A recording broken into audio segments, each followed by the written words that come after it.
Yes! No way! Live coverage of the SiteOne Bassmaster Elite at Lake Okeechobee is sponsored by Yamaha. Welcome. We are up and going with day number 2 here. 2023 season for the Bassmaster Elite Series, starting it out for the first time in a good long time at the Big O here, Lake Okeechobee. The SiteOne Bassmaster Elite here at Lake Okeechobee. 104 anglers still in it on day number 2. As always, our full field will fish for 2 days. We'll cut it down to 50 anglers after today. Weather looking pretty good today. It's going to get a little different as we go through the rest of the stages of this tournament. There is your tournament leader right there, the Floridian, the veteran, Bernie Schultz. Bernie Schultz with a great story to tell us today. We got to see a great effort go down yesterday from one Scott Martin. We got to see that in its entirety, Mark Zona. That was fun as well. Yeah, and really 2 different stories going on in this tournament right now. We will talk about that in a little bit, but big weights on day number 1. Kind of did not see it going to spread out like it did, and really 17 pounds yesterday was something that kept you in the mix. And really, the whole dynamic that's going on Okeechobee, guys fishing on top of each other, or did you find that little nugget where you're off the beaten path? I think we're going to see a little bit both of those 2 stories today. Definitely looking forward to all of that. Certainly we will want to hear from Bernie Schultz, our leader, the veteran, going back to 1982 with the Bassmasters. Here's Bernie. What worked yesterday was fishing super slow. I'm using a 5-inch Cinco in a color that I think is a little different than what people are throwing. I don't know that it matters, but it matters to me. Got a lot of confidence in it, and I'm rigging it several different ways and just fishing an area that's pretty crowded and behind people, side by side with people. It's frustrating in that regard, but I'm getting some really good bites, so hopefully that continues.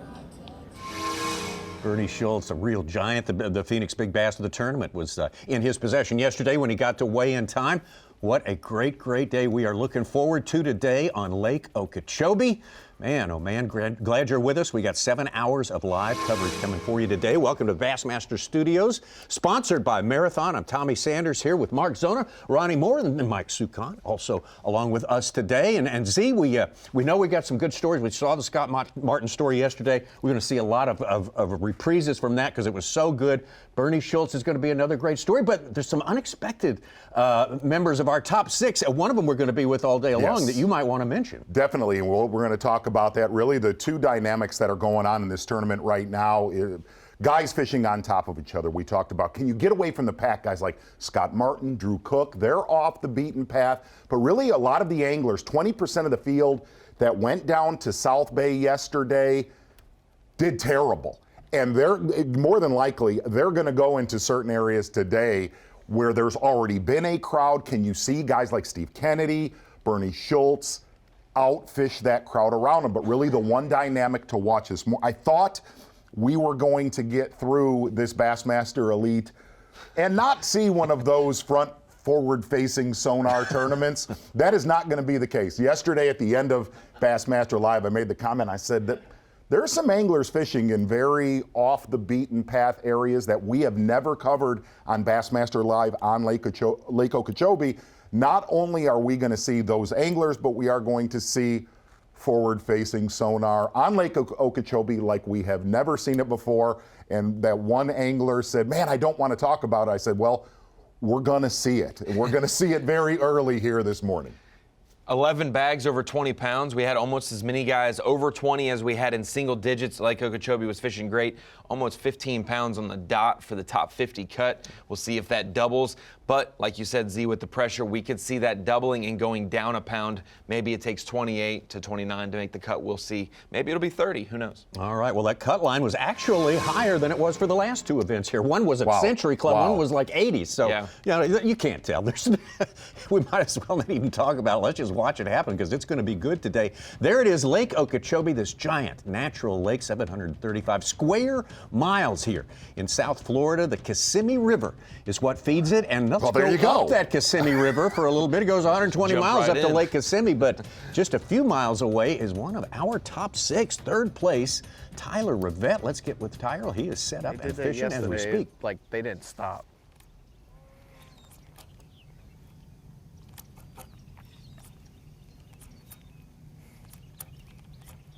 Come on.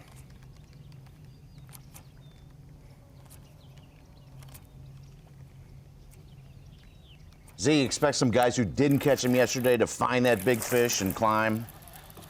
Like Mr. Gerald Swindle, who's just pulled into second place with a 7-pounder. I hate treble hooks. I'm the worst with treble hooks. I got them in my hand a couple times and they don't like a catfish. Number one.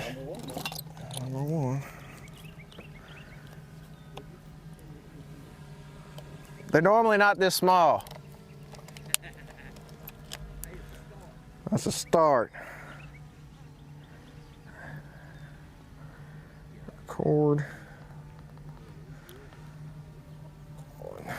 Cool. Number uno is in the box. Not yet, actually. Okay. All right. Now he's in the box. Tyler Rivette from Raceland, Louisiana, had a good season last year, top 25. And it's always the small one that'll come Progressive out of nowhere Bassmaster Angler of the Year points. A lot of confidence going into this year as well. In fact, picking himself to win AOY. So that's always Tommy, a a strong Louisiana sign. guy on Lake Okeechobee, front-facing sonaring with a jerkbait. Sure, Said nobody just like we drew it ever up, yes. in the history of the Bassmaster, or the history of fishing. Mark Frazier, man, has he come on strong in the last 18 months. Two of our rookies in the top 10 here. Cooper Gallant from Canada.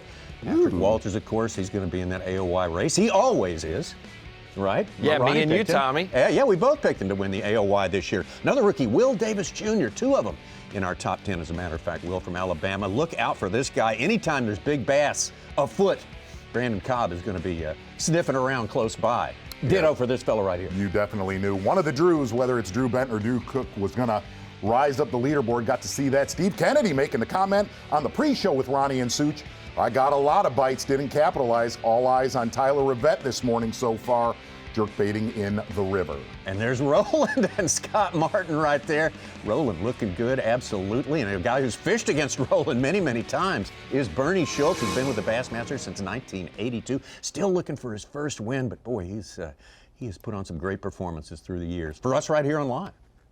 So one of the things about that whole deal with Tyler Rivette is when we got to talk after the weigh-in yesterday, I said, how did you find that? What made you go do that compared to every other picture on your screen right now on Bassmaster Live? This is no joke. He went into the river to crappie fish to catch dinner and caught a 6-pounder doing this. That is a Louisiana guy through and through right there now, I'm telling you. I asked him, I said, did you catch dinner? Oh, yeah. Caught dinner and found my starting spot for day number 1.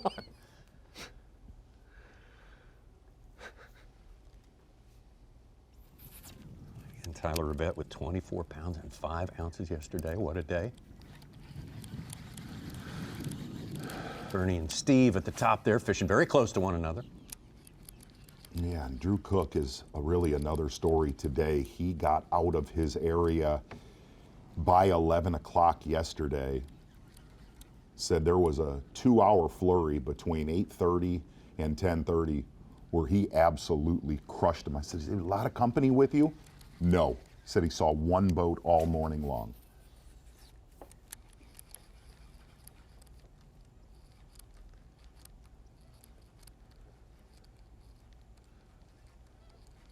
Again, if you weren't with us yesterday, of course, we've got a giant place here, Lake Okeechobee, but all lakes have up and down periods, and this is for vegetation and places to fish. This is what you might call a down period for Lake Okeechobee as far as availability of fishable water, so a lot of people fishing close together.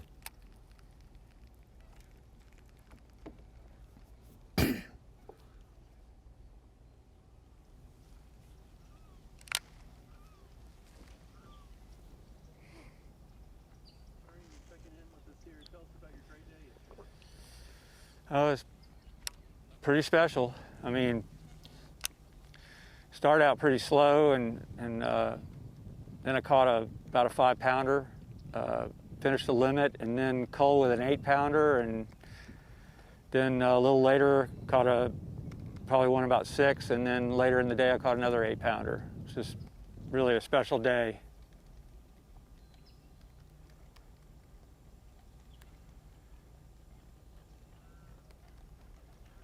Bernie Schultz at 68 years of age, still totally up for the game. Fit and ready to. You see this hole to my right here? There. There's fish moving in that hole. He's pushed a wake. I don't know if he's running shiners or bluegill or what, but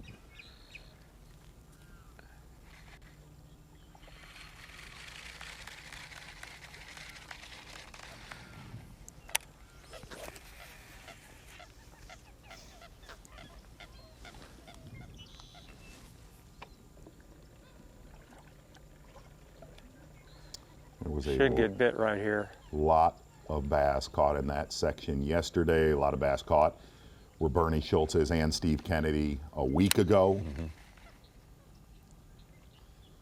And it's amazing. Bernie Schultz talked about how painfully slow you have to fish, where Steve Kennedy on the pre-show with Such and Ronnie said, you have got to fish fast, big time.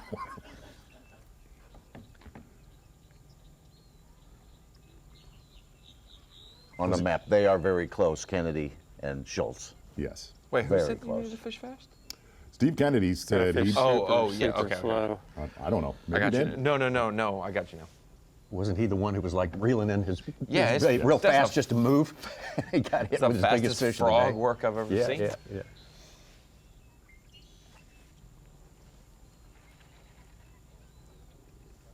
Cook.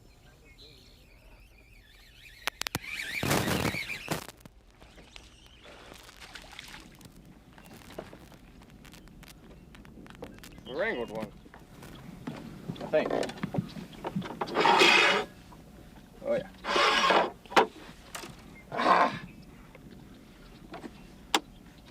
We will not zero.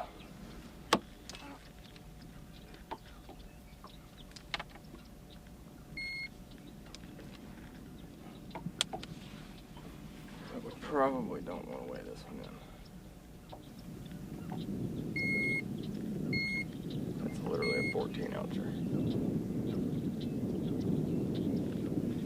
They hit that swim jig pretty good though. Drew Cook, all of his damage, no surprise. Done with a swim jig yesterday with a little swim bait trailer on it.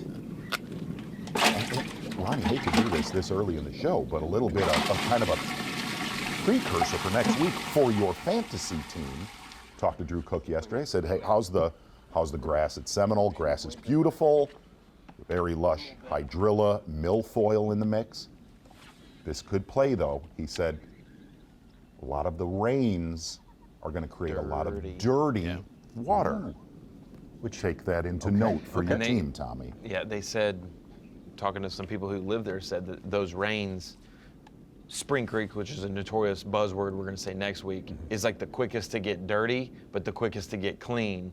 Meanwhile, the Flint and Chattahoochee will stay dirtier for so much longer, even though they're so big, it takes so long to get down there, but they'll stay dirty much longer than Spring will. We'll see how that congests some anglers. Well, it's home territory for Drew Cook, of course. Drew one of 3 Floridians in our top 5, and a 4th one, Steve Kennedy, from basically the Floribama region. So, Yeah. you know, I mean, this has been a homers tournament so far.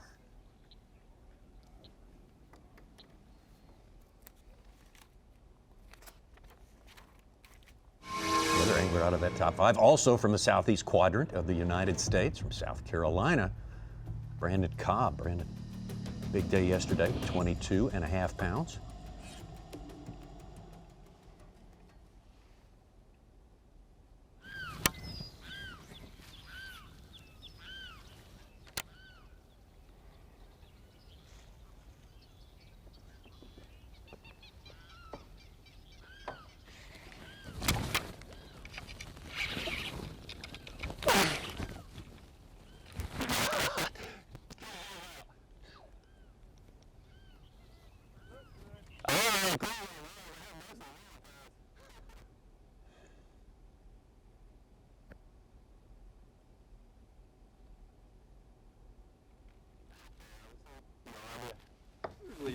big ones don't get hung up like.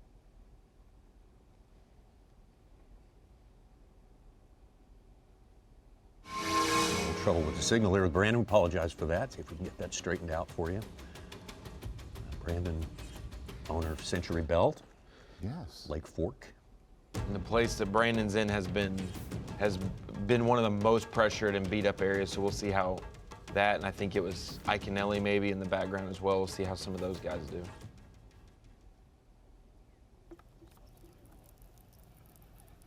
If I catch a 7-pounder, maybe. All right, for all of you sonar addicts, Little one. one thing that Tyler said, if he would mark between 2 and 4 fish on his forward-facing sonar, I don't want to keep you. they would be very aggressive It'd be on bad his luck jerkbait. throwing back. If he would mark 1, and he said those were big, big bass. If he would mark 1, they were almost impossible to catch. It's almost like you would need them to be competitive with each other, which you see that a lot with forward-facing sonar, or not. When you're around a school of fish and they get competitive, they're more apt to bite. But he said those single rogues, and he knows, He's 12. he said he could tell the size of what they would transmit on that screen. He said those singles were almost impossible to get to bite. I ain't even gonna weigh him.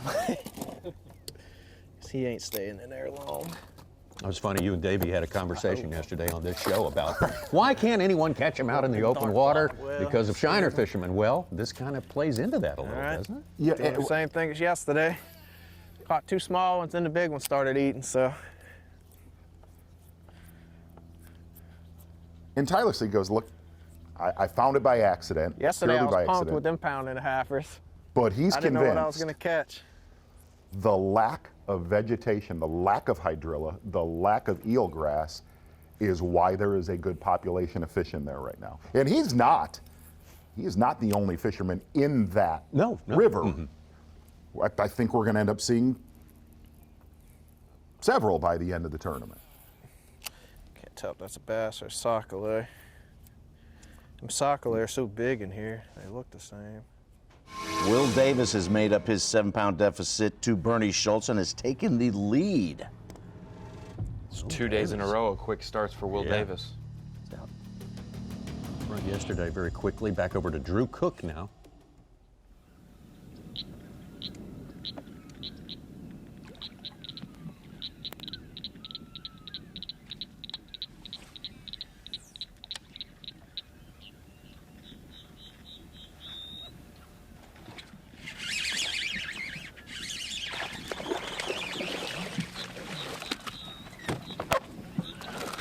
I knew there was one there. Before I picked up a swim jig yesterday, I messed with that fish. I could see it keep waking and waking. I was pitching a Texas rig in there, and it would never bite. And I never made it around here again with my swim jig. Pound-and-a-halfer. Still not what we're shooting for, but we're getting bit. That's a good thing.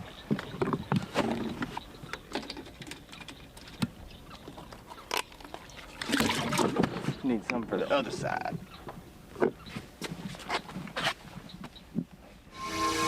Cook, 2019 Rookie of the Year, and in the years since then, he's always been a part of the Progressive Bassmaster Angler of the Year race. Brandon Pollock may have picked himself in the gallery to be Angler of the Year, Tommy, but on the podcast, predicting winners, Rookie of the Year, Classic Champ, things like that, Brandon Pollock said Drew Cook could be his Angler of the Year if Brandon didn't get it done himself, which he had a great start yesterday. He did.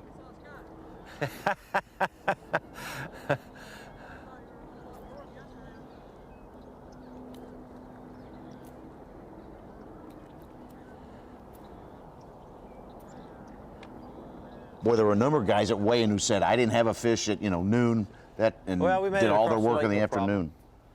We got down here to my little hidey hole and just getting going. It's perfect amount of wind.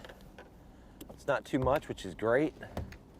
And I'm liking it. I think it's gonna be a good morning.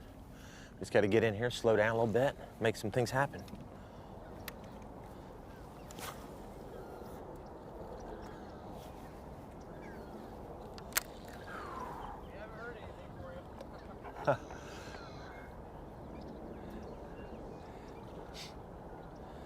Thanks, guys. Appreciate it.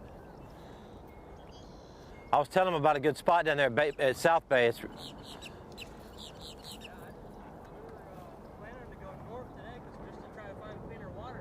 Yeah. Wow. You did good, man. It's a good spot. See you, dude. Sounds like Scott was doing a little crowd management. He's trying to be helpful for some of the local anglers. If you could hear the locals, they said we didn't beat them up too bad in here, and he Yeah. said thanks.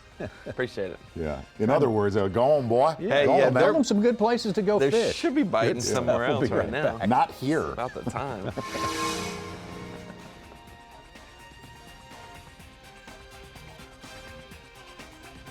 Will Davis on top. Bringing it, Will Man, Davis. Will Davis 2 days in a row, he is bringing it. Bernie Schultz and Gerald Swindle moving into our top 5 as it stands right now. Tyler Avett doing something completely different, really interesting.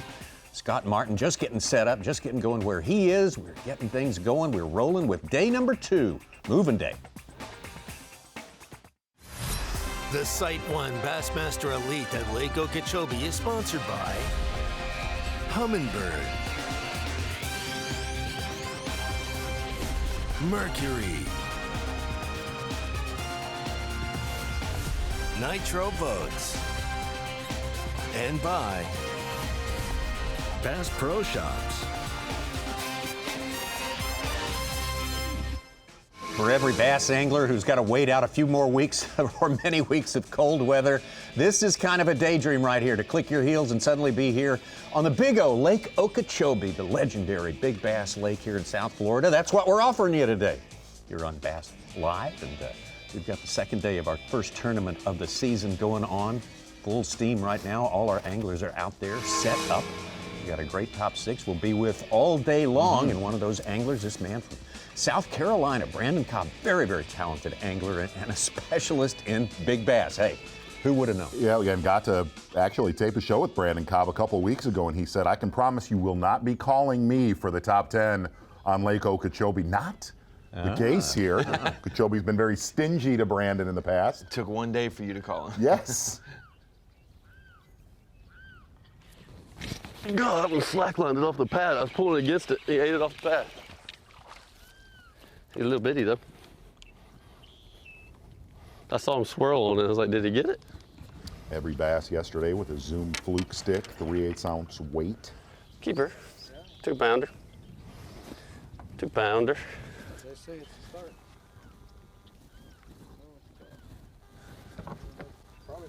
I think that's from you. That's definitely from you. I don't know if it's important, but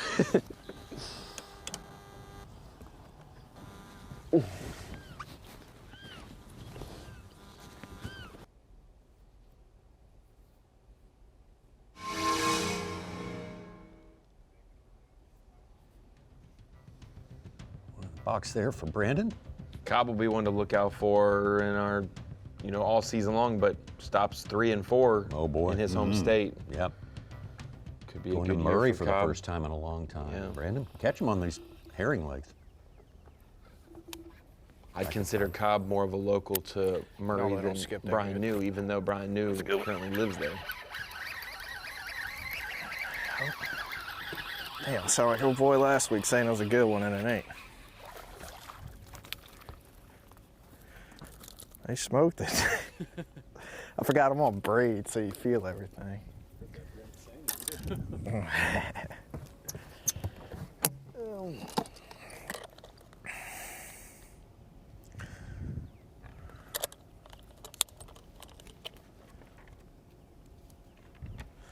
£8, damn.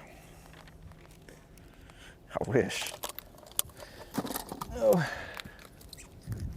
Babies.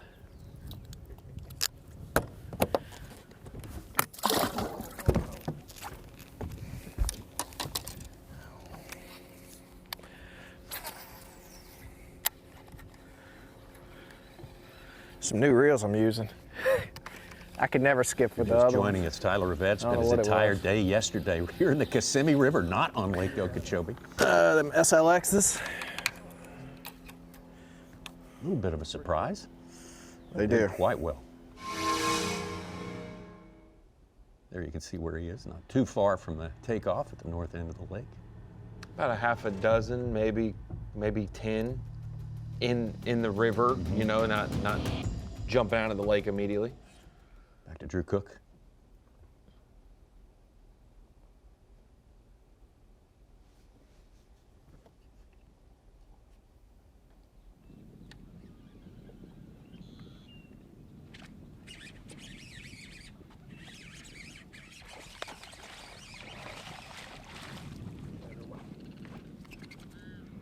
I don't know why I missed it the first time.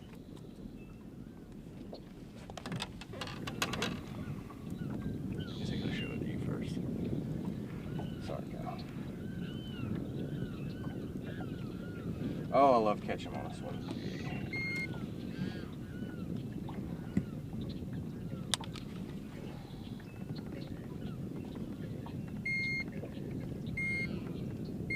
We got a 2-pounder.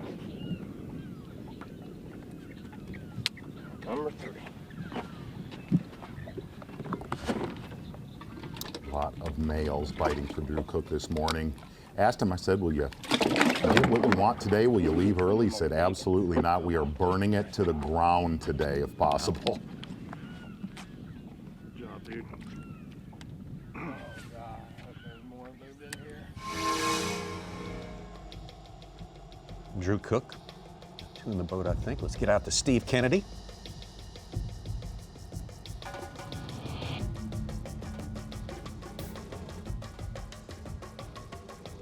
Again, it's fishing very, very close to where our leader, Bernie Schultz, started the day. I'm sorry, Drew Cook's got a small limit. Not bad.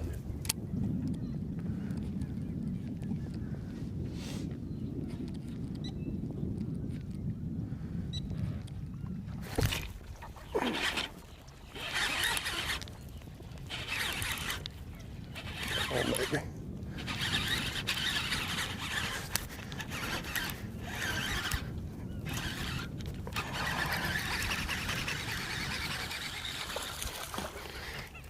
It's a giant. Never give up, right? I'll take it.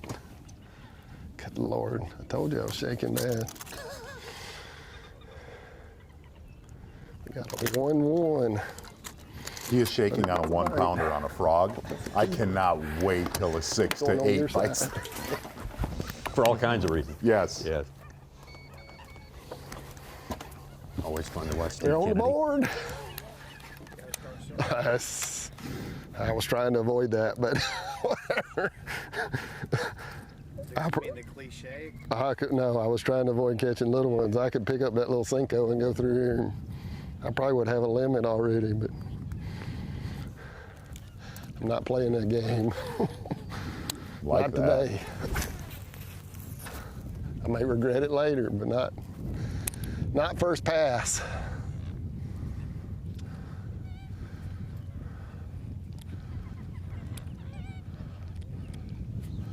I won't get first cast of a lot of this stuff. And then we'll slow down. Oh. Man, I love that bite.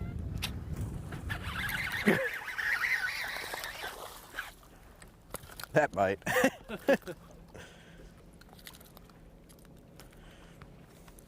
We swapped back to the males today.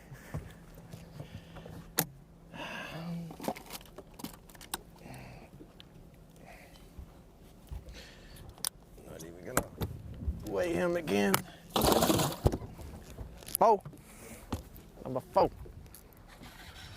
He hit it way out. I know.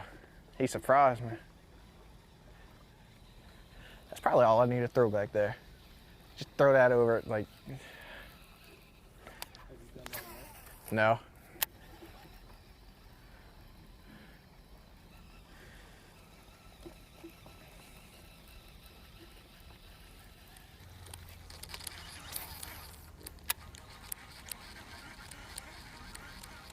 Pretty good start for Gary Klaus this morning, a 4-0, followed by 6-4. He's in 7th place.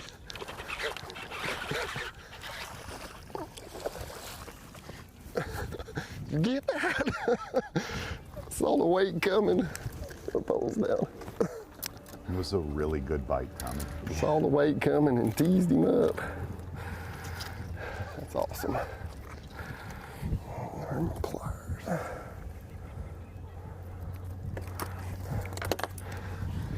He's a chunk. Not a giant, but he's a chunk. Good Lord, shaking so bad. Give me 3 pounds. I like 3-pounders.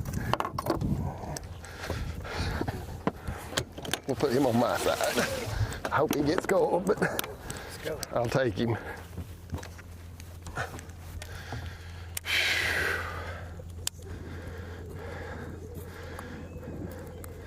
Did you see the wake? Talk to me. Come on now. I don't like talking to a camera. I saw it. You saw it. There you go.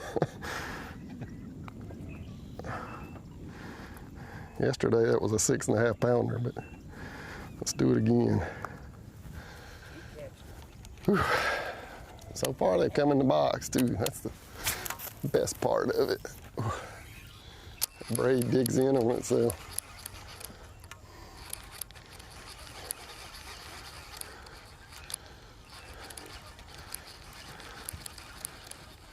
Heard Kennedy make the comment that he could go through here with a stick worm and probably catch a limit fast, but not what he's after on that frog. Makes you realize how many fish you actually pass up.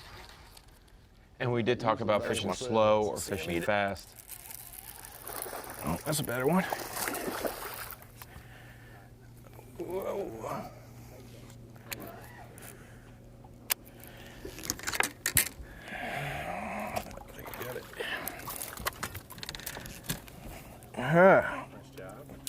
I still don't want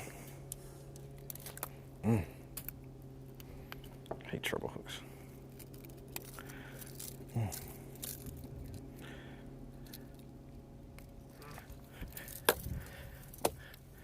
I was throwing these back yesterday. Number 5. Number 5.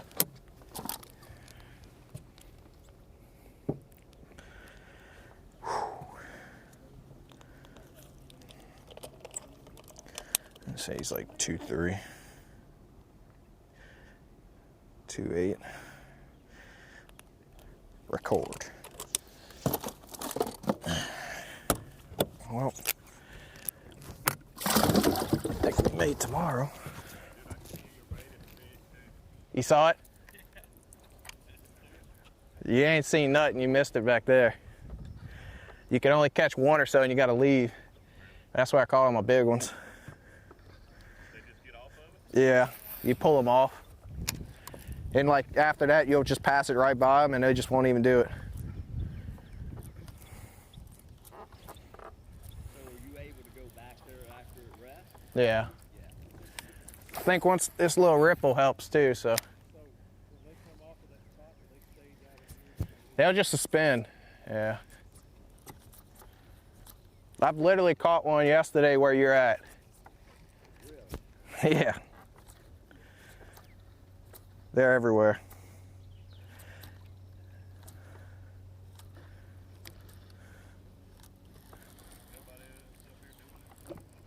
Better not be. Wasn't yesterday. That is good stuff right there from Tyler Rivette. Kind of just a weird scenario. I asked him, I said, did you enjoy doing it? He said, no, I'm a total addict to forward-facing sonar. So bizarre right there. Well, I guess the prediction is right. There's not going to be a tournament without somebody in the top 10 utilizing. You're right, and his cameraman is too. You could tell Brian Evie in that boat has literally been locked on that screen all morning long. Back over to Scott Martin. Spot. A little bit slower so far. Something's underneath it still. And there's some fish in here spawning. There he is.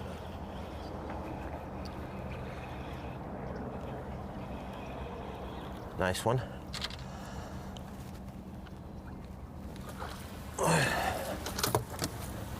They're in here spawning, and they're also in here little post-spawn fish. So I got really fortunate by finding an area that didn't have a lot of pressure. So that's been the key. And these fish like me. These are my little buddies. My little buddies right here. I've been good to these guys over the years, so they've been good to me this week. But like this fish, here's a post-spawn fish. Good way to start off. Not a giant one, but you know what? Let's just keep rolling with it. It's a good sign that they're still biting. It's even a better sign there's nobody around.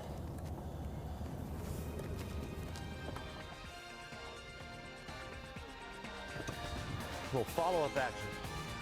Scott Martin getting underway there. Yeah, all these fish have been looking at Scott Martin for decades and decades. Yes. They know him.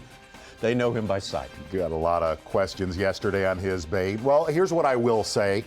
Scott was confused yesterday. He's like, I'm not sure who makes that bait. But what we did see yesterday, a lot of anglers throughout the field are throwing a Rapala X-Prop topwater bait. Not confirming that that's what Scott is throwing or denying that. Okay. Tommy. We're a little bit more enlightened on that right now. More Scott Martin and all the rest of our top 6 when we come back.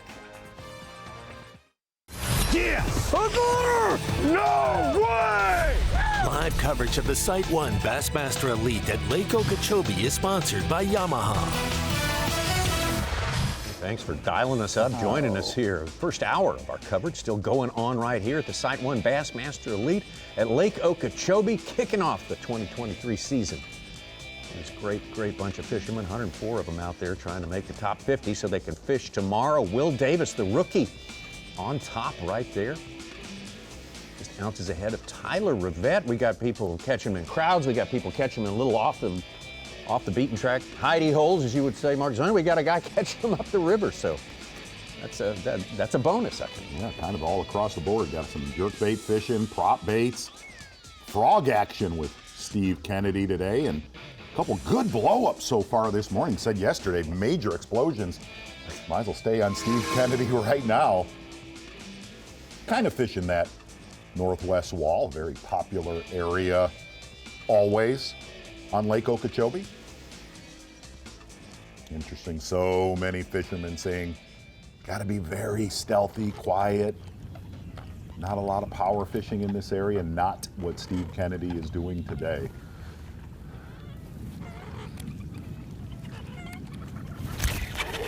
Another one. I told you they're not by themselves. Just gotta let them settle a little bit. God, that's tiny.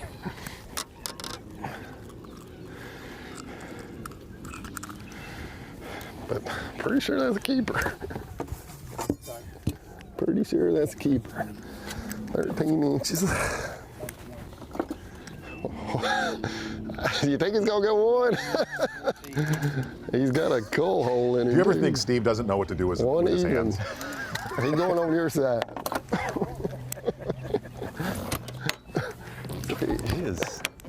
He is into it today. Into it. Oh my gosh.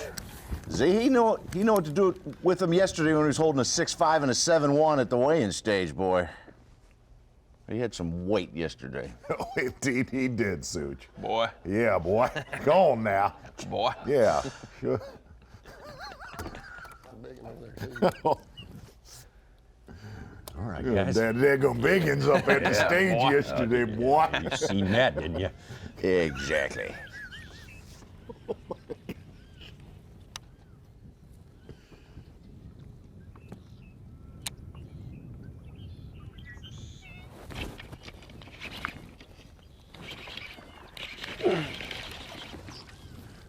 Not very big, but we got one. A little grass with him. Ooh, need a new hook on that one. Brandon Cobb Keeper. really kind of fishing in the general region. We got to start fish somewhere. with Larry Nixon. Yeah, what was the story on Nixon yesterday, Ron? I heard you talking about it before the show this morning. It's kind of inconceivable these days that it could happen, but also seeing how he sat in the same spot for so long and never cranked up. Said he went to crank up and just no battery, just nothing. So he didn't make it back to weigh-in. So the 0 on the leaderboard for Larry Nixon is disappointing because he worked all day for you know, his 10 pounds or so, but it's not the way you want to start the season, is trying to come back into weigh-in, and it's just not working out. Still He great said, to have I think him he back said it was the first time in 46 years that he's not made it back because of something like that. Yes. That will make you go out and buy a lithium jump pack immediately. Like that one.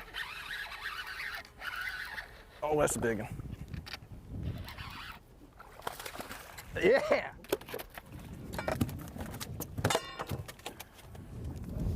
Like that one. Let's go.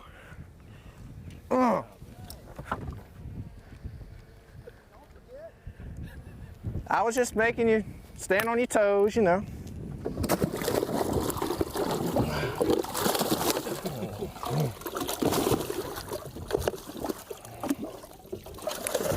You seen the swell on it?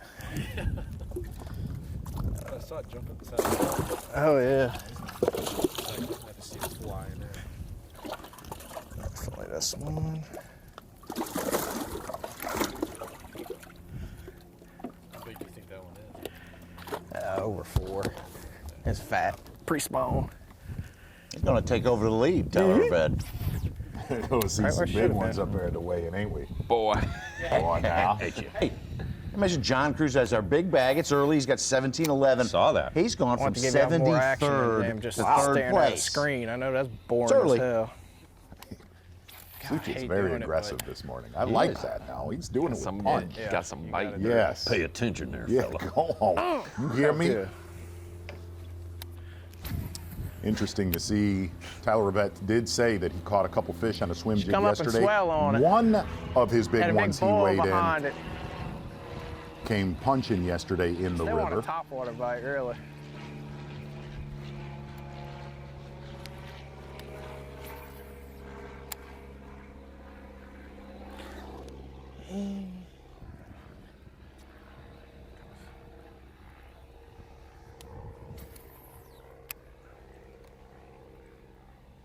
Tyler started his bass club at Nickel I'd way State. rather do that than catch them on that jerk bait.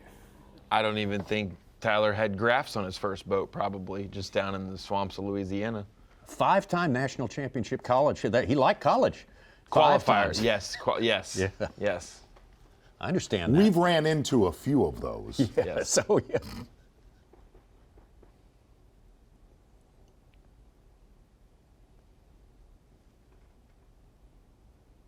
That's coming from Davy Heights boat right there, just outside of Tyler Rivette. I think you could hear earlier the camera boat talking about, I could see your jerk bait coming Right. back, so I know. even when he's that close to the bank. And I couldn't set the hook. I'm like, don't do it. It was big. Oh, dude, I want the. It's kind of like a reaction deal too. Like I almost set the hook.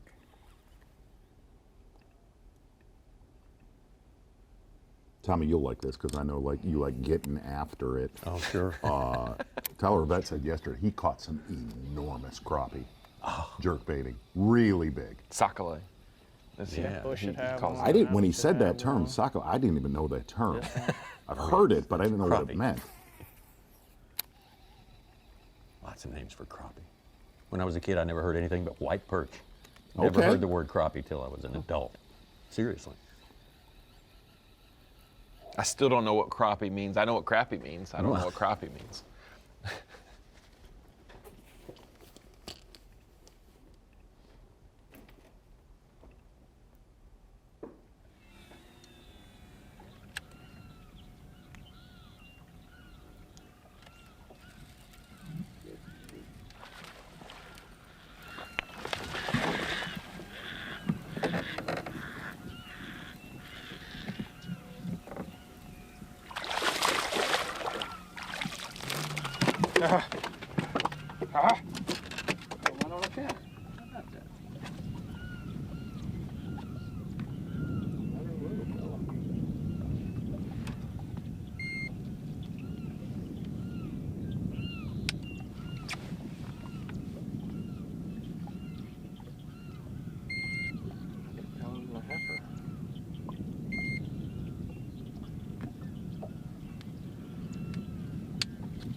everything. He's been caught.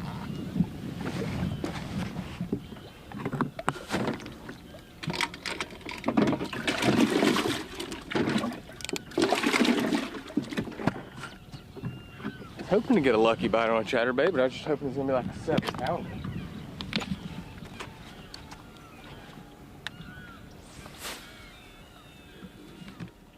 Boy, we're seeing a lot of fish getting caught today. Oh, I missed A lot of males for Drew Cook so far. Wasn't that big, but come on, baby. There he is.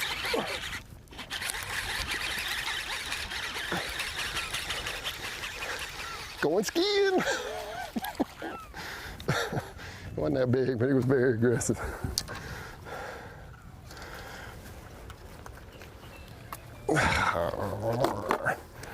He's going on your side. Now 15 ounces. 1 pound. I got triplets. Make culling easier. It'll make culling easier.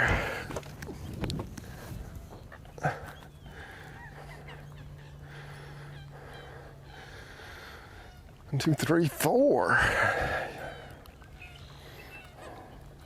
Anyway, it's fun fishing. Just wait till it goes cowoosh. I'm telling you. I had some of the most awesome bites yesterday I've ever seen in my life. And there may be another one there because I didn't think he was that small.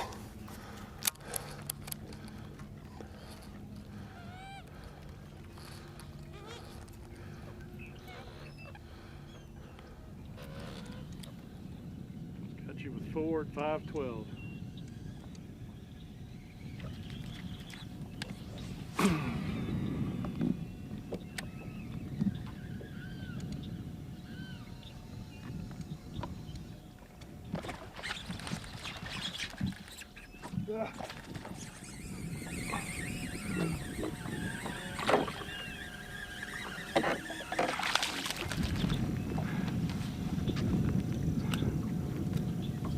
Never good when you skip them across the water. Watching what you see with Drew Cook, it was something that actually Jason Christie was talking about before this tournament started. And his theory, and you've heard this a lot in the state of Florida, go through numbers. If you're around males, those biggins, those big floaters are nearby. El And Residente. that was I want those light big, colors. big theory from Jason Christie. Said if you're around them on Okeechobee and getting a lot of bites, like we're seeing with Drew Cook, it's a matter of time till those big females start to Yeah, bite. limit. It is 8:38. How about that? Jason, yesterday we were with him and he was encouraged because the first fish he caught was a female. Yes. He had been catching nothing but males apparently through practice.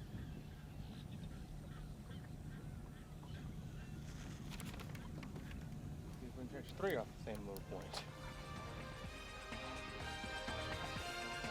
Cook got his first elite win last year at a place we're going to be revisiting again this year. We'll talk about that more a little bit later. Okeechobee County is our great host community here. Love being here as part of the lake. Tyler Rivette, man, has put himself on top. Will Davis, the rookie, right behind him, and there's Drew Cook tucking into 3rd place. Steve Kinney, both those guys catching them one after the other. And John Cruz, our winner, the first time out last year, up on the St. Johns River, not too far from here, is in 5th place. We got plenty more just getting started today. Moving day, you got to make the top 50 on this day.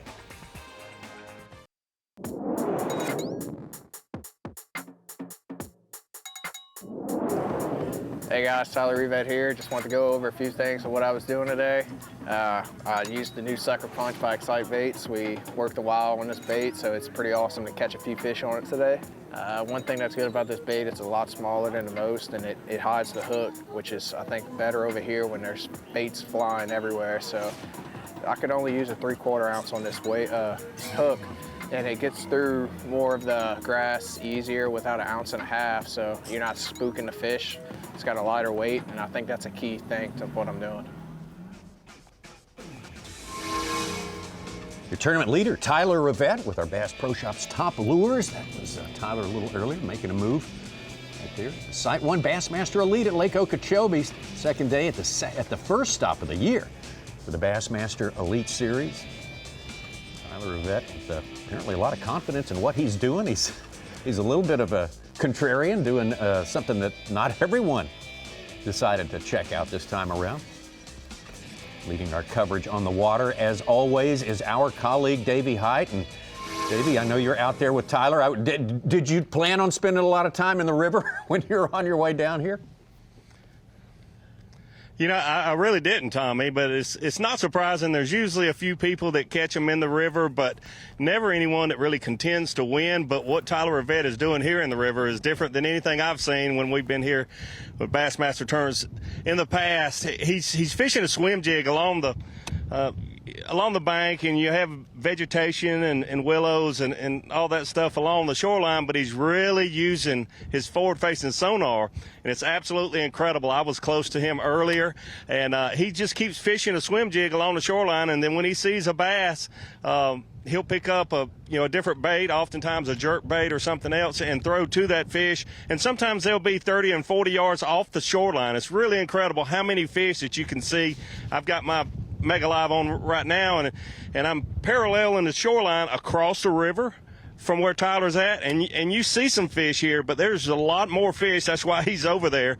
But it takes all the guesswork out of it. You can tell there's more fish over on that side where Tyler's at right now than there is over here on the other side of the river. Davey, can you ever remember somebody contending out of that river? That's question one. And how much other pressure are you seeing in the river right now this morning? So as Tyler would say, there are a lot of sockeye fishermen in this river, but I've only seen one other tournament competitor, and he's about a mile away from Tyler. So to think, and we've talked about yesterday, we talked about all day long, getting a place to yourself, getting a small area like Scott Martin did to himself yesterday, but it's such a small area. And basically Tyler Rivette has this whole up from the takeoff all the way up to the lock on the Kissimmee River, only shared it with one person. It's absolutely amazing that no one else is here doing this. Davey, talk about how bizarre this is. This is an angler, if you really look at how he fished through college, when Ronnie covered him, how he has fished on the Bassmaster Elite Series, at least up till forward-facing sonar, to last night he made the comment, he said, I am an addict. I am an addict to forward-facing sonar. This is a kid that lives with a flipping stick, and you are not seeing that on Lake Okeechobee. No, you're really not, and it's funny. I've been with Tyler for, I guess, about 45 minutes this morning, and about every 10 minutes he says, I can't believe I'm not up there punching that vegetation. And so he's a recovering, flipping, punching addict, and now he's transitioned on to using his forward-facing sonar. But I'm telling you, this is so addictive where you see these fish, and you're able to catch fish not just up there along the shoreline where everyone fishes, but out in the river, 30 or 40 yards off. Davey, one other thing, and this was really the theme yesterday, seeing a lot of guys that were using prop baits. If you can, number one, describe, like a big player yesterday was a Rapala X prop. We've seen through the years, whenever we're in the state, why is the state of Florida, we've covered this at length, why is the state of Florida, it works around the country a little bit to an extent, but why in the state of Florida do you always see certain times of the year that topwater bait really shines? I really think it's because of the needlefish. You go to areas, Santee Cooper is a prime example where that Rapala X prop is a really good bait this time of the year, where you have those needlefish for some reason, those double prop baits, and it's not the ones that make a lot of noise. If you'll see that X prop, it just makes a little disturbance on the surface, and those bigger fish, they see soft plastics 365 days a year, and there's a certain time around the spawn where they just absolutely cannot stand for that X prop / needlefish to be around their bed. Davey, are you going to give up on life as we know it in the bass fishing world if we see Jason Christie and Greg Hackney jerk baiting in the Kissimmee River during this event in any way, shape, or form?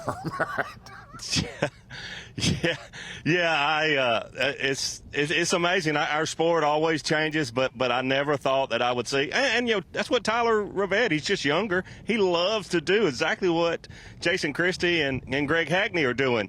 But, man, our sport is changing. You can see the technology is changing our sport.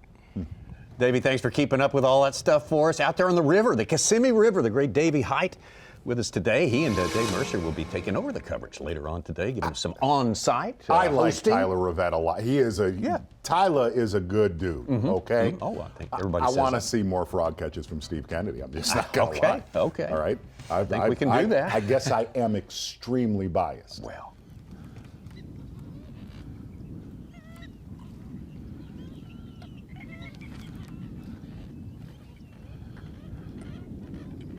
Uh-oh, it's a fish.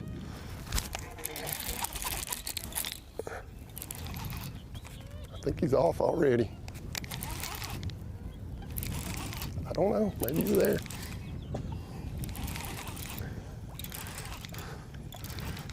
I think he's still there. He's still there.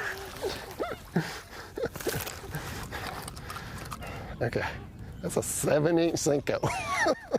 What was he thinking? I may have put him on my side. We may have a 1-2.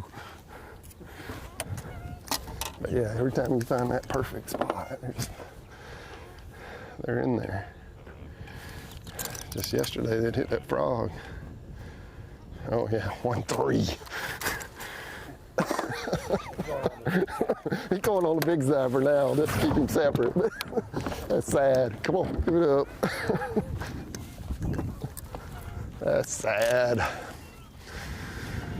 I'll take it though.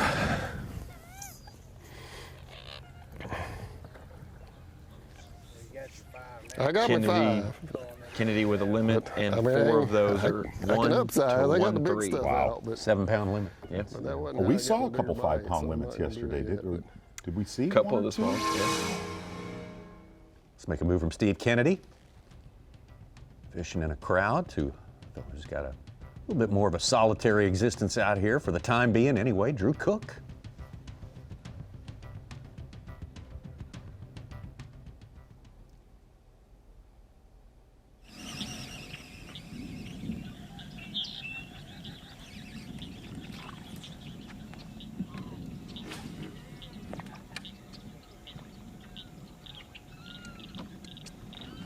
God, did you see that bite?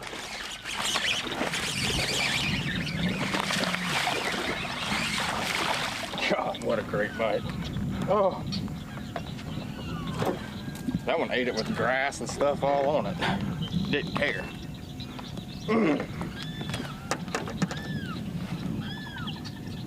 Drew Cook using a Dirty Jigs no jack and a Nichols sledgehammer swim jig yesterday, little swim bait trailer.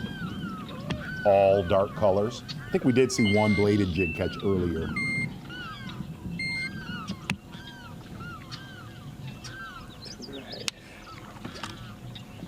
What a bite. Gotta love a good swim jig bite.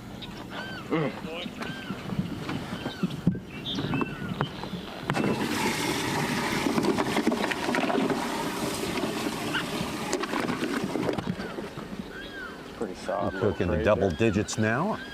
Really going through a lot of numbers. Just like Steve Kennedy. And really every one of your leaders from yesterday, except for Tyler Rivette. Guys like Steve Kennedy, Drew Cook, Scott Martin, Bernie Schultz, said there is no doubt, they're not seeing them, said there is no doubt a lot of your leaders, these fish are still, they're absolutely spawning. All of your leaders, though, saying, not sure if more are coming.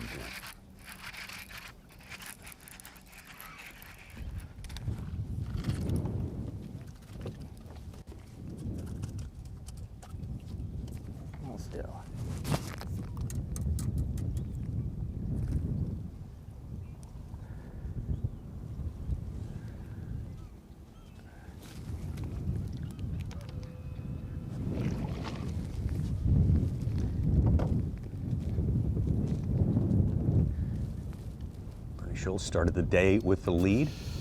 Phoenix boats big bass of the day at an 8-10 yesterday. If you look at, Ronnie was just talking about, you look at what Kennedy's got, Bernie Schultz, Scott Martin, there definitely has been a lack of females this morning. Head back over to Brandon Cobb, actually one of the anglers that said he caught a lot of bass yesterday. Actually started near the takeoff, caught 4, moved to this area later in the day where he did a lot of his damage, caught about 20 keepers right here the last 4 hours of competition.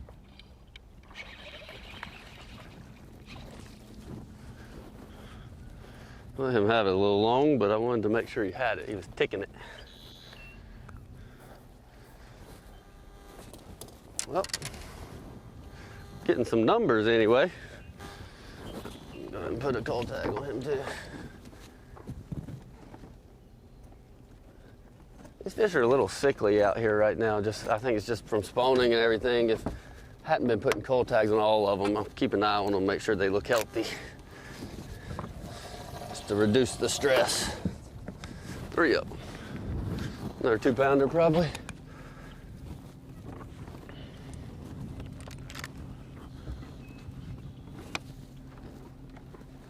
Cobb falling out of the top 10. That might put him back in there. That one felt like one of those bites. Like, I'm not going to hook this one. You know, it was like, thunk, thunk, thunk.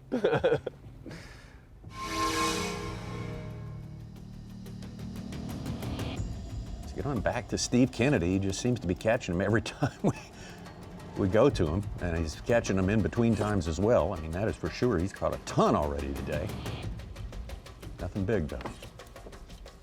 Threw it for an hour, never had a bite.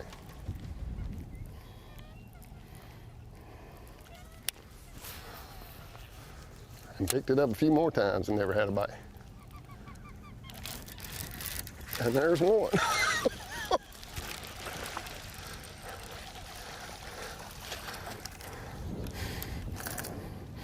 Are we gonna have a 1-1? Is he going on the big side? He does, actually. He does. I think he's gonna be bigger. Yep, we got a 1-1. Get the coal, come on. Does that help? Oh, good. I'll take it. Hold on, let's get these things some more water.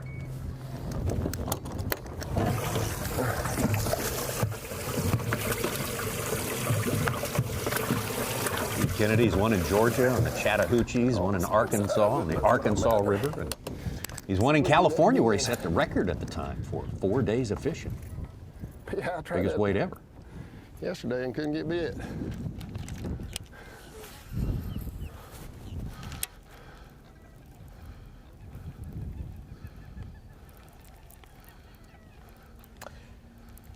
I'm not sure other close finishes he's had. Swim jig and our chatterbait's obviously been big. Man, could it be a 1-2? Oh, it's bigger than that. It's like a 1-4.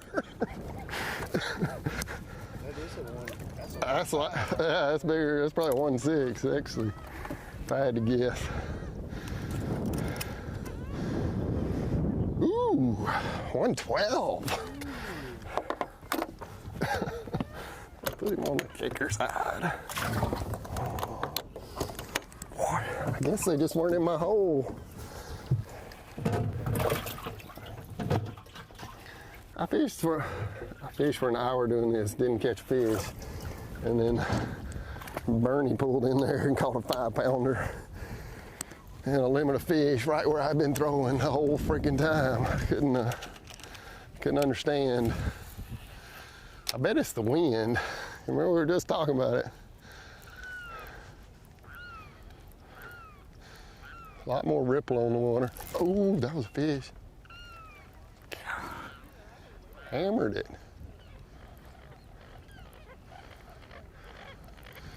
Hammered it.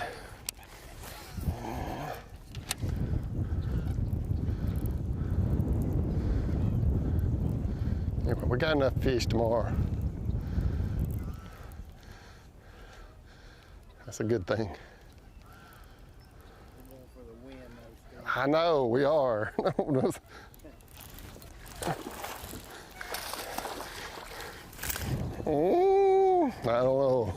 Could be a 1-1. Could be. Could be. 0. I don't know. It's bouncing 1-1. Here's the shot, money shot. Boy, they're having a time in that boat. Oh, boy. Yeah, it is a party. Shaking off the rust. That's a tickle fight going on right there. Wait a minute. No, come on. What? He's now got 2 1-1s and a 112 is his next smallest. So. You got some movers. Ray Hanselman's 17-pound bag. What? Wow. With an 8-pounder and a 5-pounder, he's up to 4th place from the 40s. Got the big bass too, right? Big Bass, Phoenix Post Big Bass, and 8-0. Well, the wagering now is when will it be that Steve Kennedy gets a bait back to the boat without a fish on it? That's, you know, how many more casts you might want to play that game a little bit. We've been enjoying watching all this fish catching. Man, it's been a long time since we've been out here, it seems like, with our Elite Series stars, and we're getting to do it yesterday, today, and for the next 2 days here on the Big O, Lake Okeechobee. Louisiana's Tyler Rivette on top, started the day in 3rd place. More to come from South Florida. And representing 19 Bassmaster wins on our stage right now, the amazing Roland Martin and Scott Martin. Good gracious. Come here. Come here. Come here, baby. That's what we're talking about. It was pretty special today. You know, we caught several fish on top water, which was fun. Flip in, swim jig, the whole 9 yards. So, you know, I'm not sure exactly how many are left in there. I think there's another day or so in there, but you know, I'm not sure I can ride that for 4 days. But I have some other options out there. So, you know, that's the thing about this lake. You just got to pay attention. You got to fish the conditions. You know, today I had really 5 big ones, but a lot of days you're only getting 2 big ones and a pound and a half, 2 pounders mixed in the bag. So getting that cushion can make a big difference towards the end of the week. Scott Martin, the ultimate local. He has lived on this lake all of his life. He rose to that pressure that is on a local favorite. Anytime we go anywhere, he certainly handled it in a great way yesterday. Super successful day for Scott Martin. A little bit slower today. One of the things he said yesterday, he did lose some fish on the top water yesterday until he started leaning on them a little bit more, steering them out of that cover.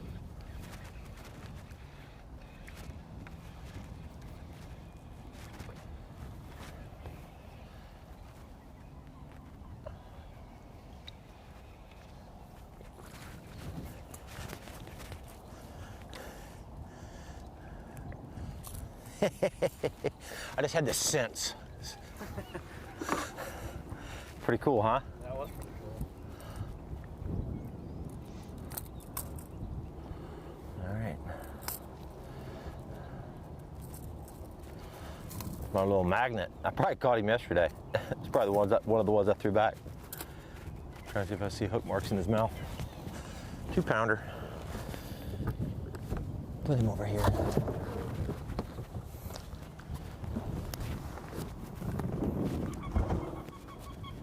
Why is it mine?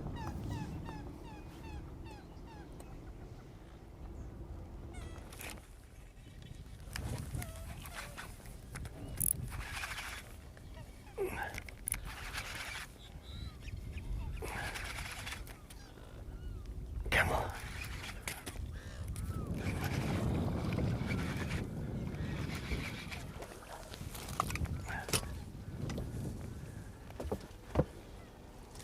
A little better. That's the one that missed it earlier.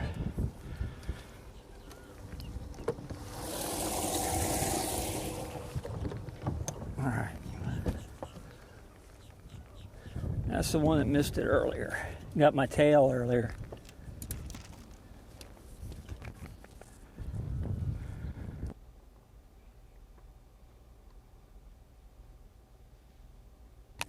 Third fish for Bernie Schultz.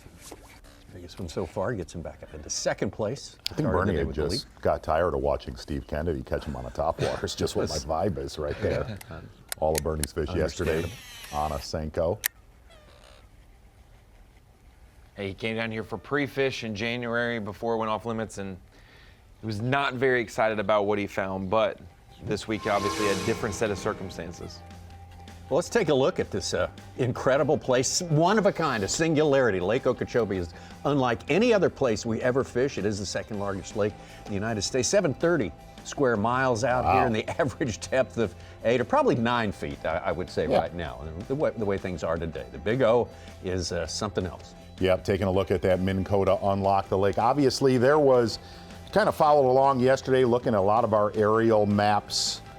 There's about 4 key areas, which those 4 key areas have been popular for so many decades here on Lake Okeechobee.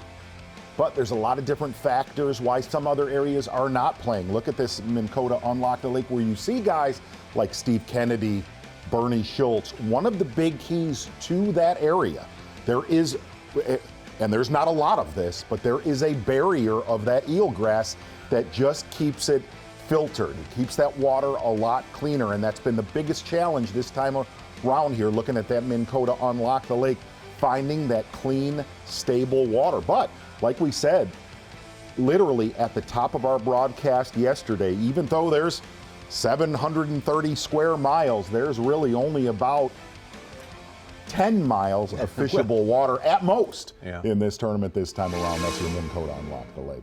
Oh, now. Last shot you saw was of the Kissimmee River, which is also playing here. If you're just picking up with us, we will get you caught up on that.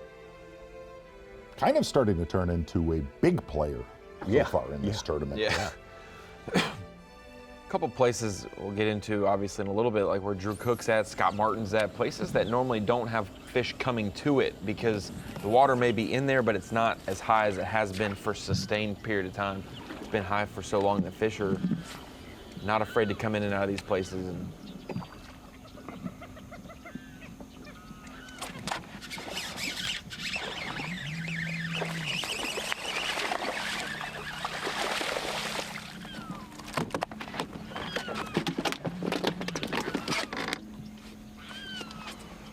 we got us a little deal going on. We catching them on an old swimming jig. Gosh.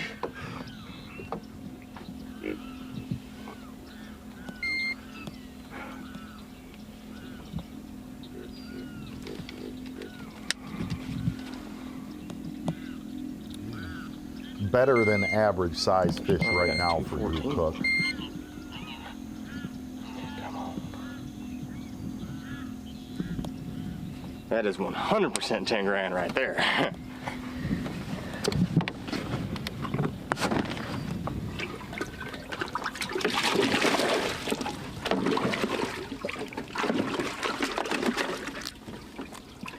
Cook talking about he's got his job done for the day. Your job is to make the top 50. He's pretty confident he's got that knocked out at this point. So Drew Cook did exactly what he wants to do for the rest of the day. Let's take it out to Gerald Swindle, put the Phoenix Big Bass on the board very early this morning. Gee, great to see you out here. Tell us about that big one you caught. Hey, Tommy, that was possibly the most ugly landing job in bass history. I had her, dropped her back in the lake, had to get her again. It was not good. Luckily, the dude box came into play. We got a big bite early. Kind of got us where we need to be. We got a limit, probably 12, 13 pounds, but I got to upgrade. I need a couple of key bites. But it doesn't seem like the fish have bit as well this morning, guys. I'm in here with Brandon Cobbs around me, and it just seems like it's a lot slower, which means it could go to biting around noon or something. But we're gonna do what you got to do in Florida: stay in an area and just fish. We got dollar pads, we got some open holes, we got a little hydrilla cattails, we got buggy whips, we got everything we need to stay busy. But that's what we're gonna do. We're gonna do chatterbait, throw a big speed worm, the zoom mag, oyster vibe all day. Gerald, talking about that, really one of the things we actually spoke about this yesterday on Bassmaster Live. Is this just one of those things that took you so long to learn in the state of Florida, of getting in an area, dissecting it, picking it apart, and not getting behind your steering wheel, where you could get in trouble actually not fishing through a day? Come on. Yeah, you can run too much here. You really can. you can do way too much behind that steering wheel. It feels good to run that Phoenix up and down these pig trails, but it's not what you need to do. You need to get there where you get a few bites, get your confidence, just where your confidence lies at, and then you fish. You fish until it happens. You can't hardly make anything happen down here. You fish in an area until it happens. Gerald, are there any signs so far that you have seen really the last 2 days? I know it was absolutely wind destroyed throughout practice. Are there any signs of that fabled there coming with the warm nights that we've had? I think what I'm seeing more fry. So I think the big wave has already came in. I think you're going to see a few more fish trickle in as the week progresses, but I've started seeing fry the last day of practice. I'm seeing more and more. So I don't know if there's another wave coming. I know the water's warming up. I think you're going to see post-spawn fish starting to bite a little better, but I've got my doubts that there's a giant wave waiting to come in. I don't think it's there. Gerald, give us, how do you feel about this season that's ahead of us here in general? What does the trail look like to you this year? I come in with this season, Tommy and Z, with only one goal. It wasn't just like the only thing on my mind was to try to win my third AOY. I left home thinking that way, and I'm going to stay in that mindset. I feel good about it. I feel like, I feel more mature now than I did 10 years ago. I understand a little bit more about it. I might, you might not have the youth on your side of some of the 25-year-olds, but I know what it takes to win an AOY, and that's what I'm going to stay focused on all year. Well, you're the man for the job. Gerald Swindle, thank you so much for the time today. Gerald Swindle with the Phoenix Big Bass. Early on today, he's been surpassed by one other angler, but man, he's in good shape. He is in good shape because he's been getting in that cold tub, which obviously is going to help him in his knees for the long haul of the season. That's something that anglers definitely have to take care of, is their body. But as we bring it into the Dakota Lithium Screen of Knowledge for a little bit of Rapala Bassmaster Fantasy Fishing. Also, we're just a day and a couple hours into our season, and there's still some anglers that fans who are watching may not know much about, may not know when to pick them, but they showed out on day one of the season. So when we take a look at a couple of our rookies who showed up big on day one of their careers on the Bassmaster Elite Series, Will Davis Jr., Cooper Gallant, 7th place and 9th place in the standings. Both of them, Cooper maybe the most highly selected angler out of this bunch, but that's because he's had a lot of momentum behind him. People have high expectations, especially at the end of the season on the Northern Swing. But when you look at Will Davis, Cooper Gallant, both of them started in the top 10 this morning. David Gaston and Logan Latuso tied around 28th, 29th place. But those are our 4 highest rookies in the season. You'll want to think about them later in the year as well. Will Davis Jr.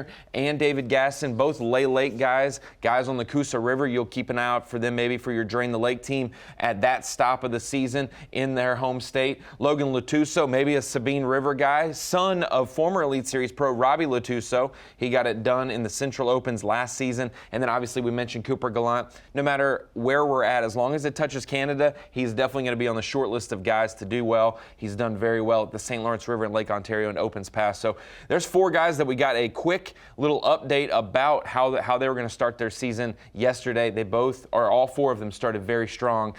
Maybe that Rookie of the Year, it's not going to be a runaway. We're going to have a lot of guys contending for that one. So we'll keep an eye on the rookies today, though, Tommy. Rookie winner last year, Ronnie, a record-setting rookie winner. We're going to have a rookie win this year. What's your prediction? Oh, I don't know about a rookie taking a title, but I could see quite a few rookies making top 10s this year. We'll keep an eye on that for sure. But yeah, I think there'll be a few at Murray that have a chance. Bryant Smith, maybe a West Coast guy that could show up at Lake Murray that suits his style as well. So there's some. I could see a lot of our rookies having really high finishes, but I don't know about a victory. That's hard pressed to do. Well, we shall see. We shall see. We shall see what happens next when we come back from our break. We're going to take a break here, but right now we'll show you a look at the leaderboard. Shows Tyler Rivette on top. He's been on top for a while now today, doing something really different. Enjoying watching that. Will Davis, the rookie, in 2nd place. Drew Cook catching them, and a little bit better size, as you pointed out, Mark Zona, for Drew Cook. He's catching a lot, just like Steve Kennedy and a lot of our other anglers out there. Mike Iaconelli put in a lot of practice down here in the state of Florida. He's found himself in the top 10 this time around. A lot of stories that we're going to be following with great interest. That's all coming up. The SiteOne Bassmaster Elite at Lake Okeechobee is sponsored by Ranger Boats, Yamaha, Toyota. And by Dakota Lithium. Coming up on the third hour of fishing, day 2 here. Bassmaster Elite Series, stop number 1 for 2023 at the Big O, Lake Okeechobee, down here in South Florida. Floridian veteran Bernie Schultz started the day with the lead. Right now it's Tyler Rivette, the man on top, third-year man from Louisiana, and doing something way different and very interesting. Indeed he is. Tommy Sanders, Power Pole replay of the day. Tyler Rivette, young Tyler Rivette, got on this deal throughout practice, went into the river, wanted to catch a little dinner, wanted to catch a crappie dinner for himself, for Hank, Jerry, for the guys. Back at the cabin, well, he found the crappie, and he also found a couple big bites in practice, getting it done today with a suspending jerkbait early, backing it up with a swim jig. We did say one of his big bites yesterday, in fact, it was his biggest one of the day, it came punching that little shoreline grass in the river. There's a solid one on a jerkbait for Tyler Rivette. Little bit slower here today, but a couple solid ones in his live well right now. Anchored by this one right here on a swim jig. Very, very solid morning so far. 2 solid ones in his live well. Tyler Rivette is the Power Pole replay of the day, my friend. It's slow. I was able to get a limit in the boat at least, but not the ones I want. I got one decent one.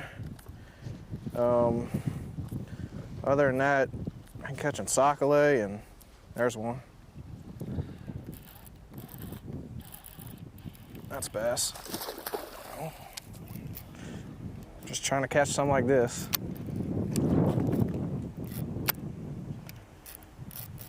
Where you going, bud?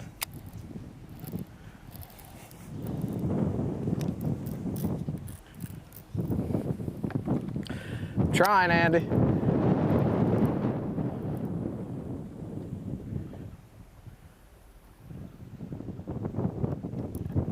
I think this one's only like 2.5, maybe. He had a mouth on him, though. Oh, bigger than 2.5.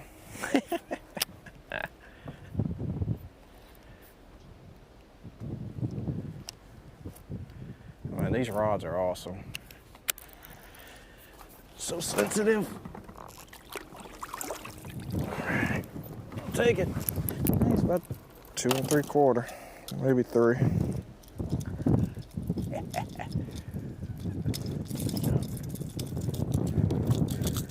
I was throwing these back yesterday, but I'll take them.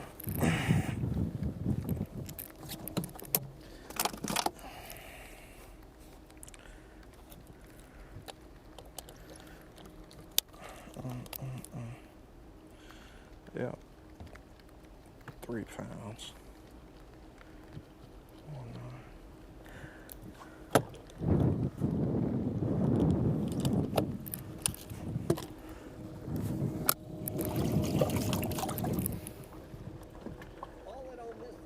Not a bad one. No, not a bad one at all. Positive for this guy. Friendo. Absolutely. No doubt about it. Your leader, Tyler Rivette, having overtaken Floridian Bernie Schultz, we mentioned earlier.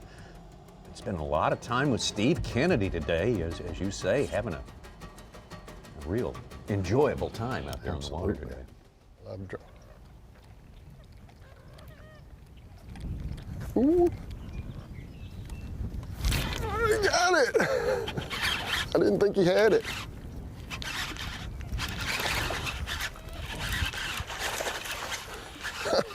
Tried to shake it out of his mouth.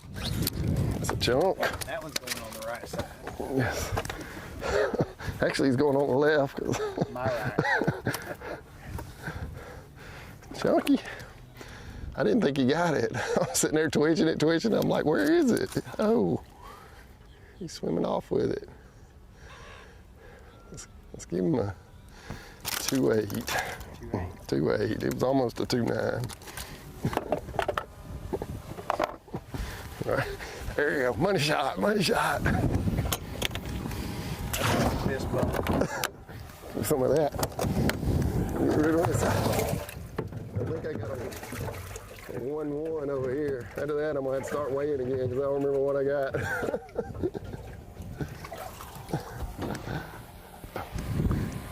Cole, not bad. But yeah, see that? It's just a perfect little hole.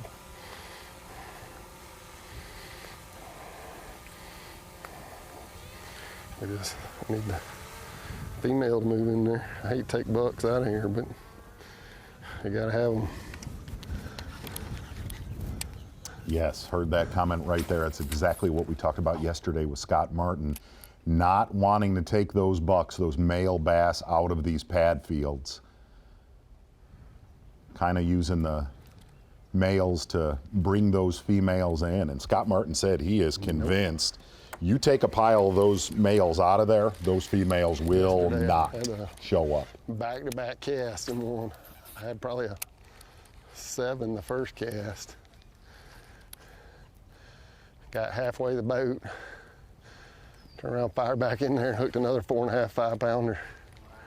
Didn't catch either one of them.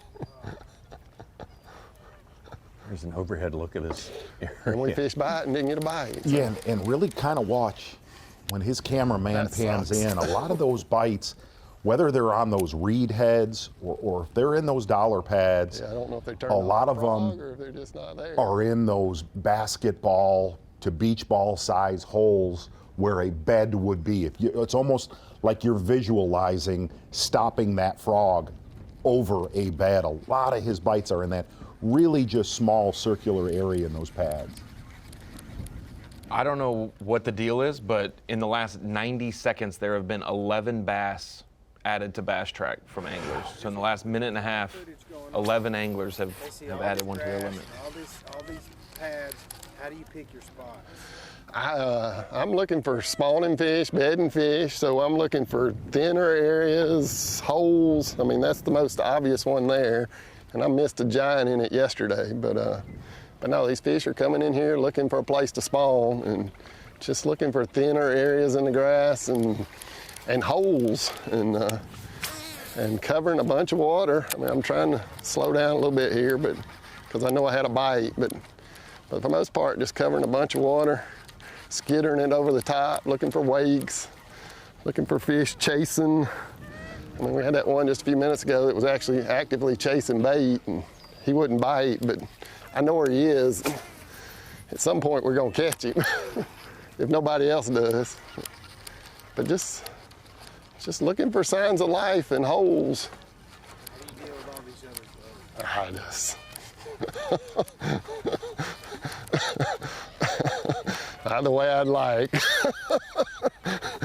It's okay. It's okay. These fish they're not catching my fish. Very few of them are. We're looking for those big ones. They're extremely finicky.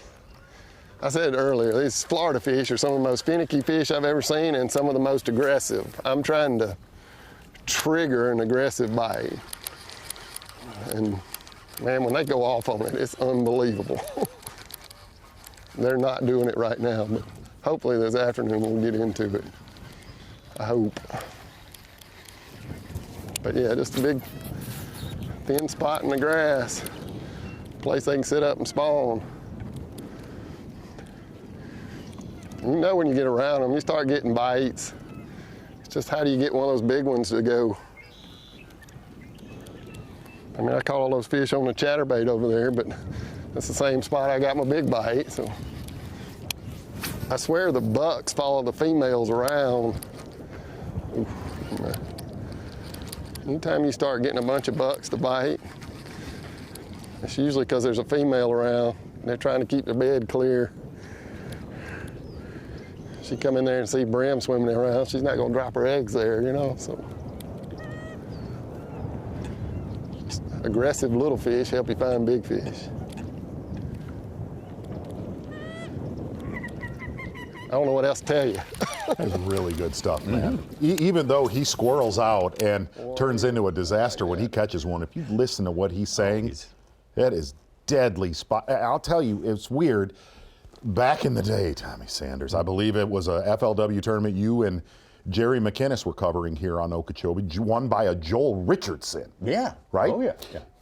It was the same principle. It was the same principle, but it was more of an eelgrass deal. I think Clark Wendelin did really well in that tournament.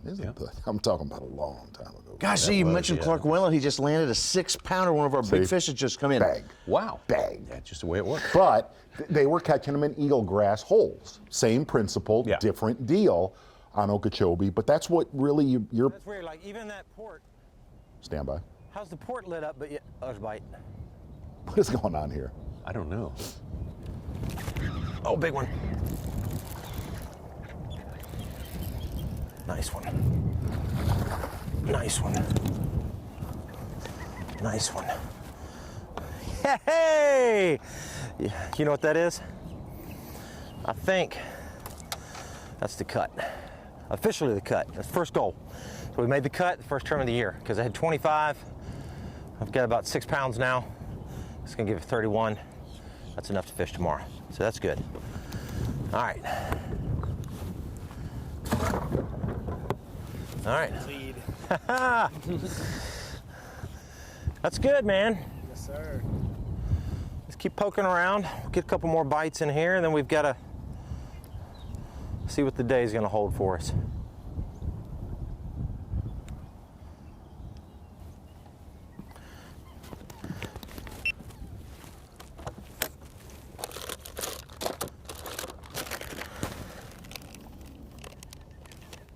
I didn't have my damn camera on. You had all that, right?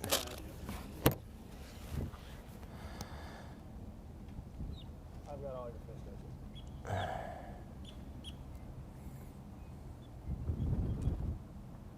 Everybody better just tighten up. Oh, here we go. Skitterboat's big fish. Carl Jacobson, a 7-pounder.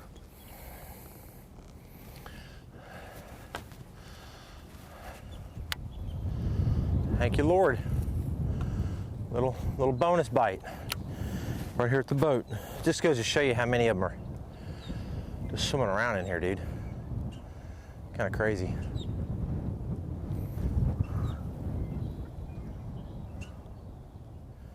I think that was number 3 for Scott Martin. That's right That back was up in a the second giant place. boil, too.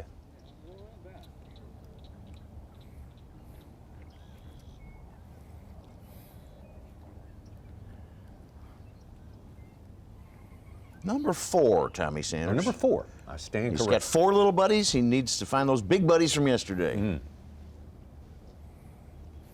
Boy. Bradley Hallman found a big one, 7-4.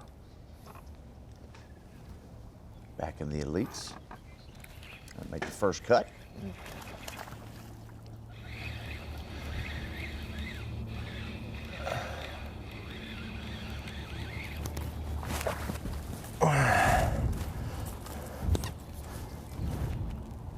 That's not what boiled. That's not what boiled. All right. We've had a couple decent fish bite and miss. Giant one rolled over there on this thing. This is a different fish here. Still a good chunk though. 2 something. We're getting there, boys. That's 100% the cut. More weight than I had a minute ago. All right. Let's make something special happen right here.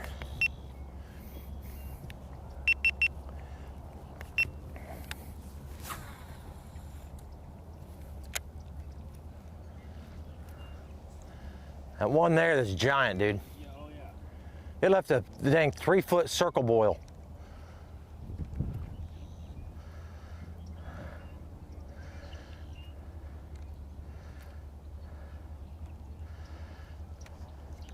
It was good stuff right there, watching how he fishes that prop bait, able to keep it in one key zone, right in that strike zone for a long while, where a lot of these fish are spawning at in that little backwater bay he's in. Things starting to gin up a little bit there in his Lonnie little nailed spot it. there. That's something we'll keep our eyes on for sure. We look at the TH Marine Weather Watch. Hottest day so far during this tournament is today. Probably will be the warmest of all 4 days with almost 90 degrees. Oh, 60 degrees tonight. Mostly cloudy, it says. We got sun and clouds right now. Tomorrow, it goes down. Switch up. The wind turns difference in from the wind. southwest to the northeast. Going to change things for people. You can count on that. It'll also be blowing straight. We'll see how it affects some of these protected bays like Scott Martin. That's going to be right in the teeth of a north-northeast wind. The wind changes everything on Lake Okeechobee. So shallow and so big.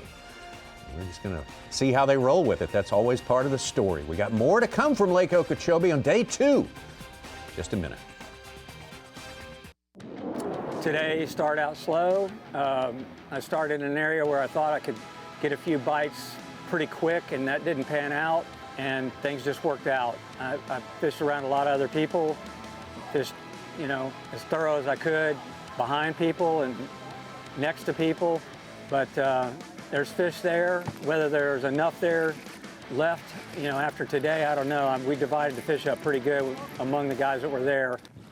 Basically, I'm just looking for quality water with good filtration from the vegetation, and that's the key. Bernie Schultz, 28 pounds, 11 ounces to be the first day leader here at Lake Okeechobee. He's currently sitting in 4th place right now. Much slower not slower, but he just hasn't got any of those things like those 2 giants, 2 8-pound plusers that he got. One of them 8-10 yesterday. That was pretty remarkable. Let's get out to Bernie and check in and see what's going on with him right now.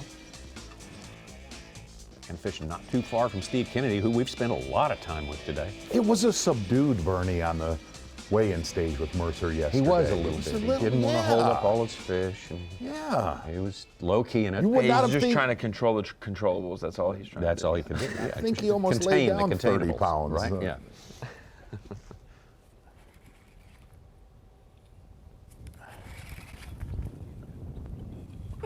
Jeez. He's not that big. Not big at all.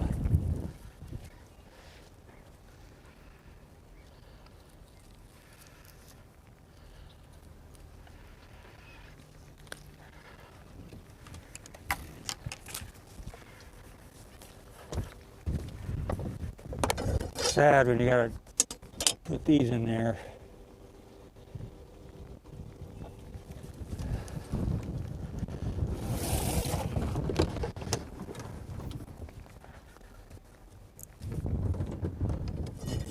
Continue on, looking for the big ones. Cooper Gallant, his 4th fish over 4 pounds. Jumped in our top 3 with 15 pounds total today. He was 9th, started 9th. Brandon Cobb.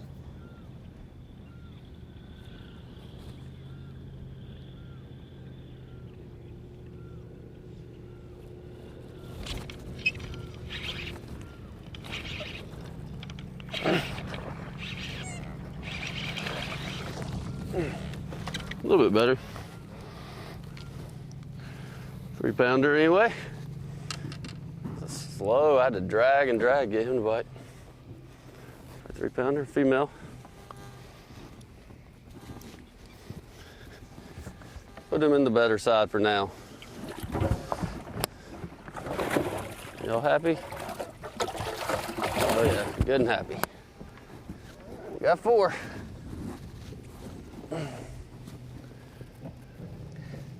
The word is that in the offseason, Brandon Cobb had a bone to pick with Such, because when Such did the Big Bass Gallery of the Year, crediting the stories about who caught the biggest bass, he mentioned all the people caught big bass and had high finishes, and then when Brandon Cobb's big bass came in the events he wanted in, he'd finish in the check range, but not in the top 10. And Brandon was like, why Such got to hate on me, man? What's the deal with him? That's what Such does, Brendo. That's what he does. He had 1 fish that day, I think.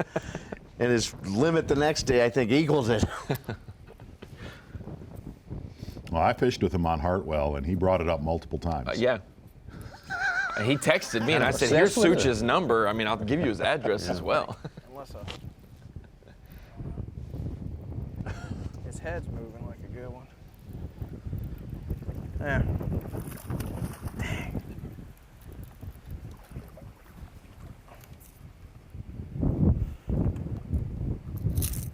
Talked to Brandon Cobb a lot, got his thoughts on how many 100-pound fisheries we could possibly have this season after having a record 3 last year.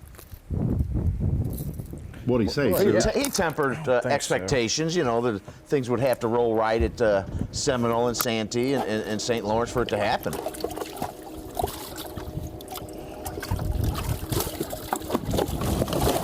We'll have an automatic like fork on our schedule.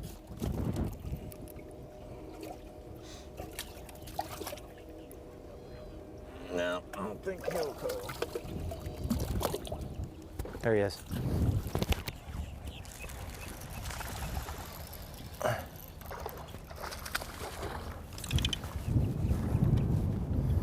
We just had a double box of 2 guys forward-facing sonar in Okeechobee. I saw that, Tommy. He's my small one. I witnessed it, friend. Let me get in here. I don't think it's going away, Z. I don't either. It's a limit, not much one, but it's all right. I'm gonna catch exactly what I'm supposed to catch today. Put him on this side. This will be my coal fish.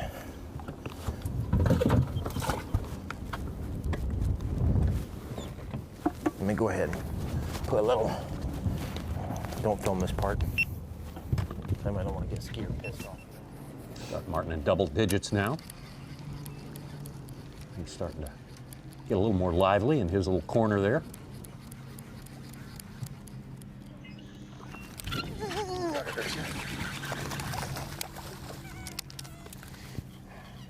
Might actually help, though. I don't know.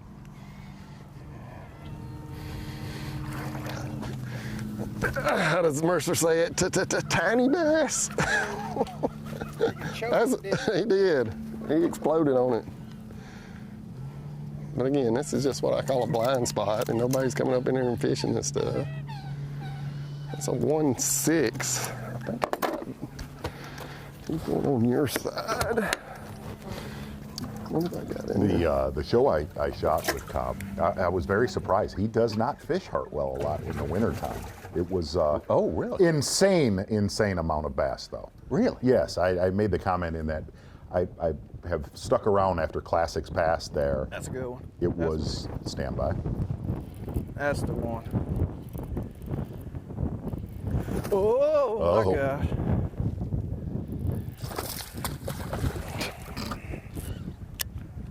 I'm trying.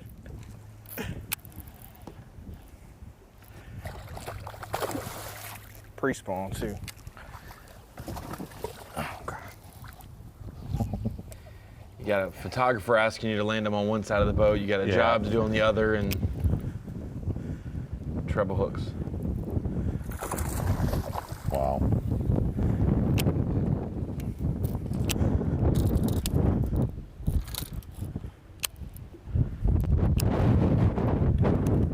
Practice, you just reel them in and flip them in. You want me to flip this one in? I'm joking.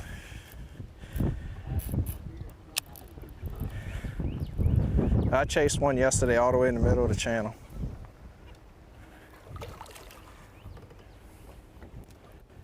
I'm gonna wear yourself out.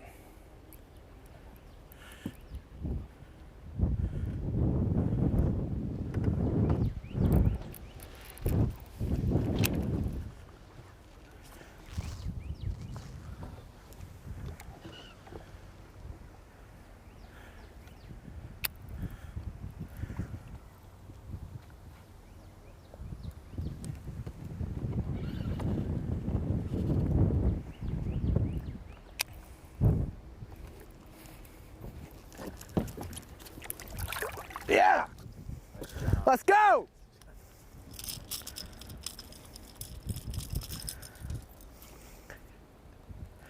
That's what I'm talking about.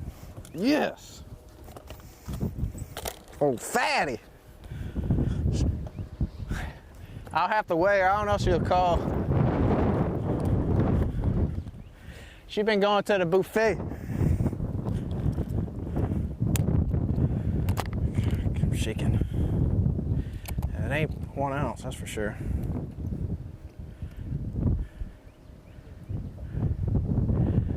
$5.10.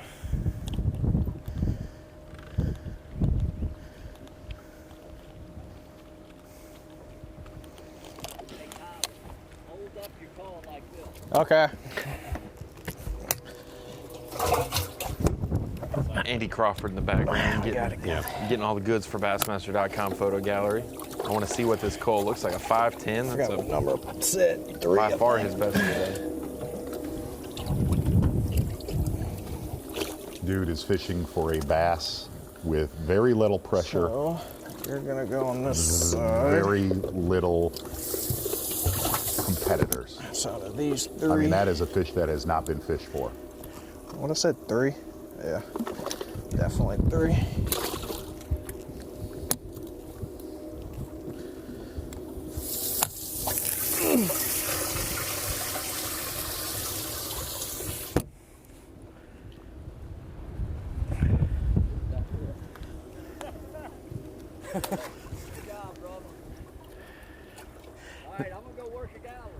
What? No stay. They just started. Oh, they're having a good time. Man. Just having a big time. All right.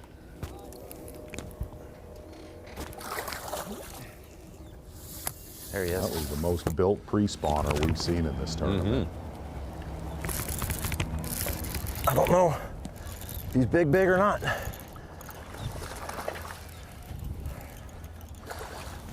There are a lot of bass in this little pond. Yes. I knew there was another one in there.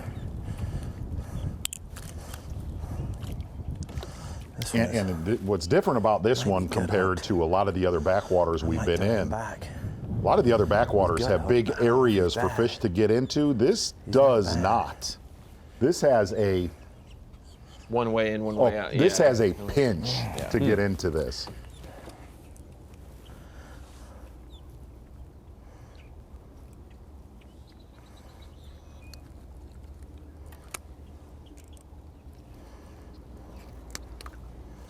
He's okay. That is the one scary thing, though. If Scott Martin can have a place all to himself for a day or two, I'll throw that little one back right and here. be in the top 5 in contention, even if he has to go run around and adjust, the amount of knowledge that he has of other areas, like he doesn't have to be there the last 3 days to even know what's going on in the area. Like he could just roll in and understand that, okay, this is probably what they're doing. Yeah. 2 1/4. Yeah. 2-pounder. It's skinny. 2-pounder. Okay. Tyler Rivette entered that last fish at 5.6. He's got 17.5 and a 5-pound lead over Martin. But fishing in Florida, it's not about, I mean, yesterday was a special day. I caught a lot of nice fish, back-to-back type deals. Typically, it's a build-a-bag deal. It's a 10 pounds, and you get to 11 pounds, and I'm going to catch a 4 or 5 pounder in a minute and bump up to 14, and then you fish and you catch another couple 2s, and then boom, you catch a 7, and that's typically how it works. So as long as I'm getting bit where I'm supposed to be getting bit, 100%, I feel like I'm in position here to still catch a big bag. I've seen a couple better fish. That one that boiled over there in that corner was definitely one of those ones that we want to get. So let's just keep poking around.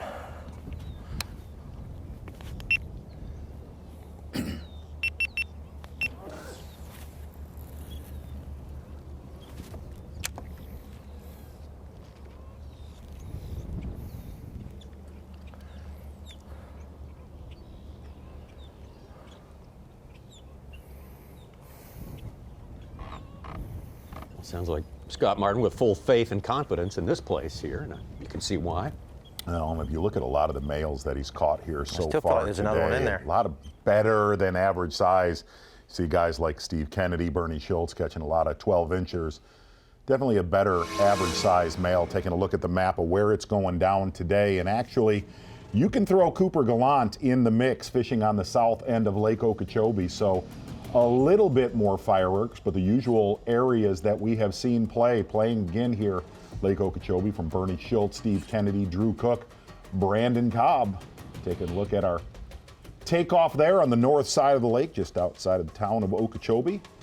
Going to get back to your leader right now, Tyler Rivette, just catching a big one, and things starting to happen for young Tyler Rivette.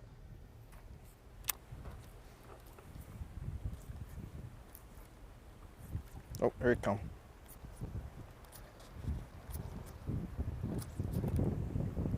That's a good one.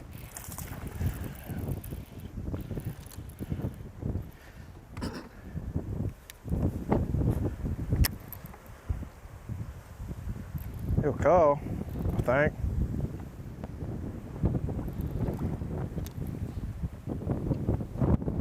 Didn't really look at him. Come on, boy. Oh yeah, he call. He call? He'll call. Caca. If I get him in a boat. Come on, we ain't got time for this. I mean, we do.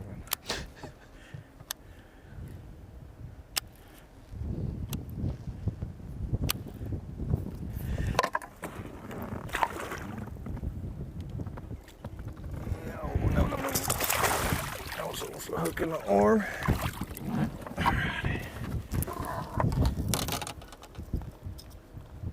Look at how they're getting that jerk bait too. Nice job.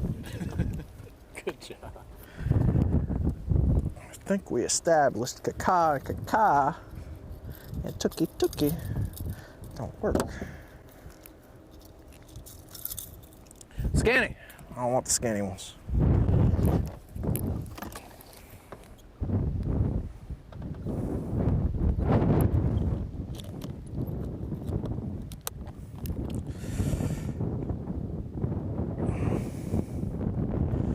Tree.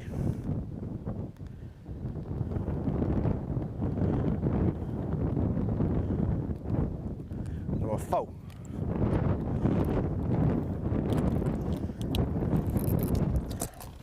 Pound and a quarter color, so he's over 18 pounds. Big bag of the day so far. Two good keepers, especially that 5.5 pounder, ready to spawn in the river. Exactly. Man. Awesome. Awesome morning. Definitely something we did not expect to happen in this tournament. Right, when you can see something unusual like that going down, and we got a front row seat for it all day long. Tyler Rivette now with a big lead over Scott Martin. Cooper Gallant, as you mentioned, moving up there. Fine fashion. Bernie Schultz, our leader to start the day, just kind of hanging in there. Will Davis, Kennedy, Drew Cook, Ray Hanselman, Clark Wendlandt joined our top 10 as well. Things are very, very interesting for day 2.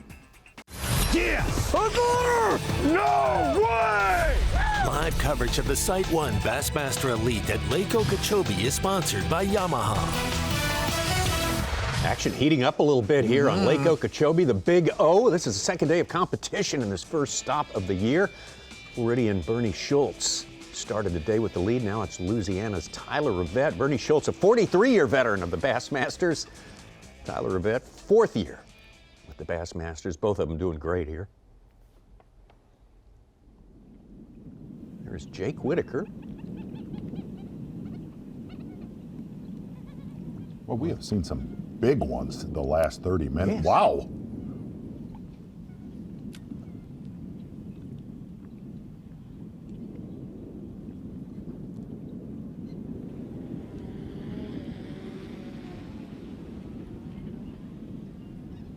He's getting drug around, isn't he? Bernie's hooked up.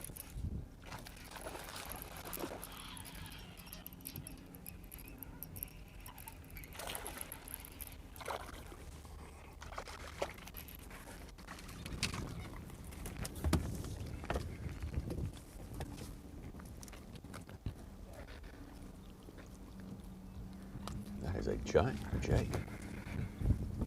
Okay, number 5. Feel a little better.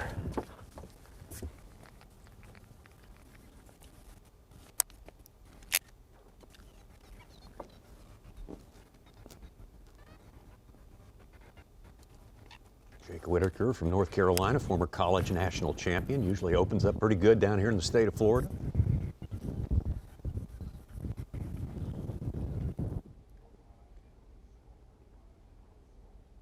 Back alive again, Bernie Schultz.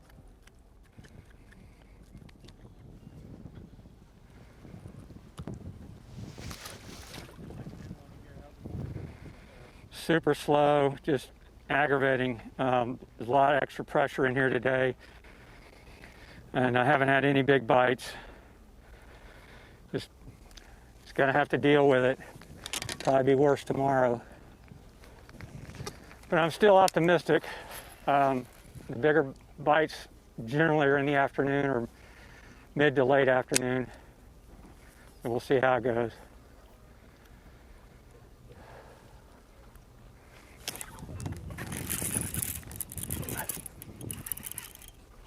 That's a better fish, at least.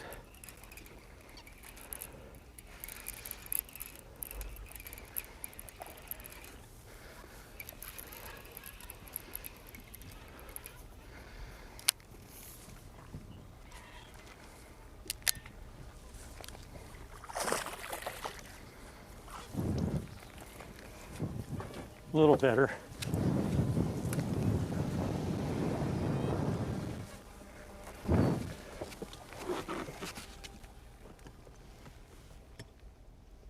Well, that is a good shot of the circus going on in that area.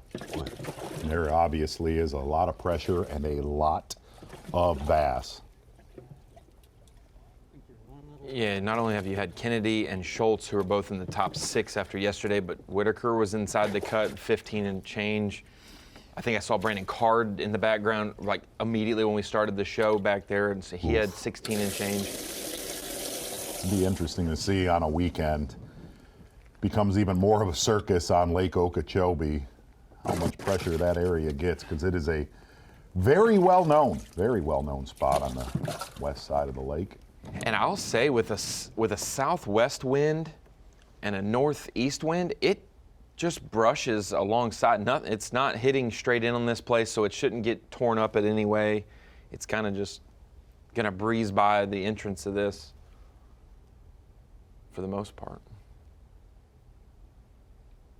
Good stuff right there from drone operator Wes Miller. Bernie wasn't kidding. They got him packed in there. Wes isn't flying drones. Been a big commenter on Facebook lately. Posts some strange things. Wes is a strange person. No, wait a minute. Well, how did we get on that? Are you talking about Razorback basketball or what? I can go through an array of different things he will comment. We're talking about his drone skills, and now we're weirdness. Most backhanded thing I've seen. Yeah, I was just being honest, man. Nothing that disturbs you, I hope. Whoa! Golly. That's him. Come on, baby. Keep it coming. Keep it coming. Keep it coming. Not gonna put too much pressure. I told you there's a big one over here somewhere.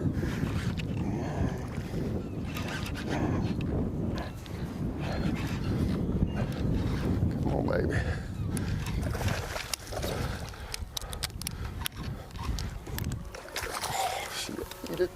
She ate it.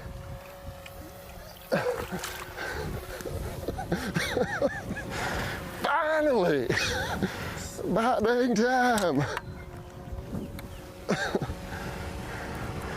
Got it out of sight down there too. Oof. Ooh.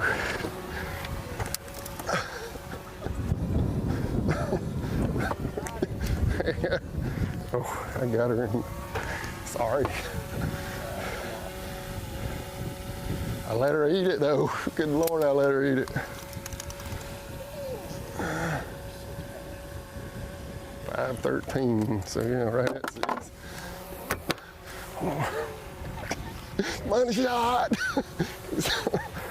That goes on my side. Who is this cameraman? Go back. My dang time. Come on, baby. That was awesome. Oh, that blow up. That one helps. Jake O'Connor, that was the shot of the year in the second day of the year. Yeah. So far. How are you going to top that? Wow. Was there not a little one still over here? I don't remember.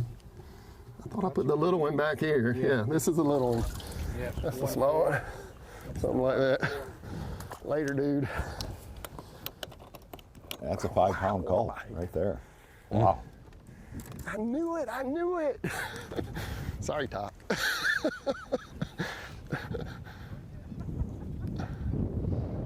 Really weird, Ronnie. You were talking about flurries on Bass Track, and usually, and this is what we saw yesterday, usually this time of year on Okeechobee, it's an early and a late gig. There has been a massive, massive midday flurry right now. I mean, I was just barely letting it sit there. Bloop, bloop, bloop, bloop. It wasn't chase. It's really cool. It's really cool. Steve Bowman was the one who first encouraged me to look at Bass Track and see some of the trends of it. But at times you'll see maybe 30 1 to 2 pounders caught in 2 minutes. Mm-hmm. And then there's windows where there's a 5-minute window where every fish that's caught is a 5-pounder. Yeah, and yeah. on We've some of these seen that it's multiple. so cool. Yeah, that's. I remember when at Lake Texoma in 2016, the big fish of the tournament was a tie. Gerald Swindle and Casey Ashley caught the same 6+ pounder, and they caught it within 2 minutes of each other the same day. And I just, what was going on? I've never heard an explanation. That's so cool. I mean, it's just, I don't know if it's moon. Something environmental, but who knows what. I'd hate to be one of the guys running to your next spot when they're biting, in that 5 minutes, yeah. you know?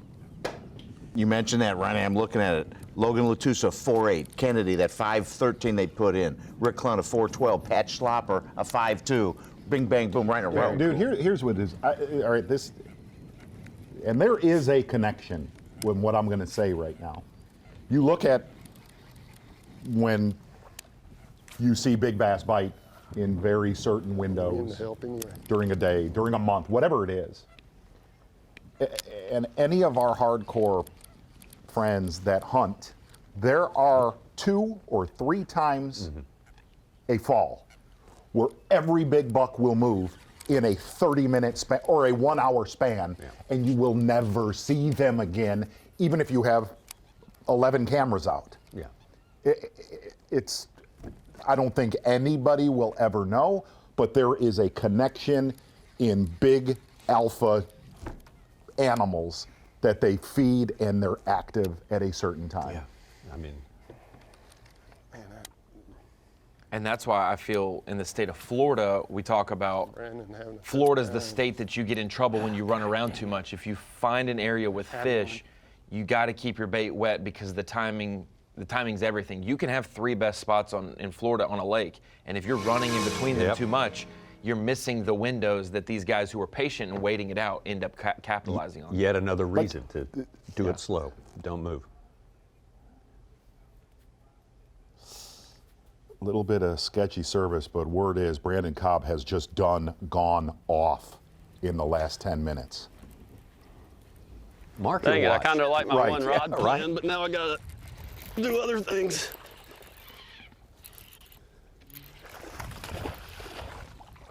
Getting here.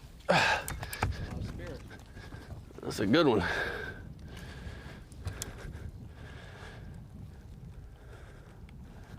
He wasn't coming off.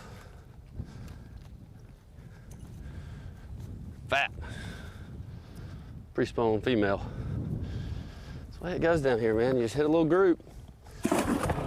And then Feel like there's more fish coming, seeing what we're seeing. I don't remember now. I know I should know which one I'm supposed to call, but I don't remember.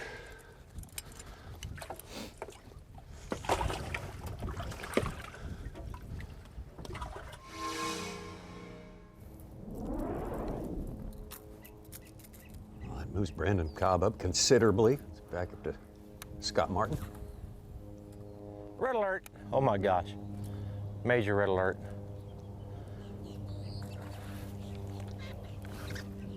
Wow.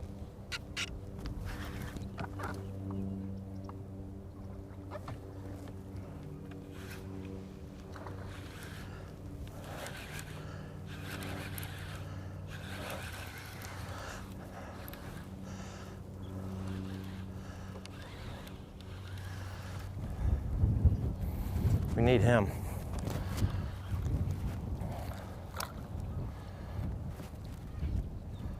We need him.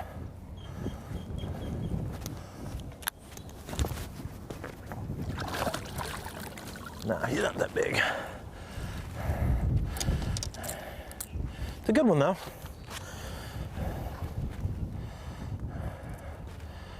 It's pretty good when you can call your shot, you know? That's pretty cool.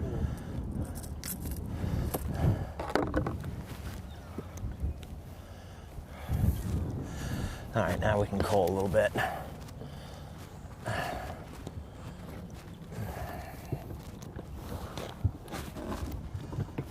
Okay.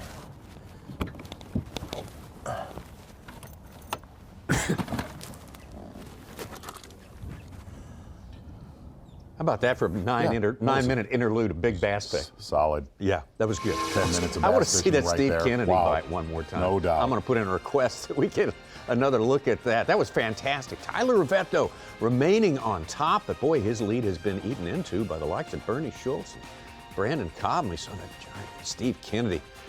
Man, oh man, what a... who knows why it all happens at once, but sometimes it certainly does, and we enjoyed that so much. We are on the top guys for you, and we're going to remain so for the foreseeable future. Yeah! No way! Live coverage of the SiteOne Bassmaster Elite at Lake Okeechobee is sponsored by Yamaha.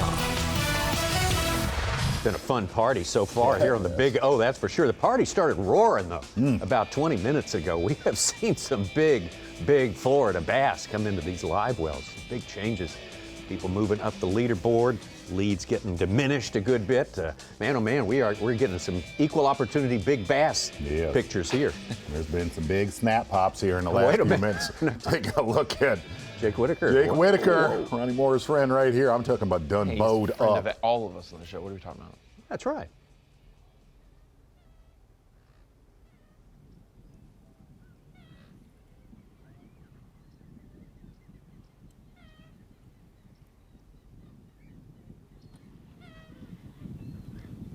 Just had a giant. There's another one like a twin right there. Holy cow. Thought it was a 2-pounder when he hit.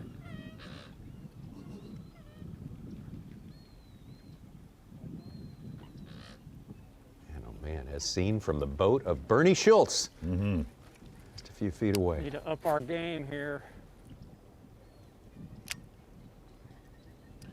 Yeah, Bernie's kind of watched the show go down in that area today.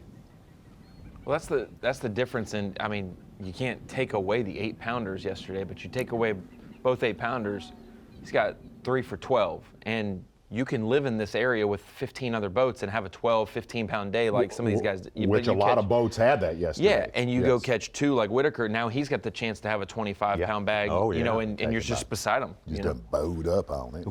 What?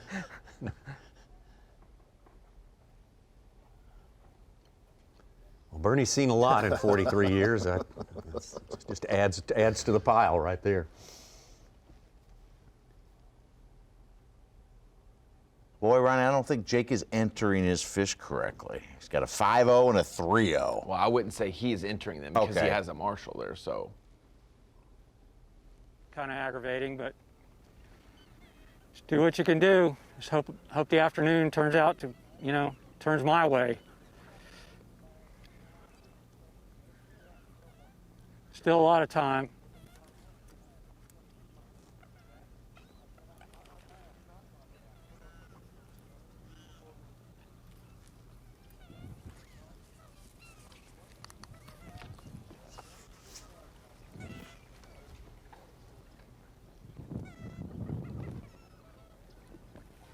Tyler Rivet, lower left, still on top of that leaderboard with about a 2.5-pound lead ahead of Bernie.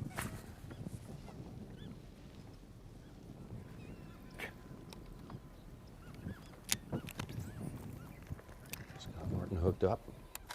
Nope.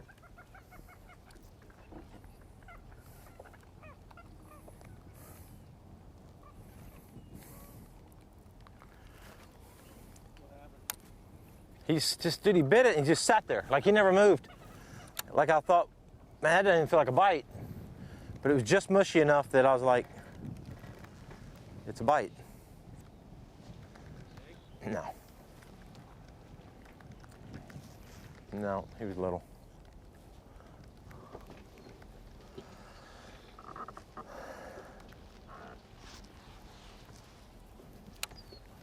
Yeah, that Kennedy catch was the power pole replay of the year. I got to see that. Fantastic. I got to see that again. No doubt about it.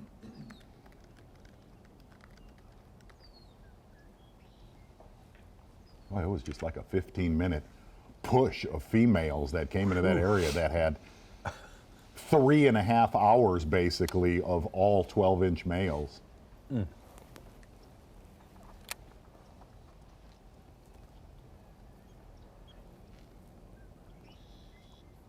I find it pretty interesting that Tyler Rivette, who cooks for Brock Mosley and Hank Sherry when they room, they want him to cook because he's a Louisiana, makes good stuff.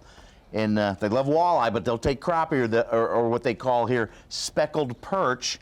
Okeechobee City has the Speckled Perch Festival. Ah. It's the world never heard of speckled perch capital of the world, supposedly.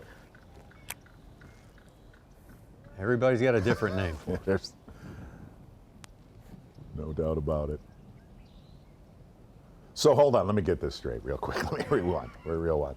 Did they make Tyler Rivette cook because he was awesome at cooking? Yeah. Or did I've been around Hank, or did Hank make him cook just because Hank didn't feel like cooking? Well, yeah, wait. I'm just Now, wait saying. a minute. Yeah, all the above. Look, man, I have roomed with Hank. I ain't seen him lift much a hand around the kitchen. Hey, Okay, he's just the leader of the group. Jacqueline. Yeah. Well, Yes. on that note, as we bring it into the Bassmaster Studio, sponsored by Marathon, over at the Dakota Lithium Screen of Knowledge, I wanted to kind of break down for viewers who maybe haven't been to the state of Florida, haven't been to Okeechobee, what kind of it looks like under the water in some of these dollar pad fields or the scarce reeds or the little bit of vegetation that you see some of these guys fishing around, that from Google Earth, just the visual, you can see it just looks all fishable. It all looks like there should be bass everywhere, but there are key spots, especially around the spawn, which the spawn is a lot longer of a period at Lake Okeechobee than other places that, you know, from around December, Christmas time, they can start spawning until all the way through May, the normal spawn that the other states are experiencing. But when they are on the spawn, those males bring in those females, and those females have a place to go. And oftentimes that's why you see anglers get in these areas, and instead of running around a bunch, they'll power pole down, they'll just anchor down and stay in those areas forever and just pick it apart. Because at a certain point, a wave of females will roll through to either a bed or to find a male to pair up with.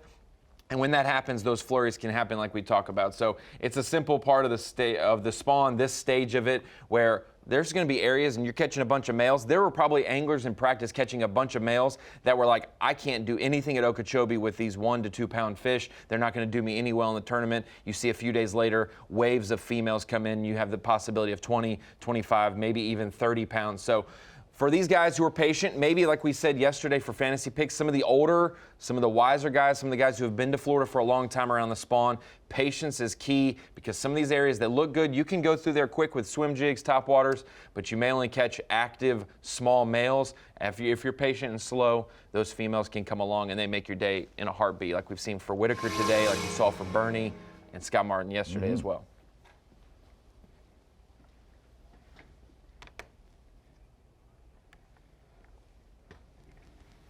Big fish from Brock Mosley, 6.5 pounder. He had 17.6 yesterday. I think that fills his limit about 13.5. He's 14th place. I would say Hank may, going back to, he may pull the seniority card, you know. No, I'm going to tell you how I'm gonna that make went. Brock and Get Tyler on the do floor, this stuff, freshman. you know? No, Yeah, I'm going to tell somebody's you how got that to went. sweep. Dude, this is so good. I can't believe how great you are at cooking. Whoa. Wow. Go in the pads. Ooh. Oh, nothing grabbed. There we go. That's a giant. Skinny, but a giant. I didn't want to land him right there, but I didn't want him going the lily pads. This has got to be a 7-pounder. Boy, that looks skinny, but it's got to be 7. It's a giant. Get him in there with these other 2. I got to figure out which little one to throw out, and then we're going to do some fish redistributing. Let's see. Oh, I know which one it is. This is the one without the buoy. It's this one right here. Little chunky one. He's gone though. Now, pretty obvious which one to call, so I don't think he needs the buoy. See what? I'm gonna move some of these 3-pounders over to this side. Are you through?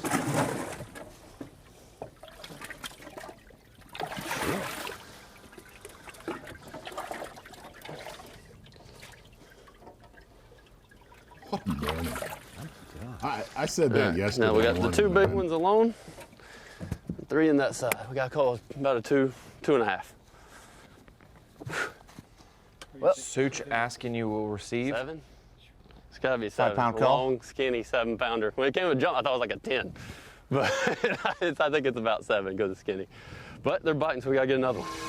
Not only a 5-pound call, like you said, for Cobb, but Whitaker's fish popping in over 21.5 pounds. Now he's in our top 10. So just a quick little text and everything can update. No. That should get Cobb in the lead, and the first one over 20 pounds, probably around 23-ish.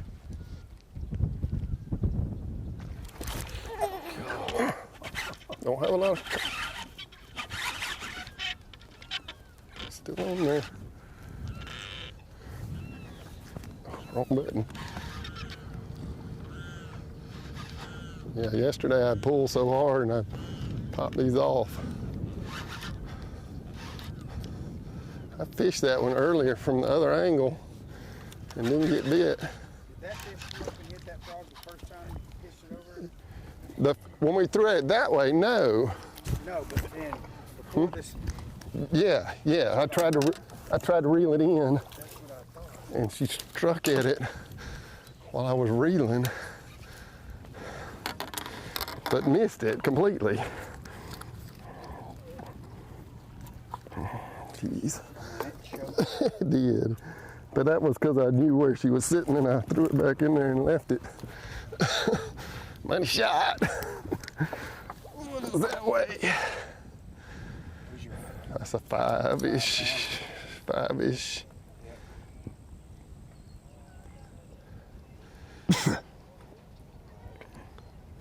Don't call it 414. I saw a 5, but.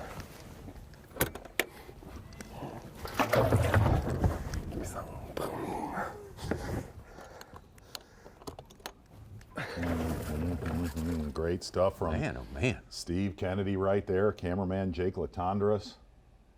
And there is going to be some discrepancies with this power pole replay of the day, and it's going to start with me, and I know you're going to back that up. Basically, we're going to take the production trailer straight on. Big morning, don't get me wrong, Tyler Rivette. Oh, God. But, you know, you're going to get me going between a suspending jerkbait and a frog bite, I'm going to tell you right now. But, hey, a big morning for Tyler Rivette doing something totally different.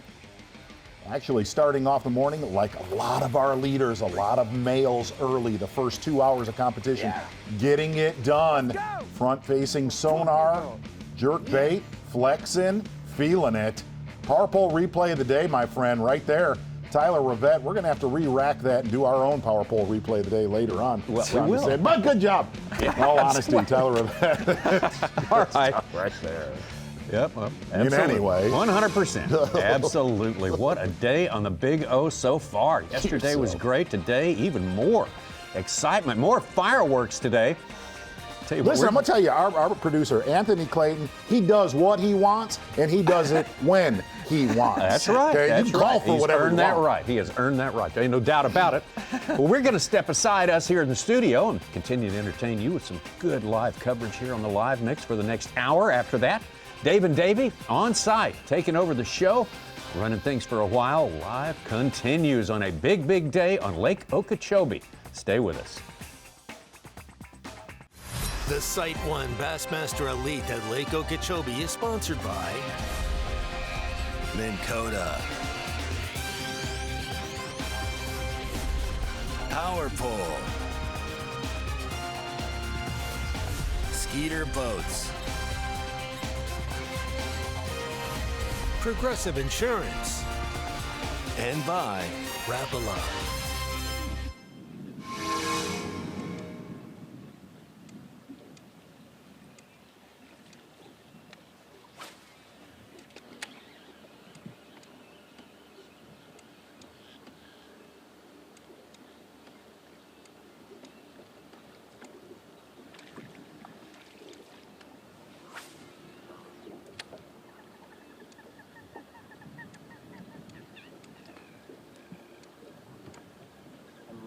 because you turn around and make a whole nother loop through here with a chatterbait.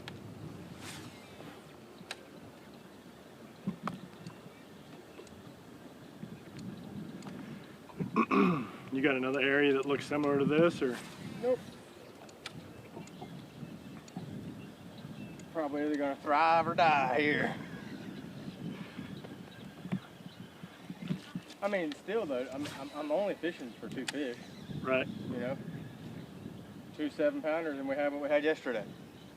You know.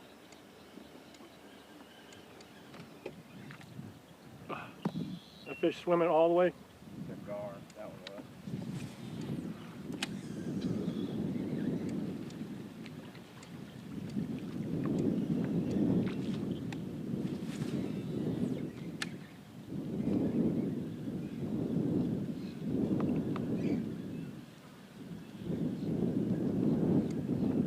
I bet you could just throw like a reeling frog around the edge, and they might get it better because they actually got to, you know, come up on the surface for it.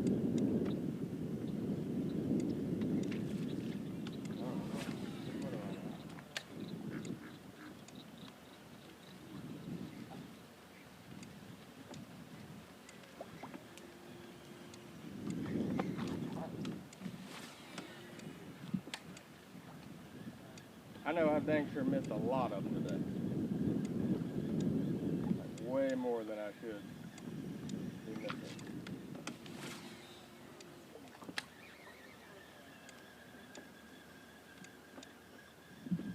You think some of those that are getting the tails could be gar? No, I haven't had a gar bite. You can normally tell because it's like a snap, you know?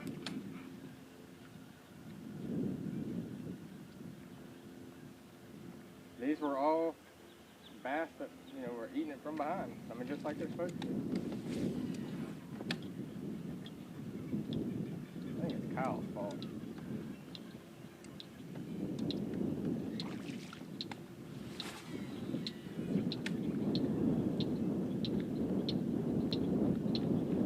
God. Dude, you see that one? Yep.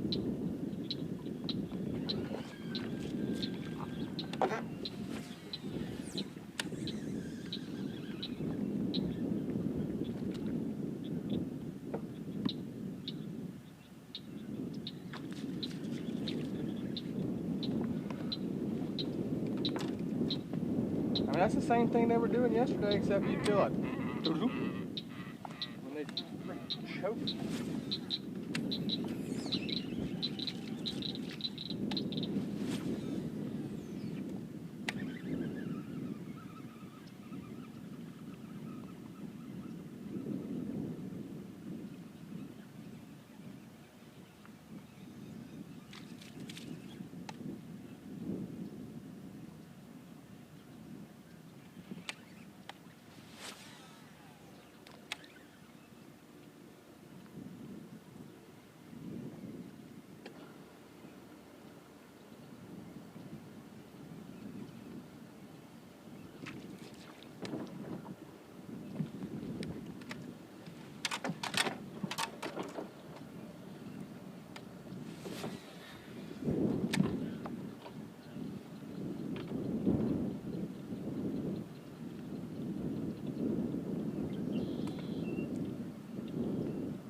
Skinny, but it's gotta be 7. It's a giant. Get him in there with these other 2. I gotta figure out which little one to throw out, and then we're gonna do some fish redistributing. Let's see. Oh, I know which one it is. It's the one without the buoy.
I want that one.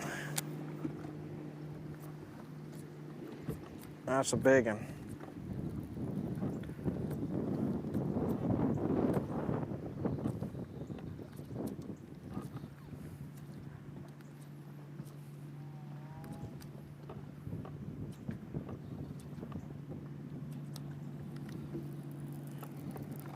She said no, sir.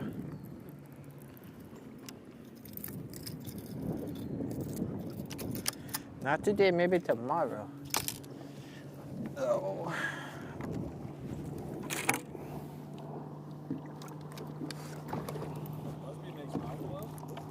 Yeah, they're pretty badass. Yeah, they're the good ones.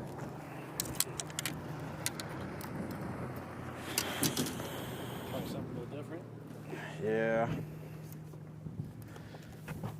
Is that a Carolina? Yeah. I mean, they're sitting on the bottom like you would think you'd be able to. I need to get behind you real quick. You're good right there. Nope. Nope.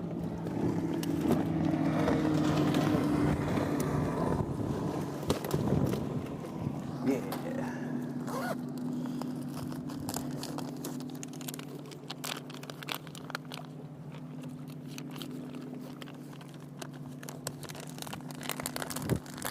I tried it a little bit yesterday. I didn't get no bites, but I mean, just the way they're set up, you would think.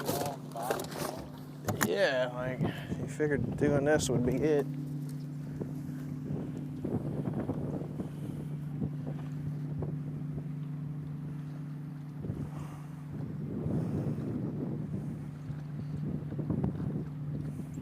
We should just throw every cast with this thing.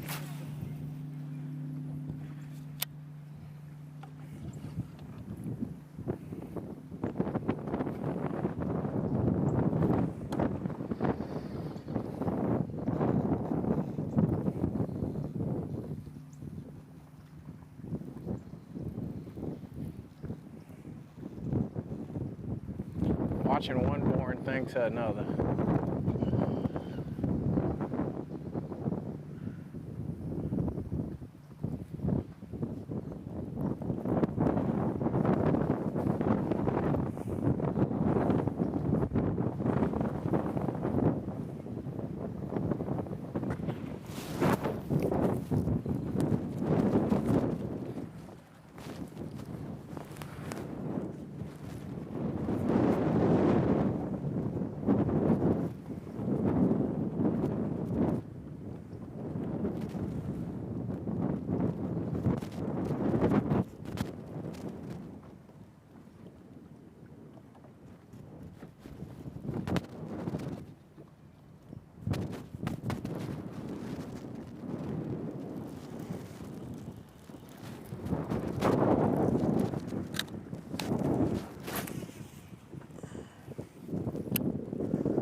Just want to see a big 10-pounder come shaking it. You can't get it out of the water.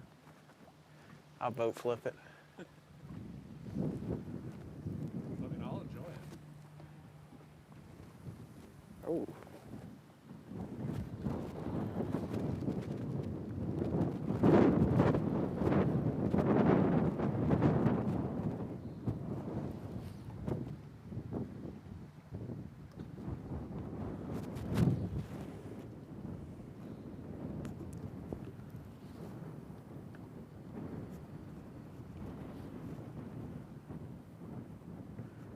The way they're set up, you figured they'd eat it. Uh-huh.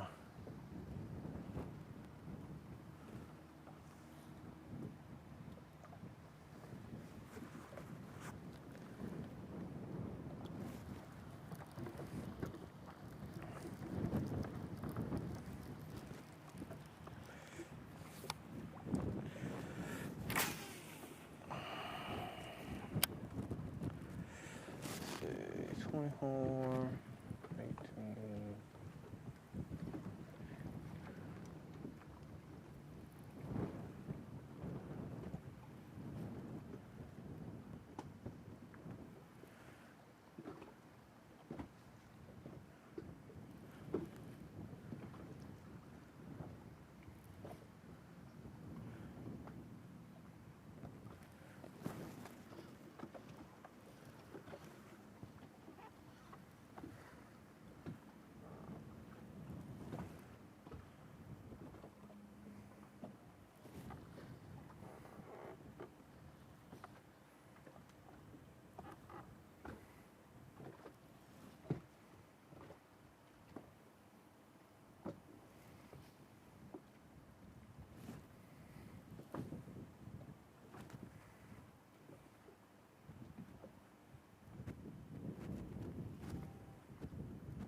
Oh! Popped. Nope. Golly, that was a good one. Whew, I hurt my ribs. Need to stretch before that. Holy smokes. Need another one. All right, well, they'll bite it. Jeez. Ah, yoy, that hurt.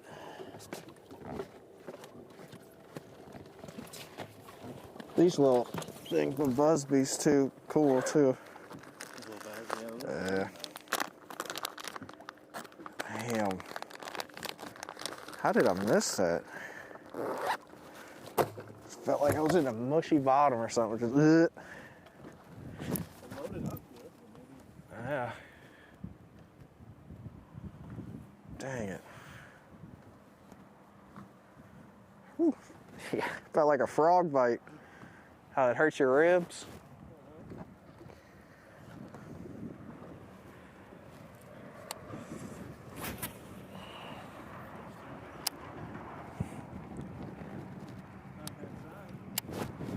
No, it's gonna make me do it forever.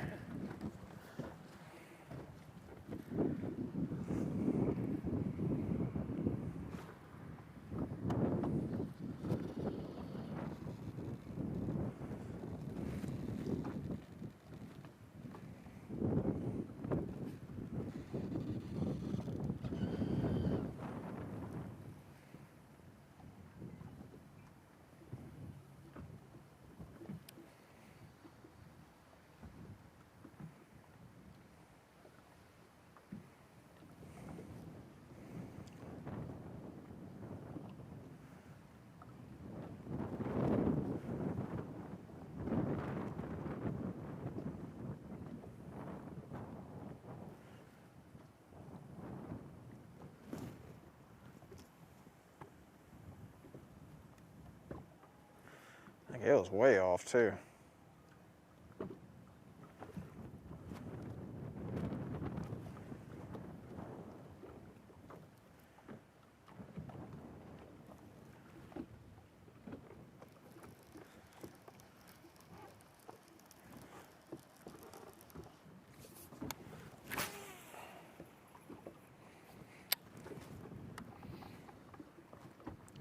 In Florida, live scoping and throwing a Carolina rig. I didn't think I'd see that. Surprise.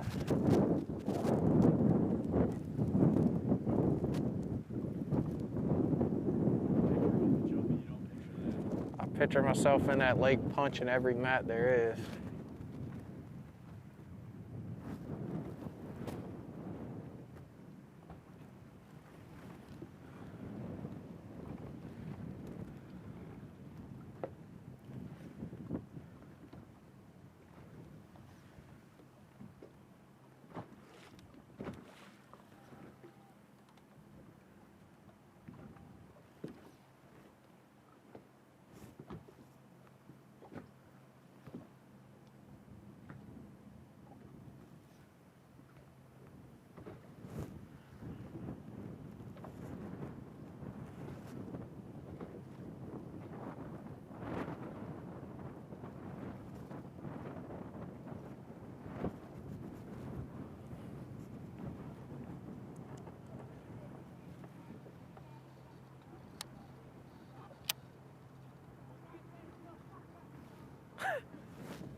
Hard A.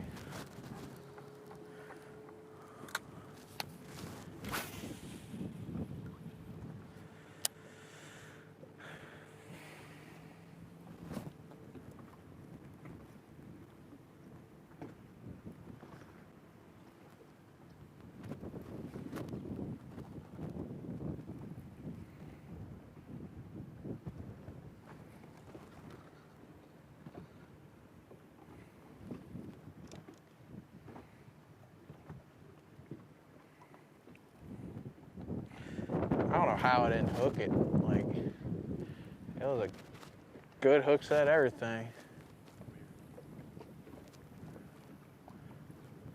They got them hard mouths over here from being caught so much.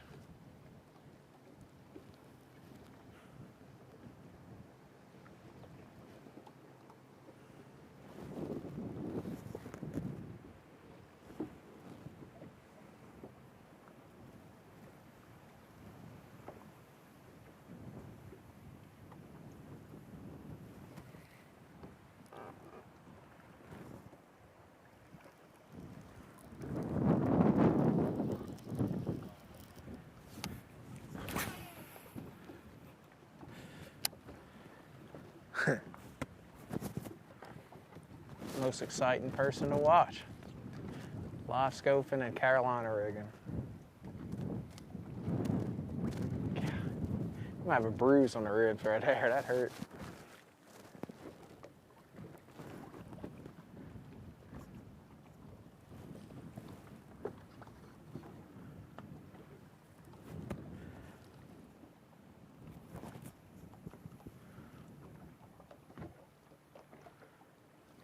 So boring.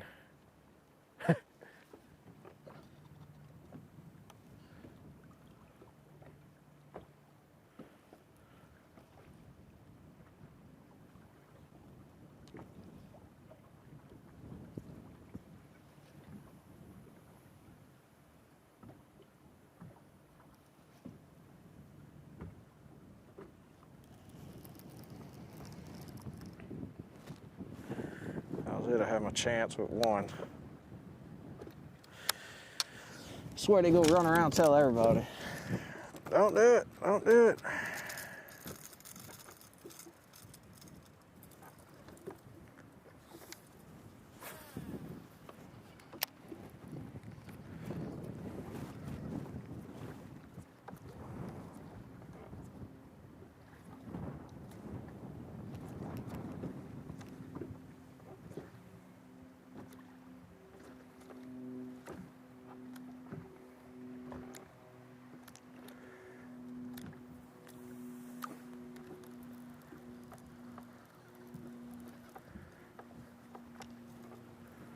Oh, there they are. That's how they were when I caught them.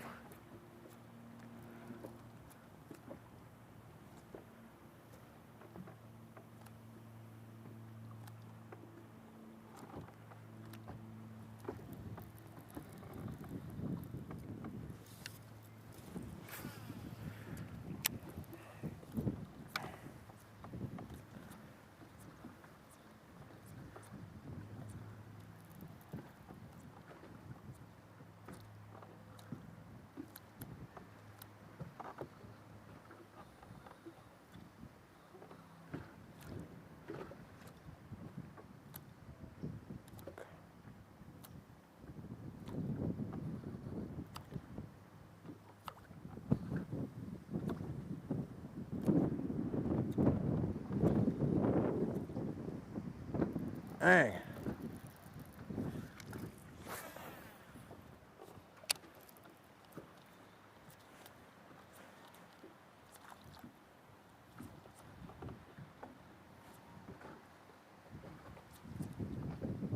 Uh-oh. Uh-oh.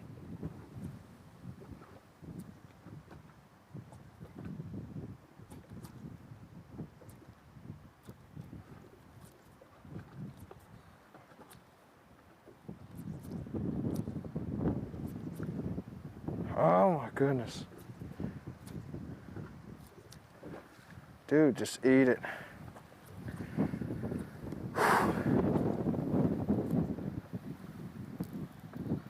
That was a stud.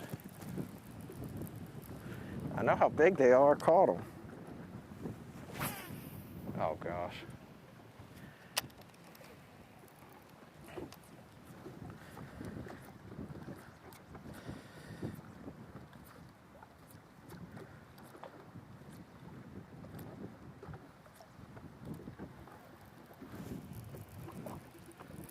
This grass mat's gonna screw me up some way. Hey.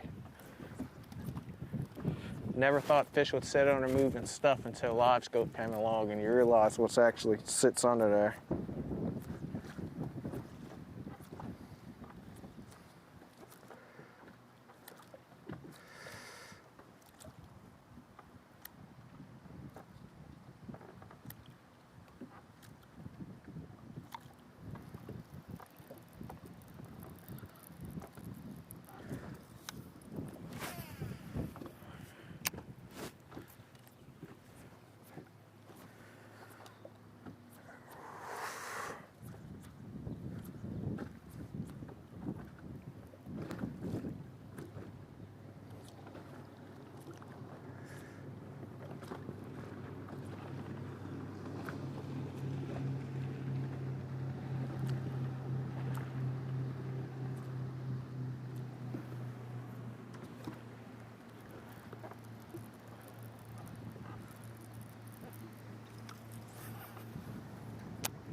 Reward for your efforts. Yes, we called on our shots on that one, dude.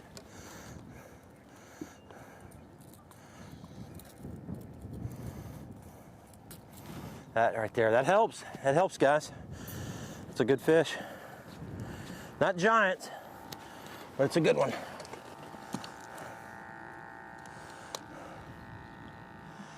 All right.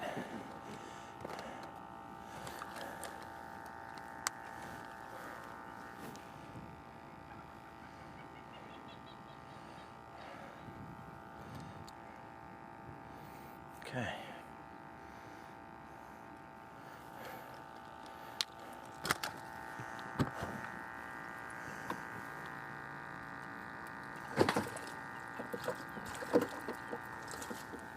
That's a good call.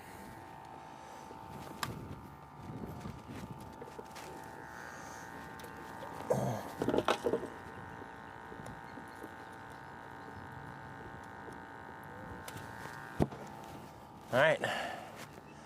There you go.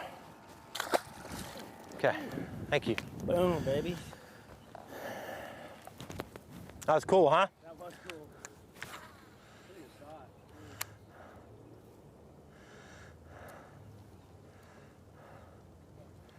Cool shot? Can you like actually fish for them? Like put some kind of little like carp bait on a hook or something? I know They snag them at St. John's. when they do those little fish fairs and stuff, little carnivals and stuff, they'll put a bunch of tilapia and little worms and stuff for the kids to catch. So you can't catch them. So they will eat something. Because they eat grass, right? Mostly? Or no? Grass, algae, little things, I think little shrimps. And I bet you get like fly fish for them. They might. I know they fly fish for carp down my way, down in Miami. They use those little artificial Balls. like balls with Yeah. stuff to retrieve from. Yeah.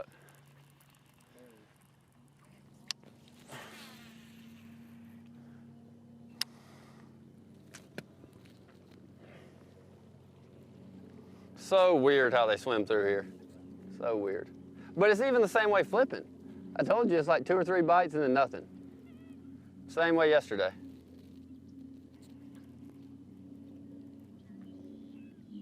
What blows my mind here for you guys is everything looks good. It just Yeah. has that look.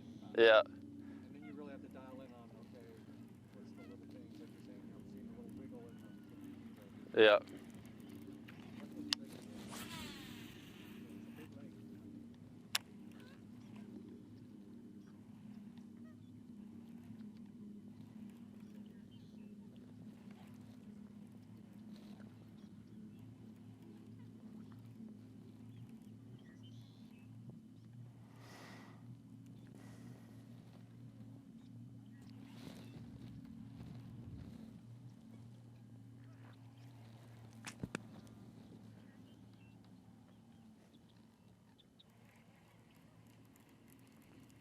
I want to get an angle. I want to like burn one down that. You see that like hard edge?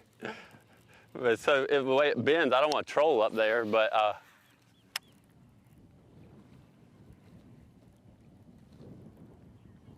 and try to get like in that little pocket right there. And feel like there might be one more just sitting right there on that little edge.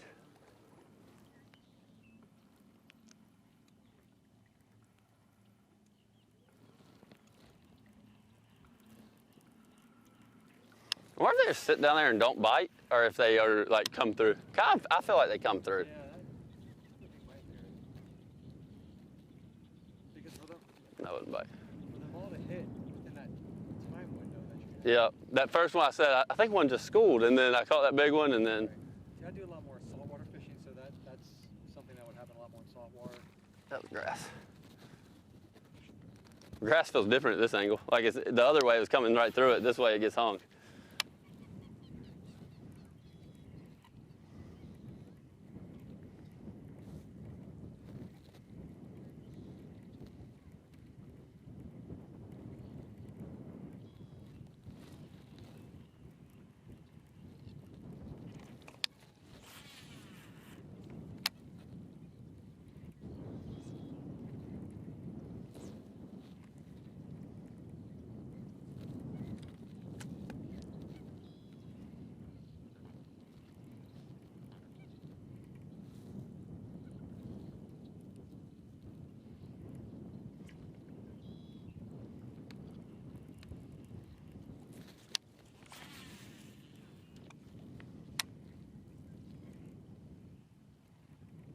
What did you catch yesterday? How full was your weight? 22.9. Got that? Yeah, I think I got that beat.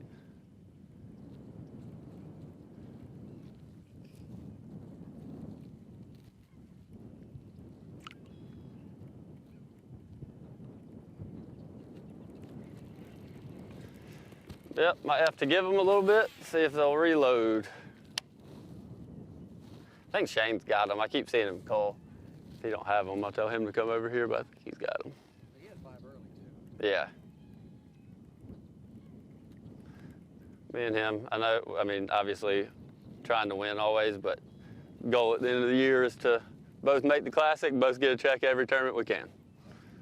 regardless of whose fish it is, where it is. If it's enough for two of us, that's what we do.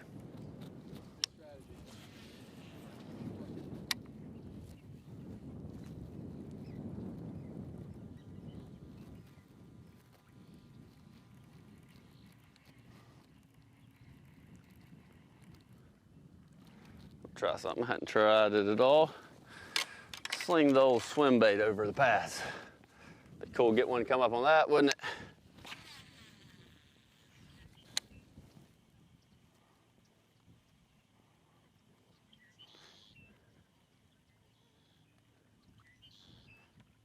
Maybe at least get one to wake on it so I can see and flip to it.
I don't have very much confidence in this. I caught too many flipping yesterday when they were biting and never got one to come up on it yesterday.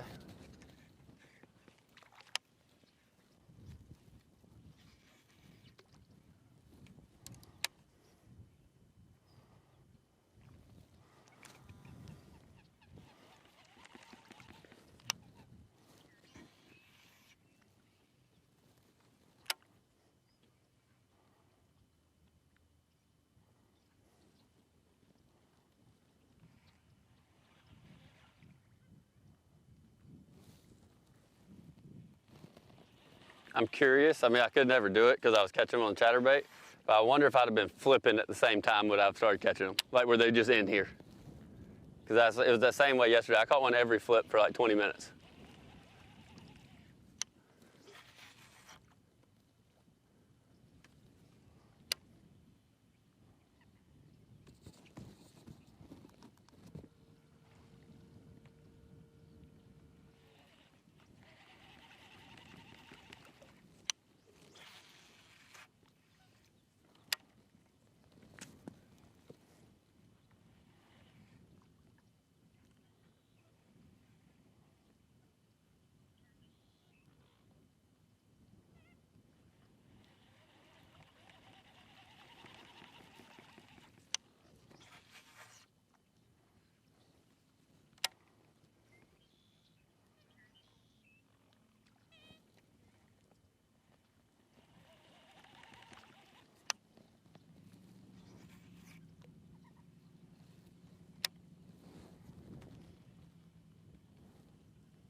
A little house down like towards J&S.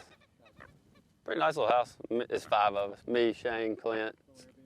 Yeah. Me, Shane, Clint, Skyler, and Mike Huff. Or Mike Huff, not Micah. Yeah, Mike Huff. I thought Micah was not going to fish this year. He seemed like he's got that gas station open and stuff. Yeah, he's busy with that, and Yeah. And his kids. I think his kids are getting to the age that makes it tougher, you know? Maybe 3 years ago, I seemed to go out with him a lot, and then he fell back in the house. Yeah. I don't think he's as motivated as he once was. Yeah. His brother's really good. I mean, Mike is really good. I just don't think he's... Yeah, I mean, all the guys are at a certain level. Yeah. About motivation and what you want to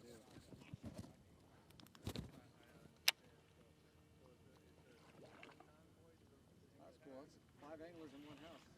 Yeah, it's a little crowded, but it's not bad. Yep. Back to the dorms.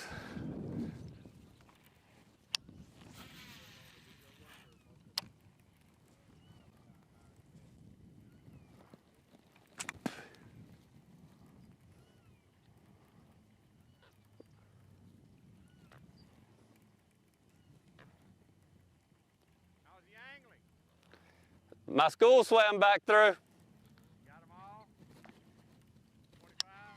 25? Maybe. Dang. I lost a 5 too. I got a 3-pounder. God, that was really hard bite. Holy cow. That might have been a tilapia that I ran into. I caught one of them too.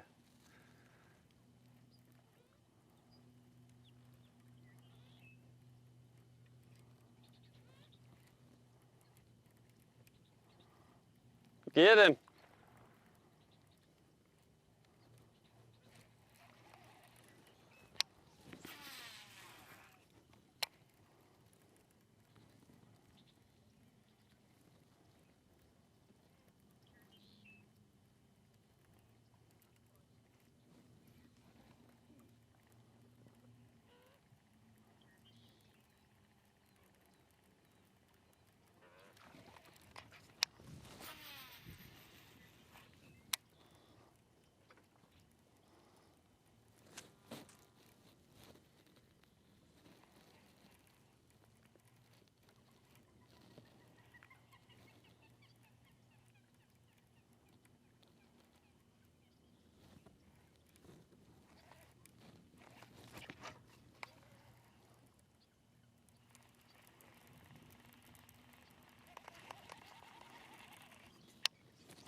That's pretty good. It ain't no 25.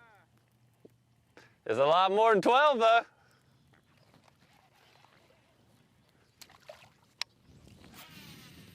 Me and Ed got into it. Yeah. Okay. Huh? Well, I kept catching him and he kept shaking his head and then he trolled right behind me. It was all right, he left.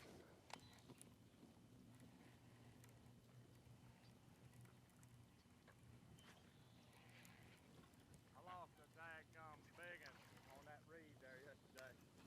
That reed patch? Yeah. Well, you get him. I'm gonna hook to the right here. You get him. No, you ain't bothering me. I'm gonna go flip that right down through there, so.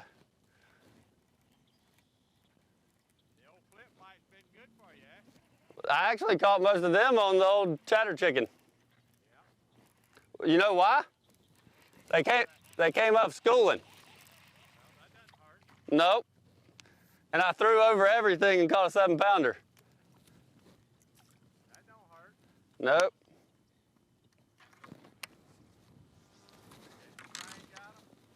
I don't know. I hadn't talked to him. You didn't talk to him over there?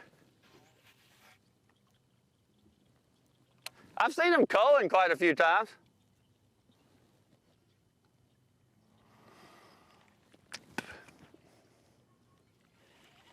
I have caught quite a few flipping, but no real big ones.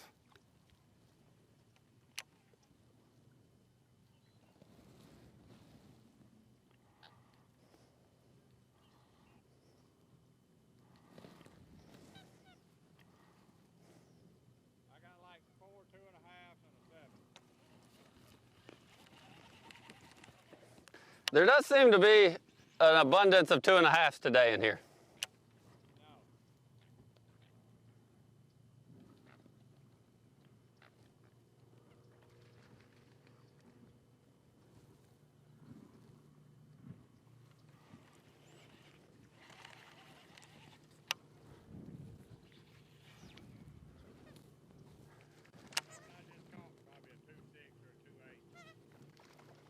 I ain't waiting on mine. I don't know. I think I got like a heavy 7 or 7 something, 6 something, 5 something, and then 2 like 3 to 4 somethings. Whatever that is. Huh? I got a lot of something.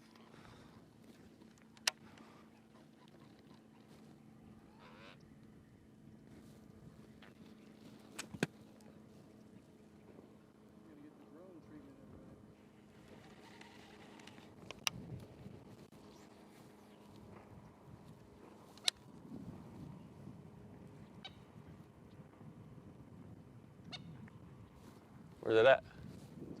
Oh.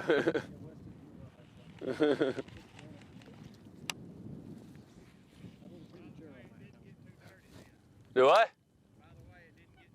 It did not get too dirty. It is dirtier. Nah. Well, I think it helped that wind shifted a little more out the south, because that point right there is catching it. All this punching stuff in here, y'all be able to catch one punching, but it don't work. I did too.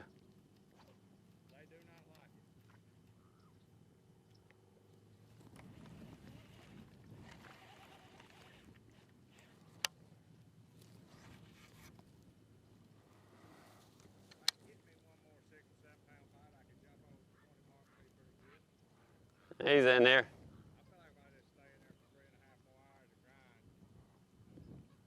I'm getting a little bored, to be honest with you. How about you?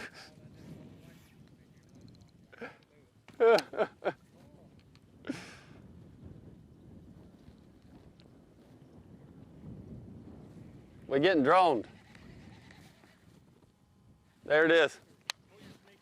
Oh, that was a big one, dude. That was chasing a brim or something. Where'd it go? Can I reach it? Uni-toed.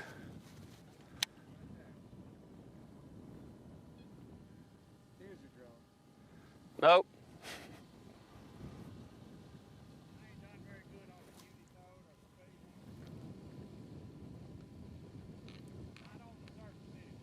I caught him in Moonshine Bay on it. Oh, God, grass. Oh, I threw the same spot twice. That wasn't what I was trying to do.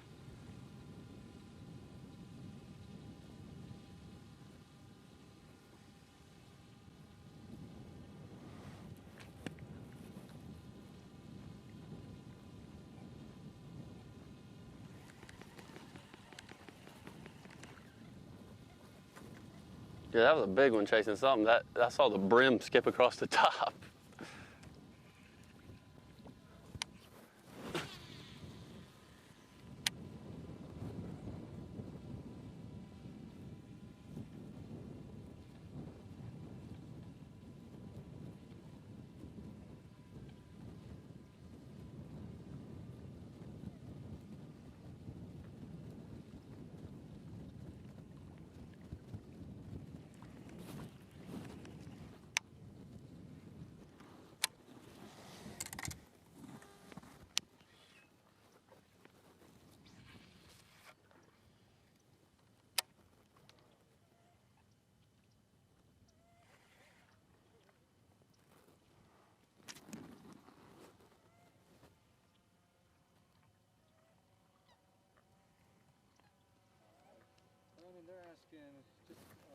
break down the area on this. Yeah. What it is that you're liking and how you're Yeah. Well, so clean water is the #1 thing, and this is not as clean as it was, but it's still clean enough. The wind pushes this dirty water off the main lake into these backwaters, and they got to have some type of protection. We got these dollar pads and a little bit. We don't have much hydrilla in here, just a tiny bit. But what this is, I think the fish are actually spawning in all these dollar pads. Like, I caught most of them yesterday just flipping these holes, and they weren't spawning quite as good today, it didn't seem like. And then they're swimming in these little channels, all the little channels. I just hit a group coming in the channel, and it's really, when you hit a group coming in, you catch them every cast for a few minutes, but then it's like they're gone. And it kind of seems like there's not that many fish in here until you hit one of those groups. It was the same way yesterday flipping. I just would wait, and then when I caught one, I'd catch 2, 3, 4 in a row. And that's what happened earlier with the chatterbait doing the same thing. And I think they're coming in to spawn. It's just they're not quite locked down on the beds yet, and then you catch some pre-spawners coming in. It's just a good spawning area is what it is, about 3 foot deep or so. Relatively clear water, clear for now. And I think they're spawning these holes, these dollar pads.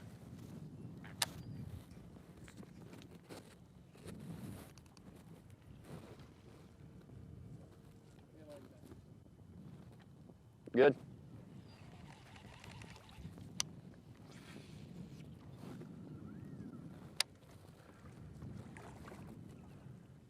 Kind of want to see if another one pulled in my hole here from a different angle while we're.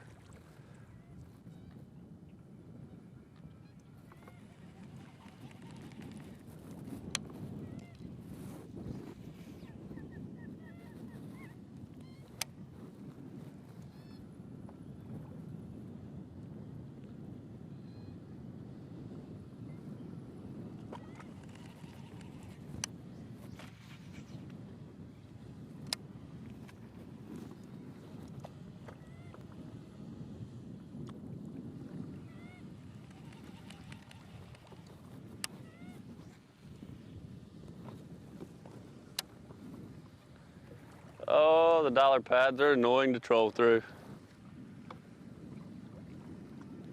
Can't even hardly move.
Do I? Oh.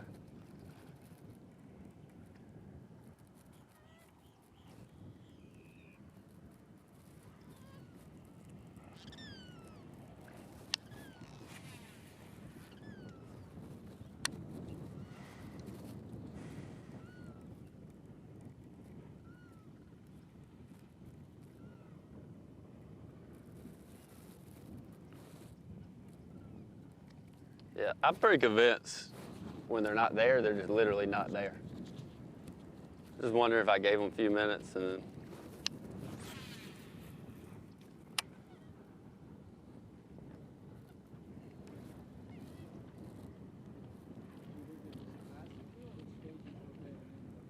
I think they're coming in these, like, see how there's a couple different gaps in here? I think they're coming in. The SiteOne Bassmaster Elite at Lake Okeechobee is sponsored by Humminbird, Mercury,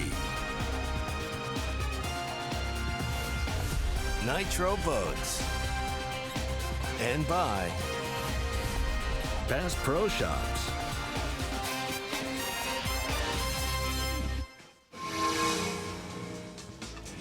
Welcome in. While most of the country is dealing with cold temperatures and some with snow, some with ice, not here. 90 degrees already, and it's just turning noon at the SiteOne Bassmaster Elite at Lake Okeechobee, and the sun is not the only thing hot. The big bass bite is hot here today, and your tournament leader has silently crept to the top of that leaderboard. When he left this morning, I was kind of shocked to see a camera boat with him because I was like, well, yesterday, well, he has consistently caught him, and he finds himself atop the leaderboard right now. Tyler Rivette right behind him doing something very, very different, and Steve Kennedy doesn't know what to do with his hands, but he sure knows how to catch some giant, giant bass, and the state of Florida, halfway through this event, has been treating him very, very good. I know what you're wondering. Let's get caught up. Let's see what was happening all day long. Will your Toyota Midday Report and Davey Height, Drew Cook. Could he win again for the second year in a row? He definitely could. Drew Cook, just he's a great angler. We talk about this ever since he's been on the Bassmaster Elite Series. And he catches smallmouth, he catches spotted bass, he catches largemouth. But he is in his element when he's around this shallow water vegetation. You know, the Florida, South Georgia, even in South Carolina, you know, where he won an event last year. Just an excellent fisherman in shallow vegetation. And, oh, boy, if there's a few of them spawning that he can lay his eyes on, look out for the rest of the field. Does not surprise me at all. I think J.O. said a few minutes ago, Drew Cook's kind of a dark horse, but he's not really a dark horse when you come to a place like Lake Okeechobee. Drew Cook has been in contention since literally the first day on the Elite Series. I mean, it seems like there's a lot of rookies that go through kind of a process where they kind of learn how to get in that top 10. He has perpetually lived in that top 10, and bad events for Drew Cook are a rarity at this point in his career, and especially when you get down to this part of the world. But when it comes to this part of the world, one of the most fabled fisheries on earth and one of the most fabled families in bass fishing, Scott Martin. Yeah, I think everyone was excited to see Scott Martin have a good day yesterday, certainly himself and his family. Roland here yesterday, good to see him. I hadn't seen him while I was up on stage with his son Scott. You know, he had to be super, super proud. The problem with Scott Martin, his area that he caught his fish yesterday, even though I don't think he, you know, quote unquote, beat it up, it's very, very small. And he's been in there today. He's been very, very patient using this prop bait. It's a X-prop. Caught all his better fish on that yesterday, maybe one flipping, but Scott Martin is not going away. He might leave this one little small area, but he's not going away out of our top 10 anytime soon. Oh, but you better watch out, because feeling the burn, Bernie Schultz. Well, certainly not a surprise to see Bernie doing well. He's been fishing Lake Okeechobee for a very, very long time. He's a typical Florida fisherman. He can be patient and slow. You see he's around some other boats fishing, but you just have to put your head down, be very, very patient, and try to outfish the people that are around you. Bernie Schultz does a good job of that. I think sometimes maybe on other lakes, maybe the Florida comes out in him and he's a little too patient and should move around a little more. But, gosh, when you see him at Thousand Islands, New York, or anywhere in Florida, you know he's going to be in the running to have a really, really good finish. Still waiting on him to win a tournament here, Lake Okeechobee, this Sunday. I couldn't think of a better place or a better time for Bernie Schultz. Oh, golly, Steve Kennedy. Yeah, it's so fun listening to him, watching him this morning. You can see right there, that's certainly an example of what has happened with him today. The fish, the size has really gone down for him. That's a better fish there on a frog for him this morning. But a lot of these 1-pounders, 1-1, 1-2, 1-3. I know at one time he was really giggling a lot about he caught a 1-3 to replace a 1-2. He had several of those just 1-pounders in the boat. And although they're fun to catch, but in a Bassmaster Elite Series tournament here on Lake Okeechobee, those 1-pounders will not do you any good. Steve Kennedy trying to chase down his 4th Elite Series win if he could get it done here at the first event of 2023. But look out for this guy. He's been a fantasy fishing phenom. You pick him, he always gets you points. But it could finally be time for Tyler Rivette to seal the deal and win one of these things. Yeah, it really is. And you think, well, he's in his element. Yesterday when I saw him weigh in, that really good stringer in 3rd place after everything was done, I thought, wow, he is really in his element. He's in that shallow vegetation. He's flipping. He loves to punch. He loves to flip. And I thought, man, this is really great. He's in his element. He's got a great start. And then this morning I find out that I followed him, and he's fishing in the river, catching a lot of his fish on a swim jig like you see there, but also mixing up, using his electronics, using forward-facing sonar, catching some fish on a jerkbait.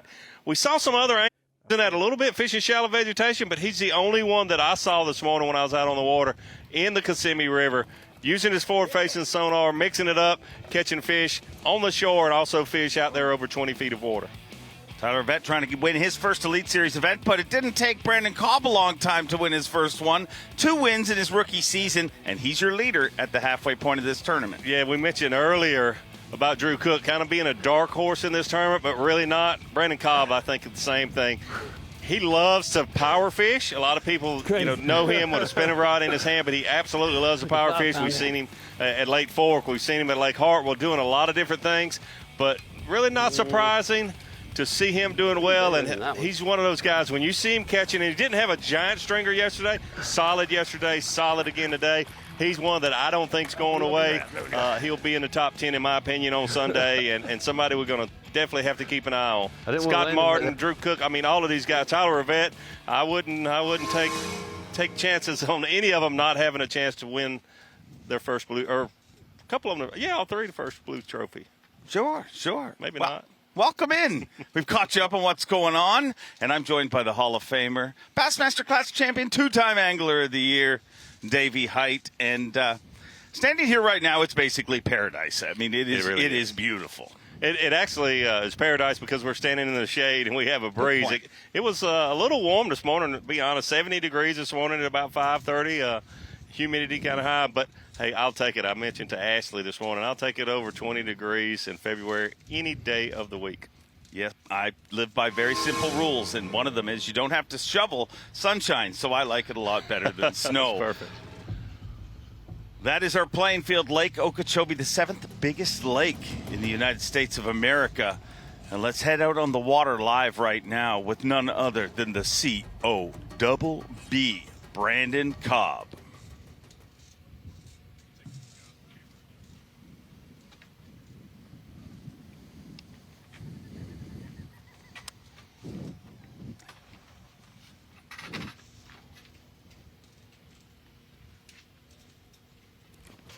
Oh, that might be a big one.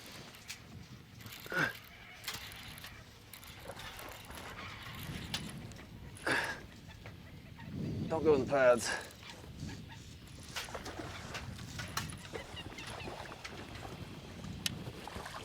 Come here. Got you. Wow. That's the biggest one yet.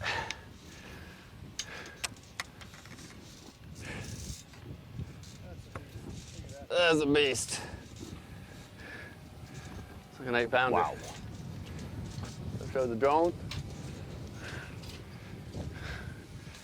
Our big I feel a boom shakalaka shakalaka in his future. Put him in there while we cull, and then we might have to. Big Lake Okeechobee bass right there. How big do you think it is? I think it might be a little closer to 9 than 8, but in the 8-pound range for sure. Definitely not 7. I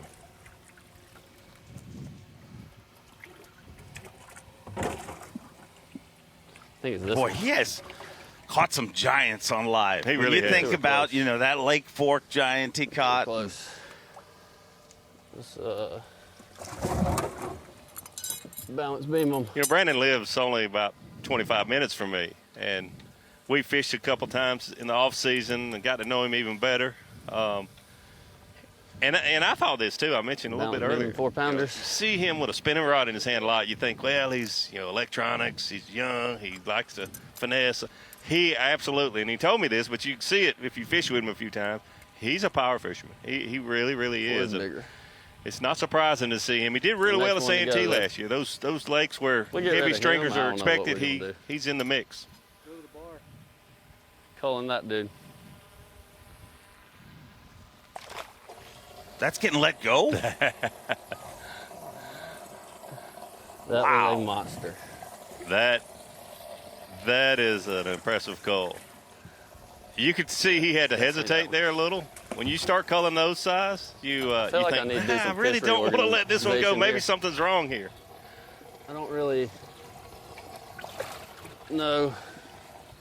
All right, we'll just put those 2 big ones over there. We're running out of room. We're running out of room. Whew. Retie and do it again. 5 fish, 2 live wells, running out of room. That's what you like. I don't even know what we got Incredible. now. Did you call that guy 8? Let's say 7, just in case. I don't know. 7, something. I don't know, dude. I have no idea. He looks a lot healthier than 7. But It's up to you. What if you think he's 8? Thought it's hard to say. Once they get that big, I don't catch very many that big. I live on Lake Hartwell. all right, we'll put the difference again. No, 7 and a half. And people wonder why Bass Track screws up sometimes. Yeah, exactly.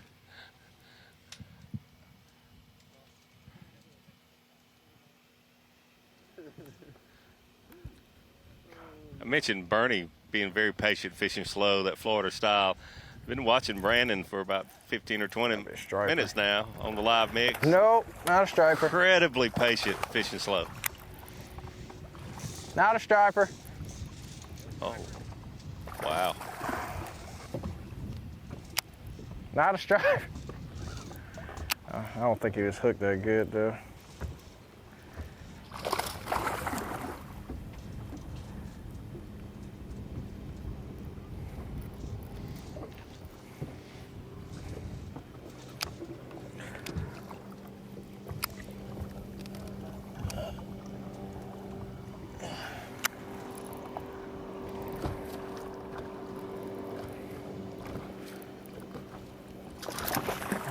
No, no, no, no, no. Let's go! Woo! Oh, he wasn't coming off. He needs to roll back the sleeves and flex right now. He will. Trust me. I can't. I got a fish. You called it. Called it.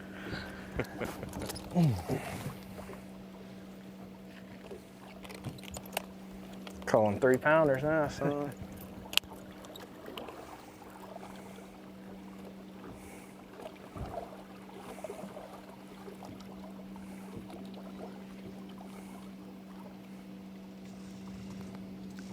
Cool.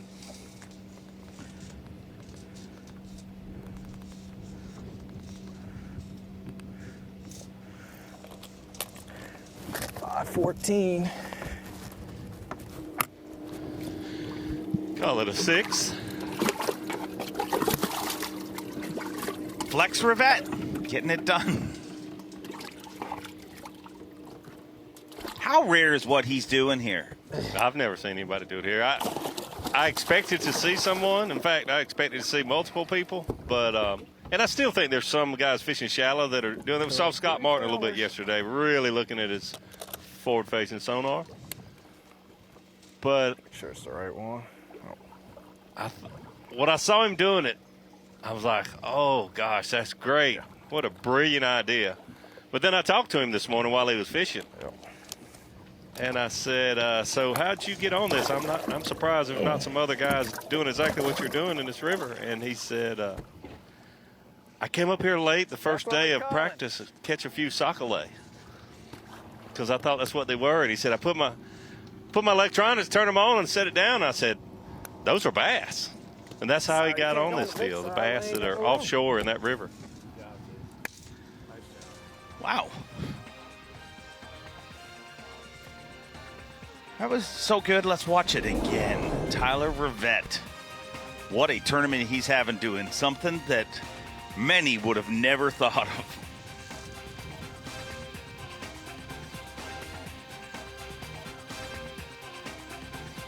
Really incredible to. I think Zona and Tommy even were like, hey, yesterday morning, hey, we'll have one tournament where nobody uses forward-facing sonar. Well, Brandon Cobb isn't, that's for sure, and he is atop the leaderboard. Wow, look at that fish.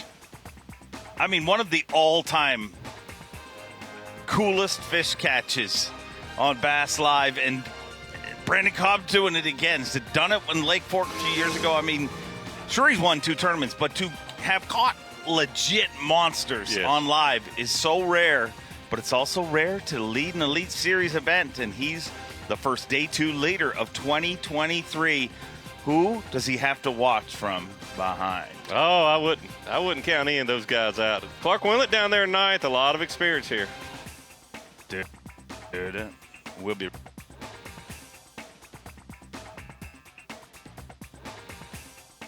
Yeah! No way! Live coverage of the SiteOne Bassmaster Elite at Lake Okeechobee is sponsored by Yamaha.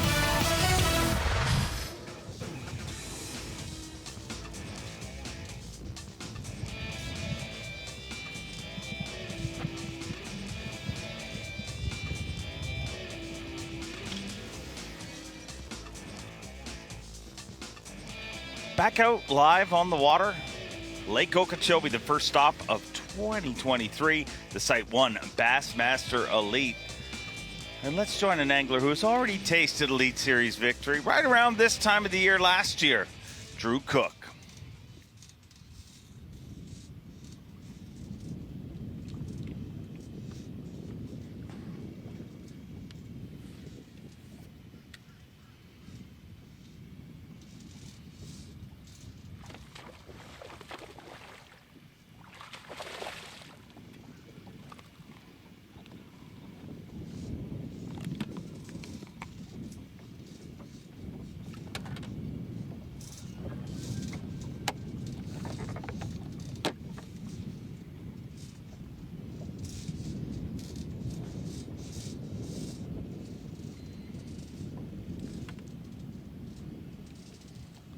A lot more wind today than yesterday, and we're seeing more fish caught on moving baits than we saw yesterday.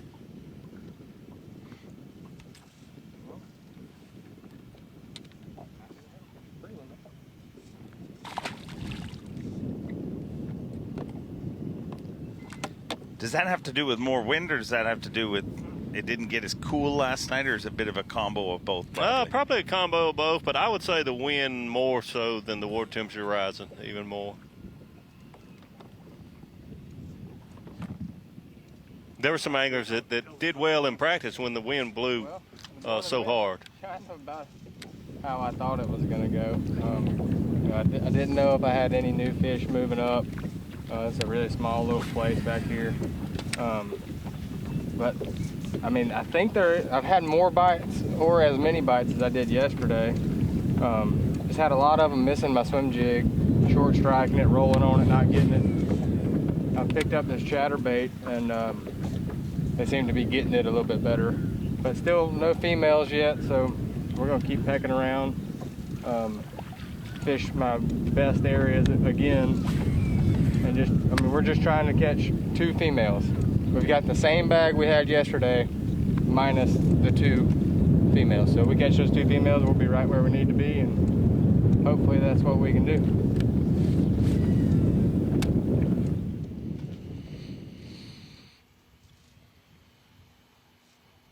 Good positive outlook for Drew Cook. It's been a good day. That's what it takes to separate yourself.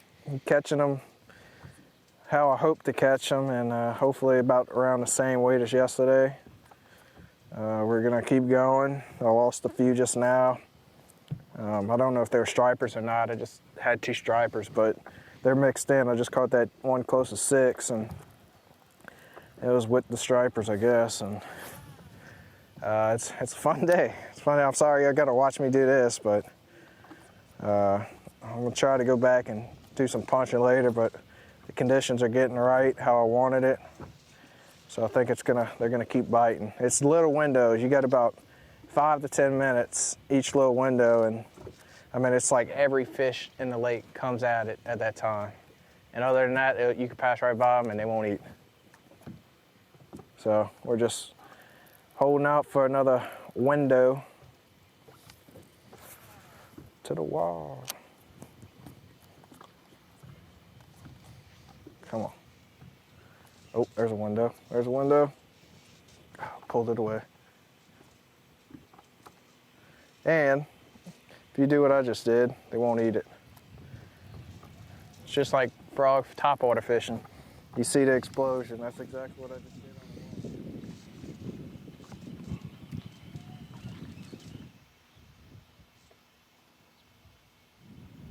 the wall. Or the male, one of the two. I mean, would have never come off either. I don't know if that one's gonna help either. That's definitely not the one that missed it this morning.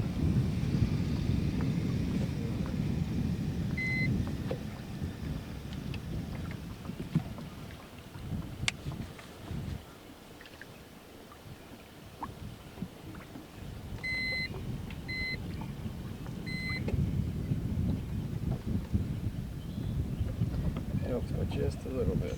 Number 3.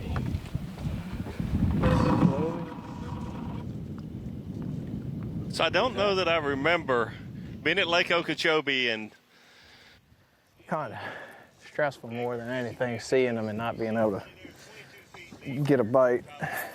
Like, we just go looking right over to there, Drew that's, Cookie's catching one in 2 feet. let's see. Just in that group right there, that's 25 pounds. And that big one, I don't know what that's big. I know which scene would be Randy Blockett's favorite. Just gotta wiggle it right. But that's how it is. Just, you'll catch one, which I'm proud of, like get a good one, and after that, they'll stop for a good while. I normally leave, but about to. I'm tired of throwing this thing. I just want to punch all day and throw a frog. That's what I expected to be doing coming down to Okeechobee, but I'm gonna do whatever the hell I gotta do to win. And I think this right here is a winning way for sure. Nobody else is doing it yet. And there's fish. Just gotta get it to commit.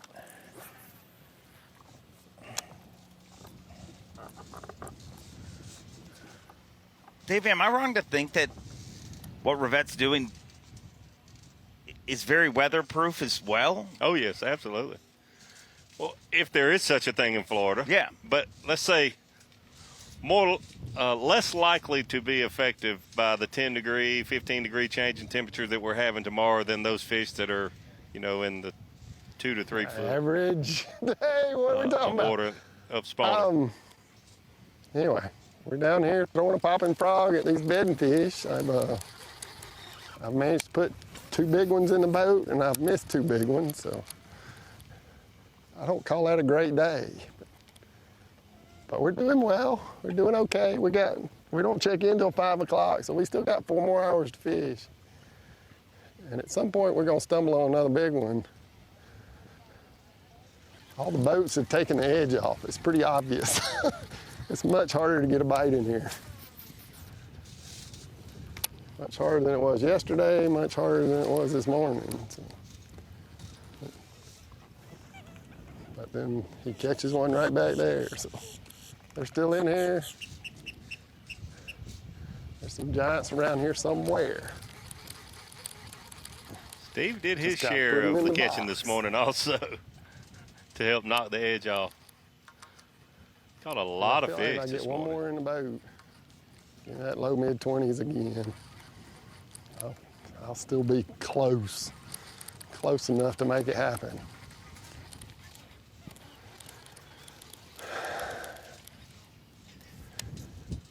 Where is he? There he is.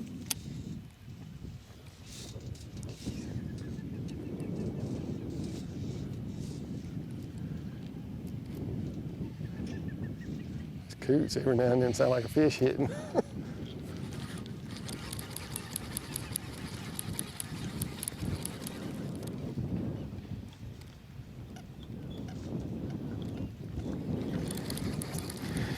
Where's my chatterbait? Let's see what that does. Leave our 4-box and join one angler at the C-O-double-B. Yeah, that's what he said. Brandon We were supposed Cobb. to go and we never got time, and then I kind of, ever since then, like it's been on, like I want to do it.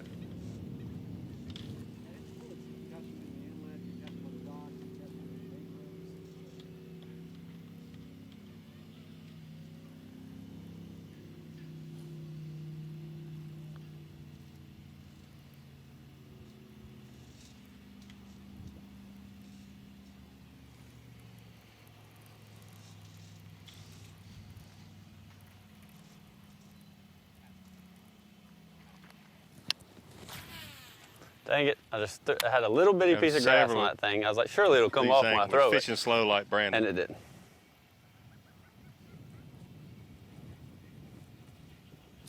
Oh my gosh, and I had a bite. I bet if I hadn't had that grass on it, he would have ate it.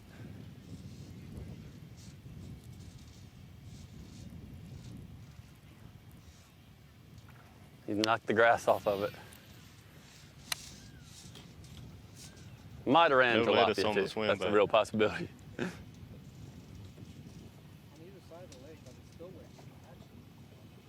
I heard that before.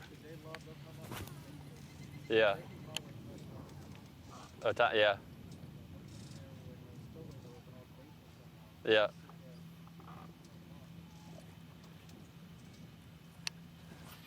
I used to do a lot of saltwater fishing. Every fall, like when we were off, that's what I would do. I didn't go much this year. South Carolina's pretty good for redfish.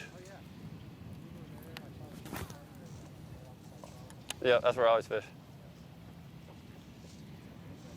Yep. Catch a lot of bulls, but I don't like messing with the bulls. I fish the creeks like bass fishing style, you know. I like catching the bulls. How about you, Dave Mercer? Oh, I like the big girls.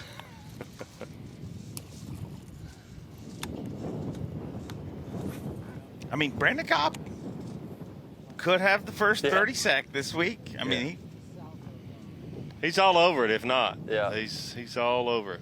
A lot of people do that. My boat, I'll get out and walk every now and then. I can't get like to them with it. It's like a little V bottom, you know.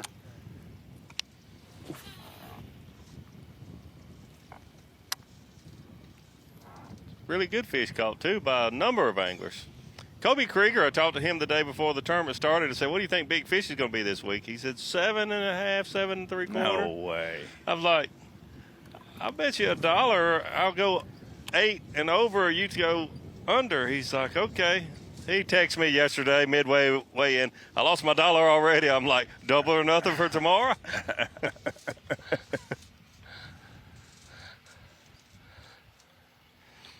Well, here's the crazy part. We've seen a lot of big fish caught. We've seen some giant weights. Brandon Cobb may have the dirty 30, but it's just getting to the best part of the day right now. You got anglers not checking in until 5 o'clock tonight. That leaderboard's going to continue to climb, right, Davey Hyde? Yeah, absolutely. And every angler that I've talked to that I really tried to get some information from, they said early and then late afternoon. And if they had to pick one of the two, the last 2 hours are the best. A lot of time left ahead of us, but we're going to continue to follow the action right here on Bassmaster.com. The first stop of 2023. One of the most fabled fisheries in the world, Lake Okeechobee.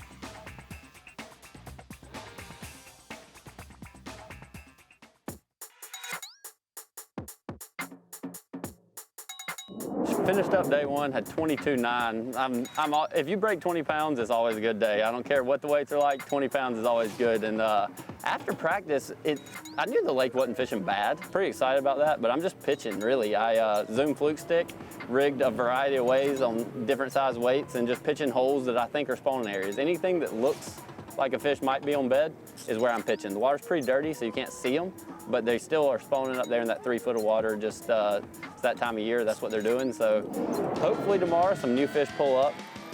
That's the way you have to do in Florida, is make good decisions on when to leave an area and when to stay. Some areas you might want to stay for 8 hours.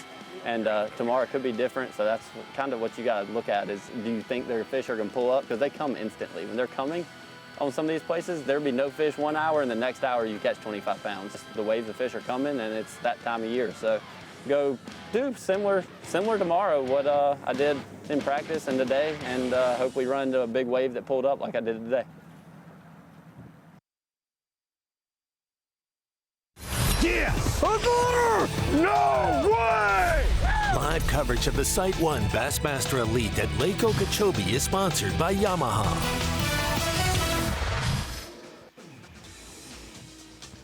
Welcome back to Okeechobee, Florida. Not just the lake, but the community, our host this week for the first stop of the 2023 Bassmaster Elite Series. The SiteOne Bassmaster Elite at Lake Okeechobee. And it is living up to its fame here on day number 2. A lot of big fish caught. We've got Brandon Cobb, who could be working on a dirty 30. And the best part of the day is still to come.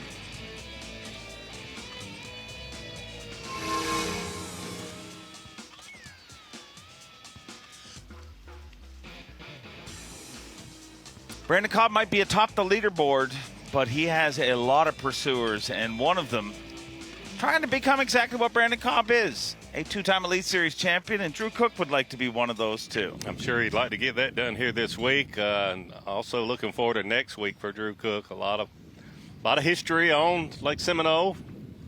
He and his roommate, Drew Benton.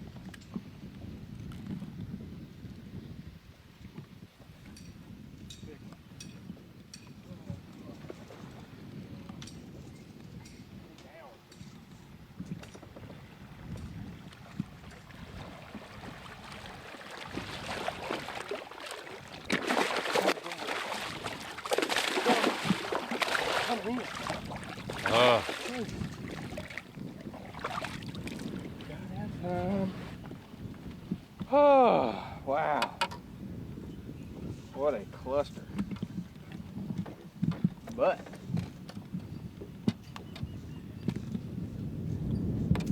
we got one. So docile. Still got it right there. That will help the cause. Gotta be a force up there. Probably 10 minutes ago, he said, I got the same stringer I had yesterday, minus 2 females. There's one of them. A lot of time, like you said, with better time to go, too. Take us a couple of those. When you see an angler catching a bunch of buck bass, and we've seen a lot of anglers doing that, where are the ladies at, baby? Where are they at that time? Oh, there's, it depends on the phase of the process. And I say this because and I'm sure you have too, seen a lot of spawning fish in very clear water where you can see, hey, she's not there. Oh. So a lot of, let's watch Tyler here with this catch. It's like another good one. Call. A good week. Oh, fatty. I think that'll help. Solid fish there. I think my smallest is 3.3. Is that a Carolina rig? What's that? He's fat, yeah. It's one thing to see Tyler Rivette using a jerkbait at Lake Okeechobee, Really but if fat. he has broke out the Carolina rig, Oh, yeah. I don't even know him right now. 3.9. What is happening? Fatty. Number 4.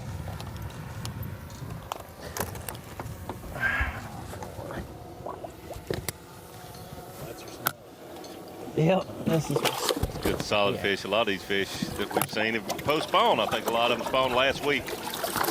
That's a solid one there. Yeah.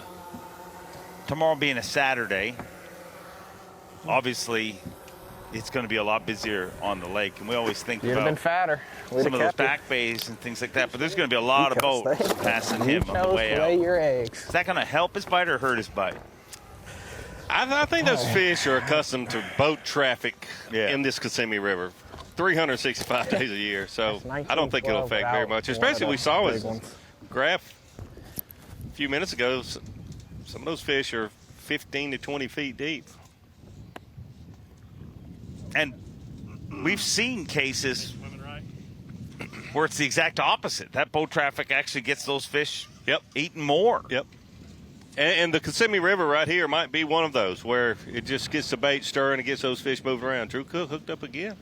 Another big one.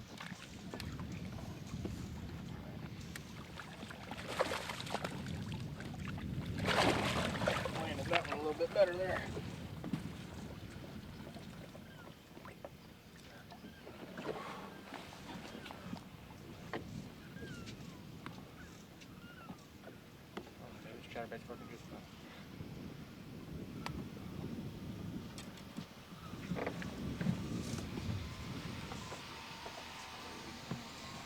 That's another thing about successful Florida fishermen. It's been maybe 20 minutes ago now. He was very confident that he was about to do just what he has done. You know, just they have that confidence to fish slowly, and hey, it's going to happen. Whoa, sun's out, guns out. Tyler Rivette. I see you, Matt Robertson, and I raise you 2 giant guns. Oh. The old chatterbait with a swim on.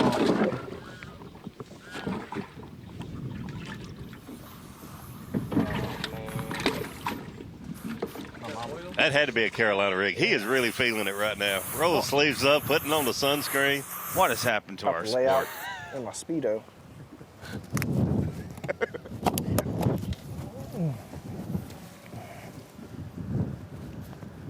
Wow. You can smell the coconut breeze from here.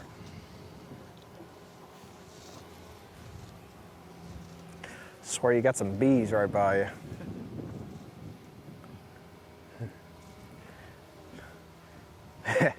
So I was trying to film with the drone whenever they were coming out the garage with my boat and truck with the wrap. And it was a big tin building too. So I was like, man, I don't know, it's gonna probably interfere with it. Sure enough, I like the truck coming out. I get the drone to go up, and all of a sudden it just starts going everywhere. I mean, like almost hitting their truck, almost hitting my truck. I had to run it into a fence. I was like, yeah, that didn't work too well. Well, it's the gun show. And it wasn't high, like it was 4 foot above the ground.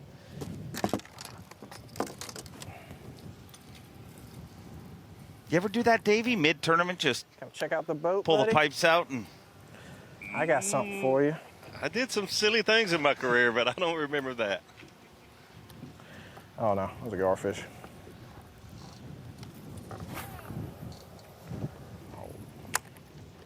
What's that? You're still alive. Oh.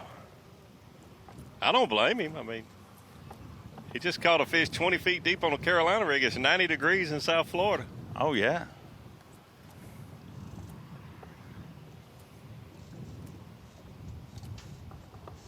Oh, good.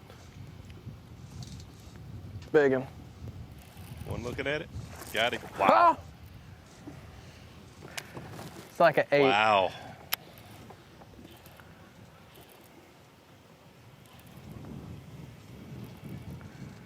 He had the perfect moment to turn around and say, Do oh my you gosh, want, baby. just like Larry Dixon there. Do whatever you want. Just don't come off, please.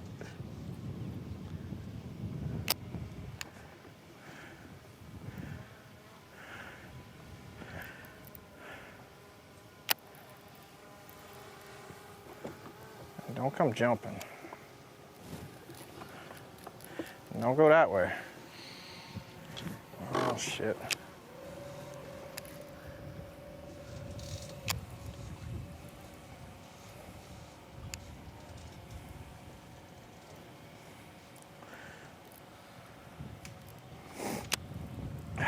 We're gonna win this tournament. If I get this fish in.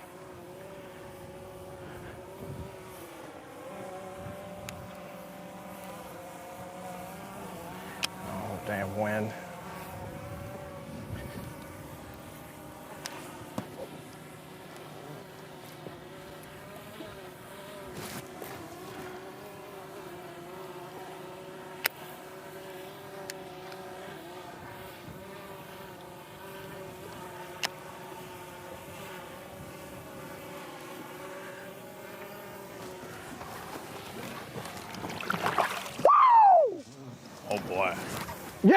Wow.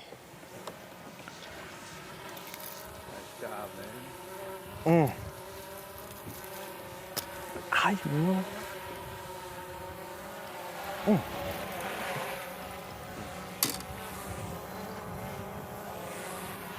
Hey, yo. It's a cold cut. Beautiful, beautiful fish.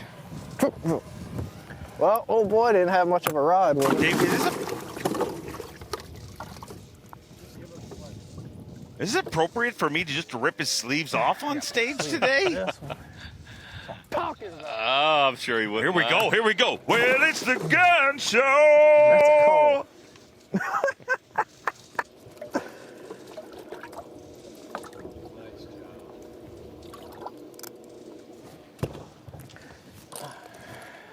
All day long. What an absolute beatdown Tyler Rivette has put on these fish, and it's been amazing to watch. It has been the gun show all day long. It really, and that really is your has. VMC on point. And Davey Height, sun's out, guns out. What a day for Tyler Rivette. He had a good day yesterday. Luckily, we got a camera on him for that reason. Third place going into this morning. Started out using a swim jig quite a bit, a little bit of the jerk bait, mixing it up back and forth. But wow, has he really done well in the last hour. And still a lot of fishing time to go. Tyler Rivette, swim jig. Caught a big one just a few minutes ago on a Carolina rig. Keep saying, man, I want to go up there and start punching grass, but I hope he does it, because what he's doing right now is certainly so different than anyone else in the field. I was out there most of the morning. Saw two other boats within 2 miles of Tyler Rivette, so he's got it going on. Certainly VMC on point. He is on point in the Kissimmee River. On point in a big, big way. And an angler from Louisiana that many anglers would have expected, like you said, been up in the shallows. In 22 feet of water. And he is literally having the day of his life, the greatest day of his career here on the Elite Series. And it doesn't seem to be slowing down anytime soon. It doesn't, and looking at the VMC on point weights there, I think he might even be a little heavier than that. It's absolutely incredible. That fifth fish being a 3.9. That last fish to me looked like it was every bit of 7 pounds, so we'll see. He's either going to take the leader or be real, real close to Brandon Cobb. VMC on point, flexing on Friday. And you know why, Davey Heights? Why? Well, it's the gun show! Tyler Rivette, sun's out, guns out. And there's your leaderboard. Still just a few pounds behind our tournament leader, Brandon Cobb. You see Cooper Gallant, young Canadian rookie, back inside the top 10. Scott Martin slipped all the way to 9th place. Who's going to be the mover this afternoon, David? I think Scott Martin will move up the leaderboard a little bit this afternoon. I agree, but keep your eyes on Gerald Swindle, because it's always fun when Gerald's in the top 10. Well, it's the gun show! Yes! No way! Live coverage of the SiteOne Bassmaster Elite at Lake Okeechobee is sponsored by Yamaha. Ready to plow into the final 2 hours of our Bassmaster Live. Get ready to savor it if it's anything like what we've seen so far today. Man, oh man, what an explosive day on the Big O. SiteOne Bassmaster Elite at Lake Okeechobee, Florida. You know, Mark Zona, we look at those weights right now as it stands with Brandon Cobb on a Century Belt run. We had some predictions. We always have predictions from some anglers who hold up a thing. I'm going to call one of them out if that's okay. Would you mind? Yeah, go ahead. I'm going to call one Todd Auten out. And I have much love for Todd. That's what I'm saying. Todd. We're going to hit that today. We're going to hit that today, Todd. And by the way, hold on. Todd Auten predicted it would take 59 pounds to win this tournament. Todd, if you look at the if you look at the history of every tournament on Okeechobee, like a bad one for a 4-day tournament is going to be like in the 73-pound range. Right. Todd! Anyway, sorry. See, it's easy to get. You start squashing expectations, it can get out of hand. I think that's what happened in that case right there. Why don't we take a look back, and this will be fun to look at what has happened today. I think Mercer just got me excited during all his commentary during that big bass splash that we got to see, taking a look at our Yamaha midday report. Starting with, you hate to say this about a young Drew Cook. It's got about 16 pounds and change right now unofficially, but he needs to kick it in gear because you're starting to see a big separation between Tyler Rivette, Brandon Cobb. Drew Cook, there's so many Brandons. Drew Cook, in all honesty, really looking at his day so far, most of his work done with a swim jig, a lot of solid fish, 3-pound bites, something you don't see a lot of on Lake Okeechobee, just missing those big, oversized females. He says I'm on the same path. I just hadn't had 2 females. All I need. I got those yesterday. If I get those today, I don't know. Now it may maybe take more than that. And in all honesty, looking at his day, a great average, something we don't see a lot of on Lake Okeechobee. We've seen probably more 3-pound bites the last 2 days than most tournaments we have here. Most of them are 2 pounds to 5, 6, 6. Right. There's always that gap in the middle. And I know a lot of people say, man, Lake Okeechobee's, it's wounded, it's hurting. You would not tell that by the fishing we have seen the last 2 days. Bernie Schultz, another angler, kind of has to kick it into gear.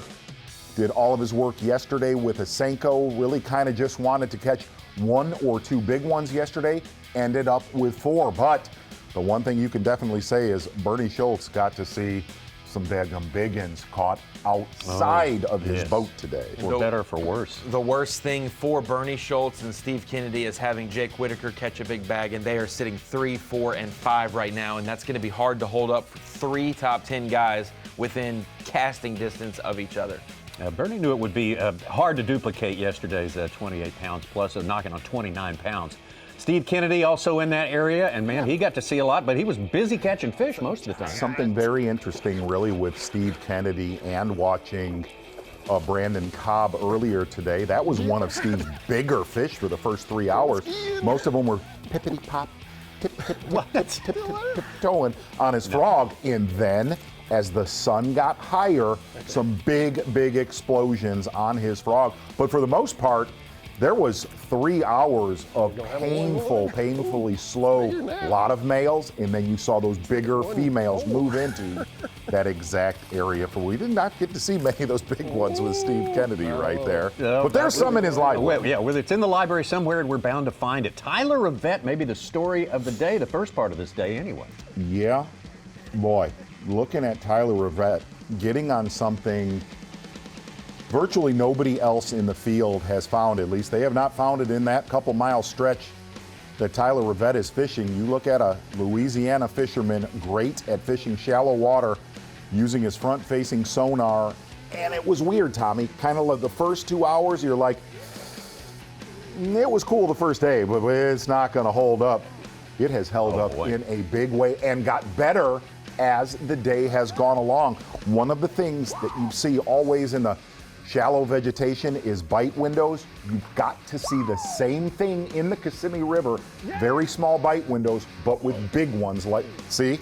Oh, there you go. I'm talking about bowed up. Yeah, totally bowed up on everything. Now, bad news for everyone in the field. When this guy starts getting really connected with big fish, oof, he can exploit them. Yeah, if you look at Brandon Cobb's day, you talk about waves of giants coming shallow. Well, that wave swam literally right to Brandon Cobb's boat.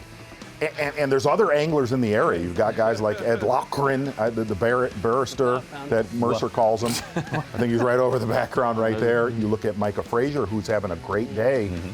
But that little open pocket that you're looking at right there, you heard Cobb make the comment, I feel like those giant females are swimming in here. Not very dark fish, very pale largemouth. I didn't want to land it right there. Brandon Cobb on one of those waves, approaching 30 pounds for day number 2. He's already outstripped all predictions of what the biggest weight, single day weight would be at this party. So yes, this party. This party has exceeded expectations in a huge way. And then we take a look at the way they are distributed around Lake Okeechobee. The western side is the big side. And Tommy, one thing to be said though, we don't have them on the map. There definitely has been some risers today down in South Bay. It was dead on day number 1. Not the case. Starting to see some solid stringers, 20 to 22 pounds down there right now. Bassmaster Live. That was your Yamaha Midday Report.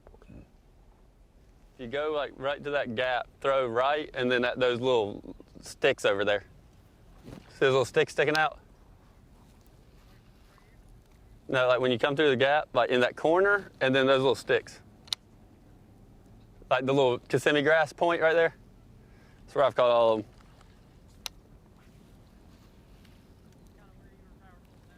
I haven't tried weird baits either.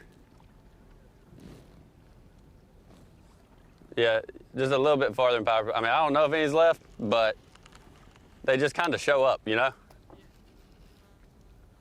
I mean, I've literally been sitting here for like 4 hours.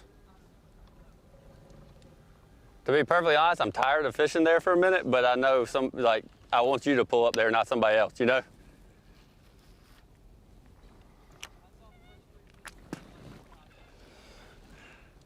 What did young Brandon mean by that? That first one was really I'm not sketchy. sure.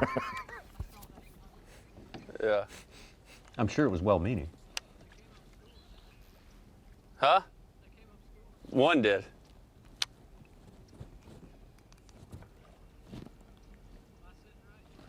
Yeah. I caught a couple. I lost a 5-something in that. You see that little clump of Kissimmee grass in front of you? Like real close. I lost a 5-something in it. I got like a 4.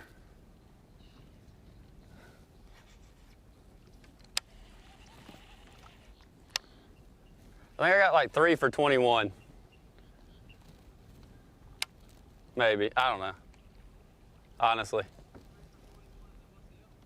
Like a 5 and a 4-ish. Maybe 3 for more than 21, or maybe 3 for nights. I don't know. But like it's just random. Like, I don't know. I wanted you to try some of your different baits there, you know?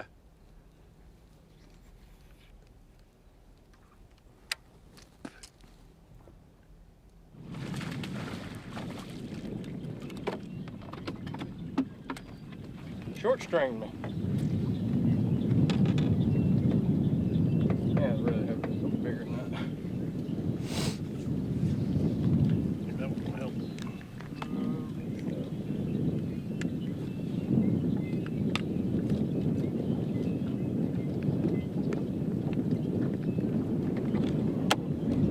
It's 3 pounds to help.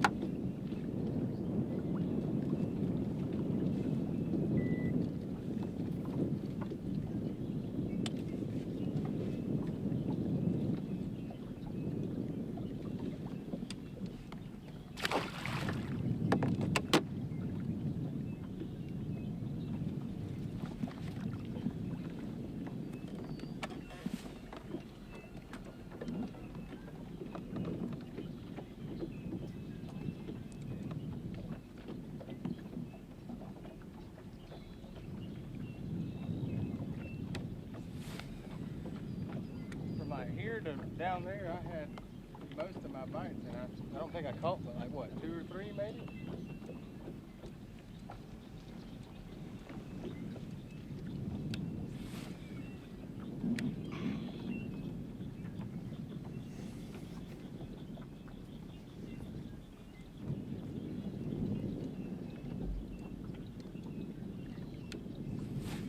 A little bit surprised, Scott Martin's day. Yeah. He caught a lot of bass in there yesterday, though, and you just don't know how many. Like, if it's the spot, you could hammer it, but like if it's, you just don't know when they stop coming in there. You know, he was And he's mentioning left that. there. He's not Yeah. in there anymore. And it has been grimy McGrimerson the majority of the day for Scott Martin. Yeah, leaving there with 10 to 12 pounds is not what he was probably hoping for today. Boy, Z, you mentioned Micah Fraser. He culled with a 7-pounder. He's got the 3rd biggest bag of the day, 26.5 pounds right now. He's from 65th to 5th place. Bill Owen's about 25 pounds today. He's jumped up from 80th. He's in our 12th place or so, around there. What was Whitaker's jump? That was huge too, wasn't it? I think it was in the 50s. He started or 40s. 46th, I believe. Yeah, I thought he 40s. was further down than that. Still a 40 spot jump. Carl Jacobson made a pretty good leap from 68th, way inside the cut.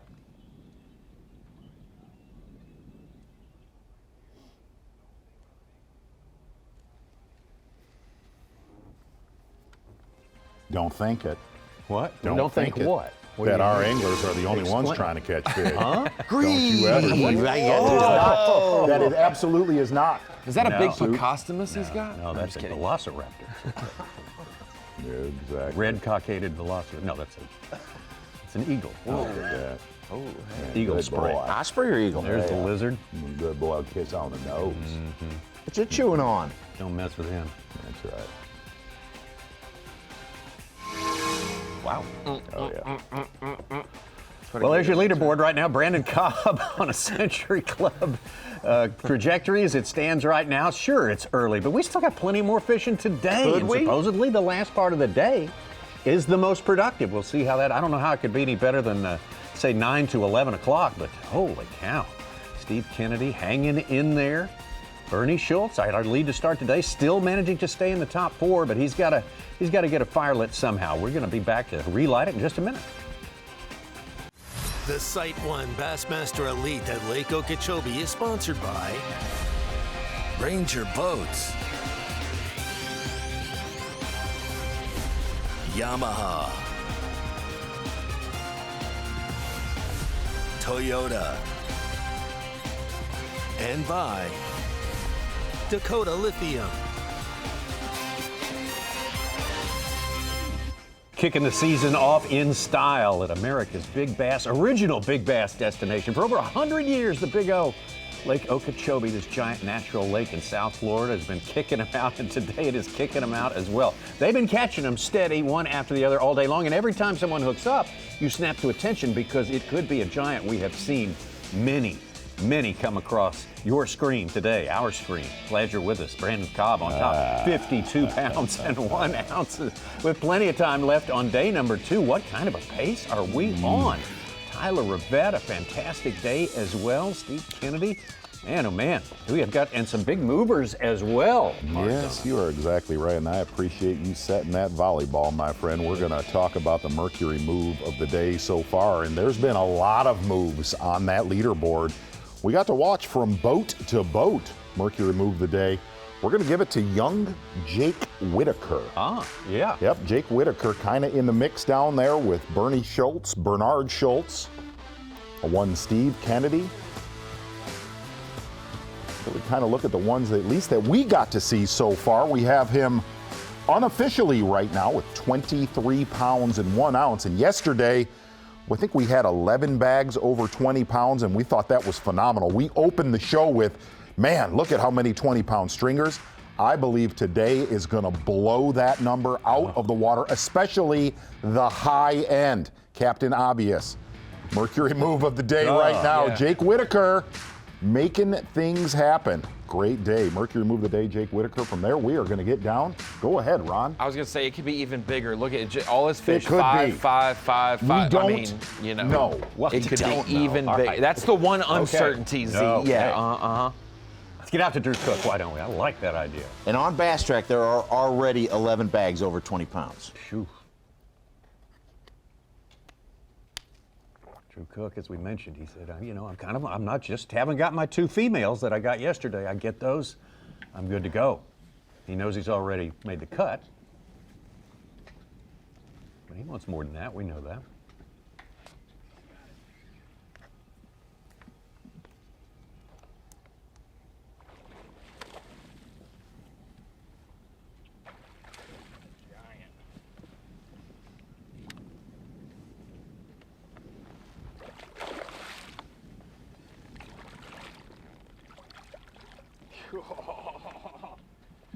Now we're cooking with gas, son.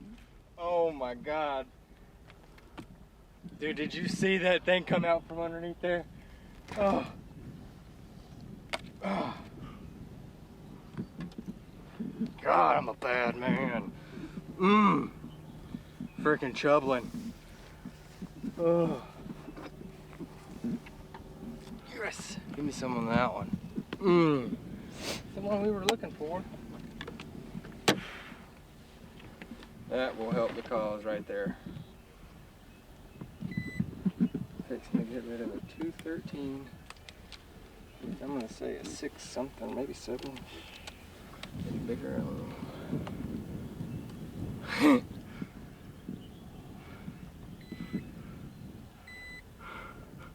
Oh, 8-pounder there. Wow. We're where we need to be now. Dude, that was so sick. On the old chatterbait with the little kamikaze swim on.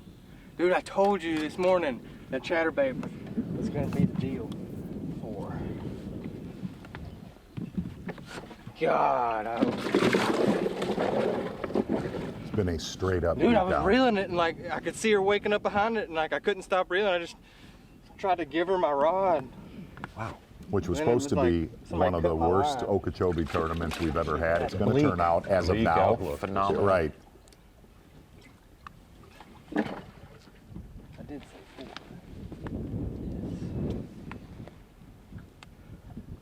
It's hard to imagine when you have over 22 on day one, Tommy, that you find yourself halfway through day two, 16 pounds down, but that's what he had been, with only a 12-pound limit. Add an 8-pounder to that, he's going to be well within the top 10 now and closed in. That should move him possibly into third place since there was such a big gap from second to third. Welcome into the Marathon Bassmaster Studios at the Dakota Lithium Screen of Knowledge. And one of our, while Drew Cook is putting his name in the hat, he's going to be one of the picks to consider next week at Seminole for sure. Growing up right there in the panhandle of Florida, Seminole, St. John's, they're both not too far from his stomping grounds. And so that brings us to some transparency. We talk about who we think's going to win AOI, the Progressive Angler of the Year race, or specific events. So I just wanted to outline who we did choose throughout the talent staff. We've got 6 guys that made these picks, and Dave Mercer thinks Brandon Pollock's going to go back-to-back for Progressive Angler of the Year. Meanwhile, Mike Sukon thinks second place last year, Brandon Lester, will take the title this year.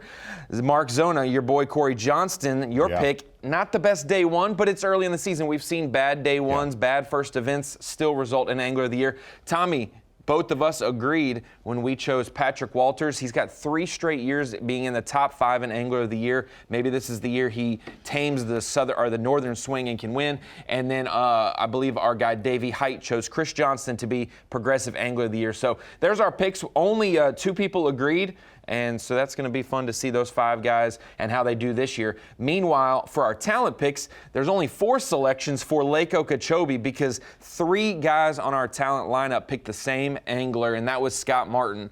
Not only Such, but Davey and Dave Mercer all chose Scott Martin as their favorite to win this event. Meanwhile, I thought Chris Johnson was going to get it done. I didn't pick him for Angler of the Year. I thought he was going to start off well in Florida. He had a decent day yesterday. We'll see how it is today. I do not believe he has a marshal. Meanwhile, Brian Schmidt, somebody who I agreed with this pick, Zona. You chose Brian Schmidt. I thought he was going to be a great pick here. He's on my fantasy team. Not the best day one. Hopefully a better day two.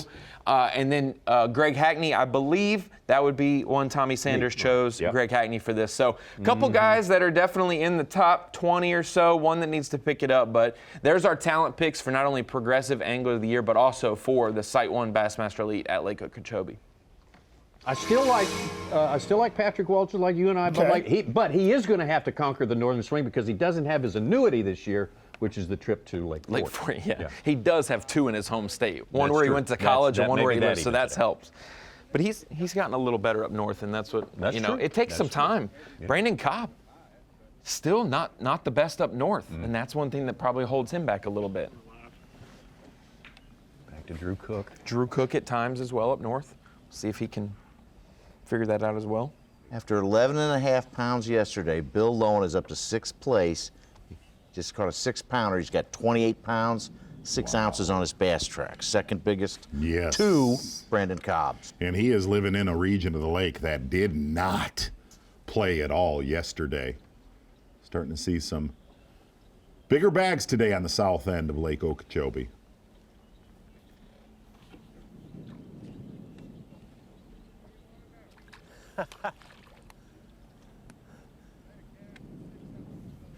What happened? Oh shoot, dude. What's that mean now? Huh? Did you lose 2 pounds or something or what? Livesey? Sounds like Lee Livesey in the background. Damn, bro.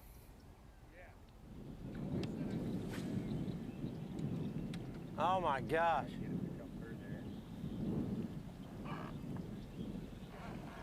I don't have them, dude.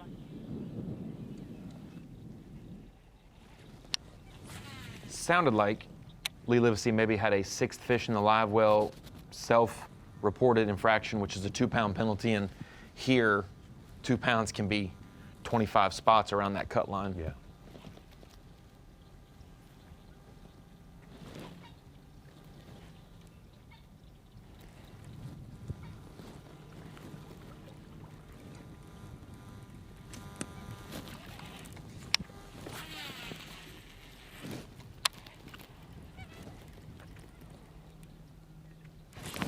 Oh, that was a fish. I missed him. I don't know. Maybe it wasn't fish. Not sure. Could have been grass. Felt weird.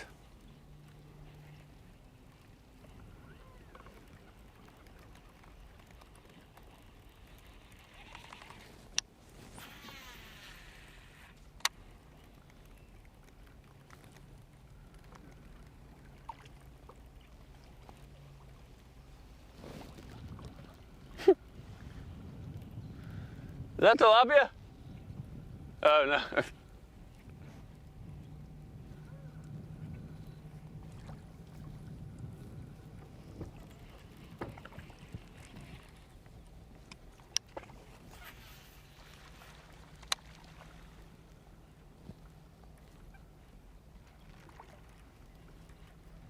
Well, that is a humbling deal. We talked about this a lot yesterday. You could be in the right area, but you could be 40 yards off the mark where one of these waves pushes into, and we've seen it in years past on this exact lake. In some of these exact areas, you look at a guy like Bill Lowen, who's caught almost 30 pounds, a lot of anglers around him. Brandon Cobb, a lot of anglers around him. When you are on that right track, that right trail that those females are moving into with their mouth open, you can end up a spectator watching the show go down. And that's happened in several different areas of this lake today.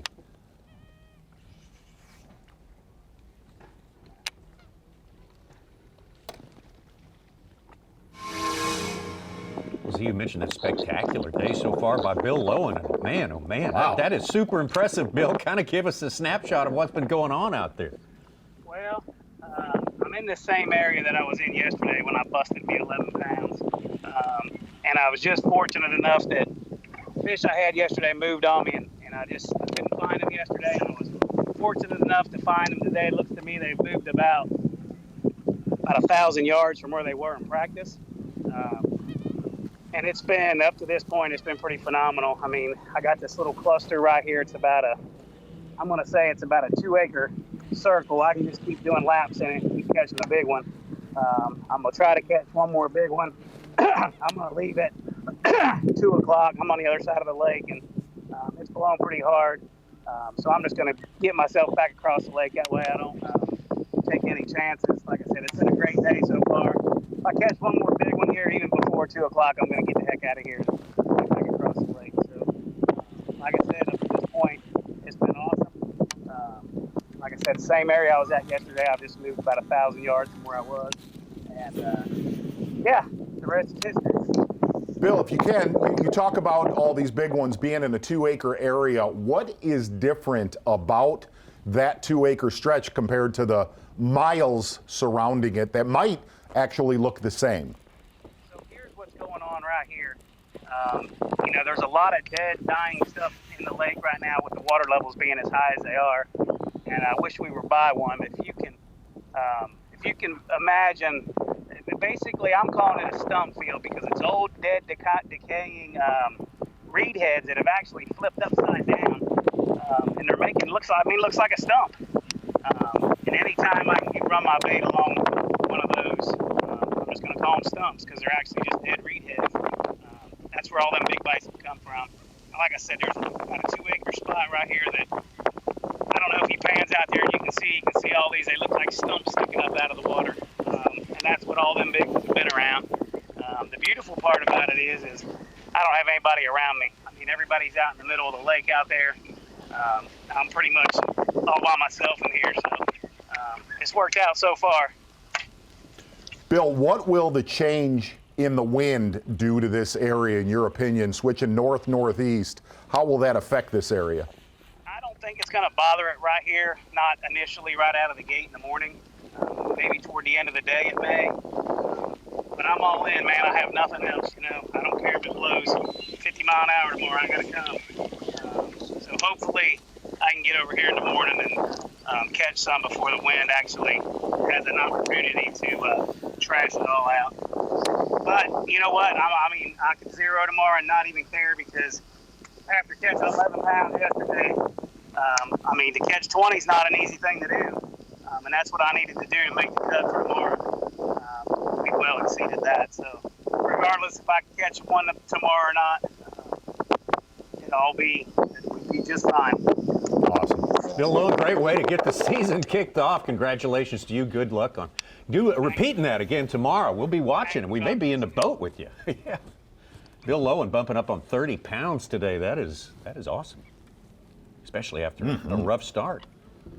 And you heard Lowen say we had something we actually brought up yesterday, on the cusp of where all those boats were at down in South Bay, kind of getting a little bit further away from the pack. Going to get back on the North Shore with Steve Kennedy.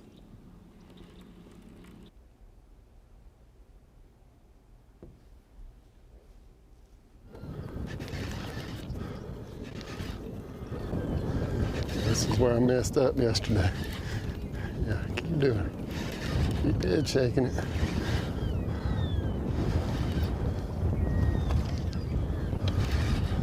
Heard Kennedy make the comment, this is where he messed up yesterday and tried to horse a lot of these fish out. If you notice today, he's just applied pressure and gone to a lot of the big ones. She's on there. God, that's a big old fish. Come on, baby.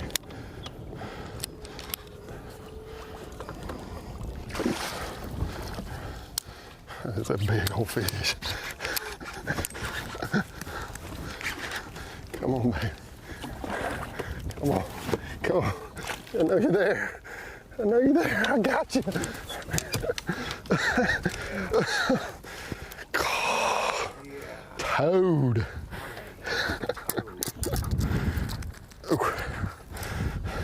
Money shot, money shot. Wow. She got it. You talking about shaking? I am shaking on that. 7 pounder, ain't it? Yes. I'm gonna call it 7-4. 7-4. Yeah, show me that, baby. Good job, baby. Good job. Give me some of that. Oh. 6 pound up there? Something like that. Yeah. That one I stuck in the tongue. Not well, not doing well.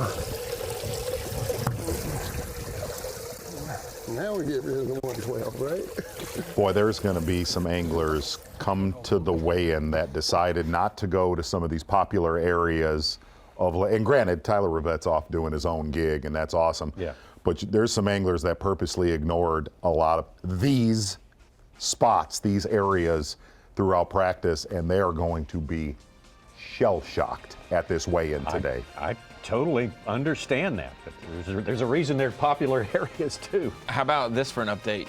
Jason Christie, first fish, 2-pounder, 1:40 p.m. Finally catching him. Gosh, that's hard Saw to that, believe. Ronnie. So hard to believe.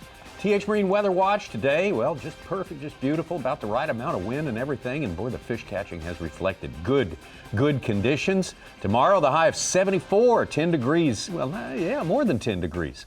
Cooler, the night times are about the same, but cloudy and windy, and a high of 85, back up warm on Sunday. Should be some good conditions there on Sunday with the winds way down. So that's what we're going to deal with over the next 2 years. But it takes 2 days, but what we have seen today, amazing, and we got more to come. Hey, Drew Cook here. We just got done with day one weigh-in. I had 22.14 or something, almost 23 pounds, so it was a good day. But I really only had 2 big ones. Had 4 big bites, caught 2 of them, and that was my day. So I'm looking forward to getting back out there tomorrow, and hopefully that there's some more fish coming, and I can catch another big bag, maybe land all the bites I get, and catch a dirty 30. Like, I hate to say I love it whenever stuff like this happens, but you got to love like a practice in a tournament like this, where the practice was just absolutely terrible. I think I might have had 7 or 8 bites all of practice, and then to come to the tournament day one and you catch 23 pounds, like that's. I mean, if that doesn't get you excited or get you out of the bed, then you probably shouldn't be here. Oh, wow. Well, the last segment we just saw Drew Cook and Steve Kennedy both catch giants. Drew Cook, an 8-pounder. Good as that was, it got him all the way up to 3rd place, but he's still almost 8 pounds behind our leader, Brandon Cobb. That's how strong it has been throughout this day number 2 at the SiteOne Bassmaster Elite on Lake Okeechobee. When is the last time we've seen this many 6 to 8 pounders in one day? Oh. What tournament would that, across the board, not one person, but across the board? Yeah, one person's when you think of Lake Fork, what we see there, but yeah, I can't remember. I can't remember such a place. All right. Yeah, it's been a really good day. I hit one little group of fish and caught a bunch of big ones really, really fast. And I had a little one there. Honestly, it's gonna be kind of hard to cull now. The smallest one's probably close to 4 pounds. And I'm kind of just fishing around trying to get a big bite, but also one of the things, do you want to catch too many out of the one spot where you're catching them? It's kind of hard to say, but I think the good thing about down here is more fish are coming. Missed another one. More fish are coming the whole time. So the spot that was good today could be real bad tomorrow or even better. So it's been a good day so far. It's getting a little more crowded in the area though. Late in the afternoon, people are running around, getting kind of working back towards weigh-in, trying to find something. And usually it tends to happen on these type tournaments. You get a group of boats late in the day and some other boats come join them. But it's been good. I honestly have no idea what I got. I got 3 really big ones, 1 pretty big one, and 1 good one, I guess. So probably somewhere upper 20s, low 30s. So it's been real good so far. You can't complain with that. I need about a 5-pounder to cull, so kind of tough to do.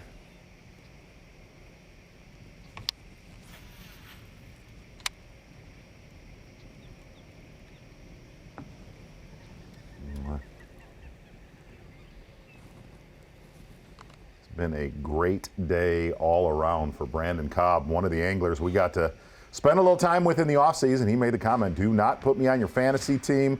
You will not be calling me after the weigh-in on Lake Okeechobee. Not the case right there, Jack. Marathon peak performance, Brandon Cobb started on the north end of Lake Okeechobee yesterday, caught 4 what he called solid fish, went down the lake a few miles into a little area, had a lot of attention in.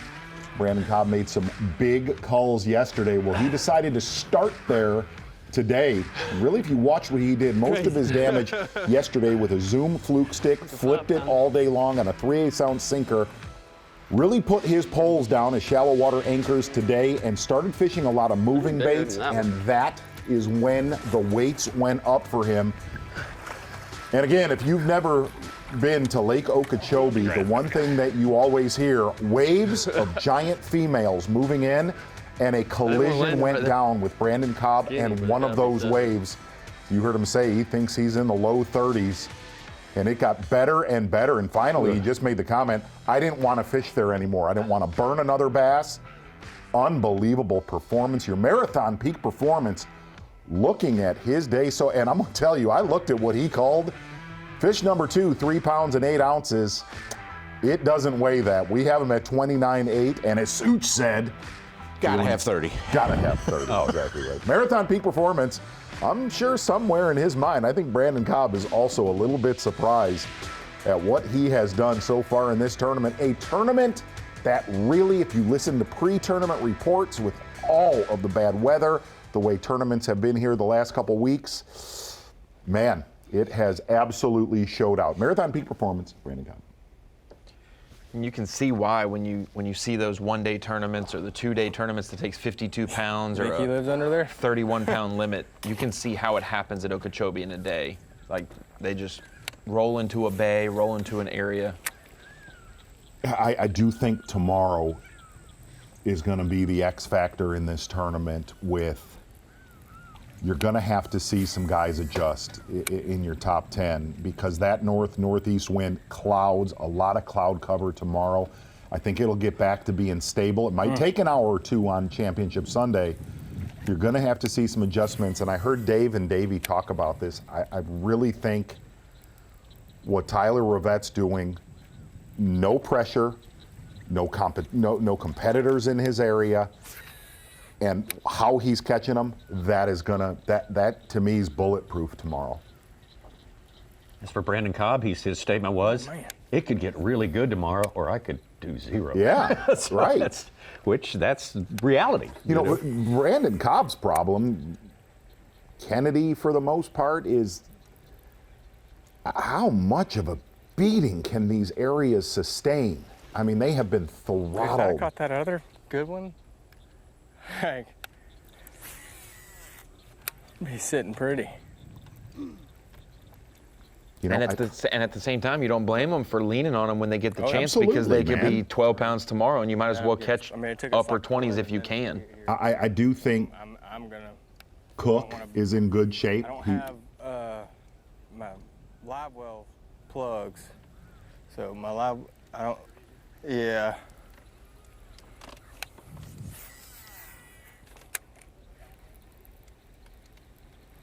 I think Cook's in good shape for tomorrow too. I think that weather, he's a lot more open watery where he's at. You know, granted he's still fishing a lot of vegetation, but a lot of his bites have come off of those hard lines. Bill Owen said he thought he'd be good to go tomorrow. Right. So we'll see.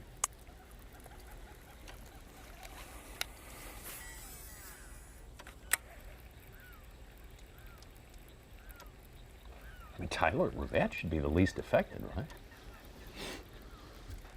The only thing, yes. The only thing I feel that is if someone did slide down the river, because there are people above him, you know, in the river.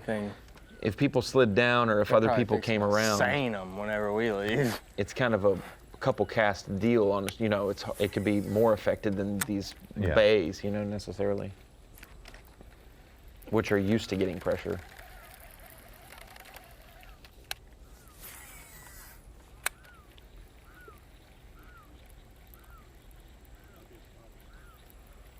They're not doing nothing. Damn sure ain't taking no pictures.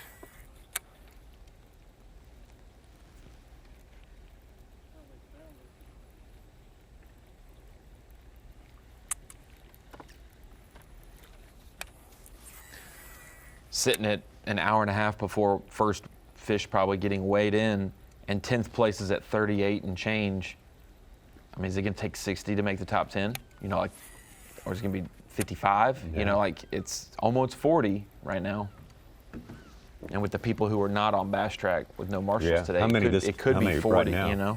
We got about 15, 20 like we had yesterday? Yes, yeah.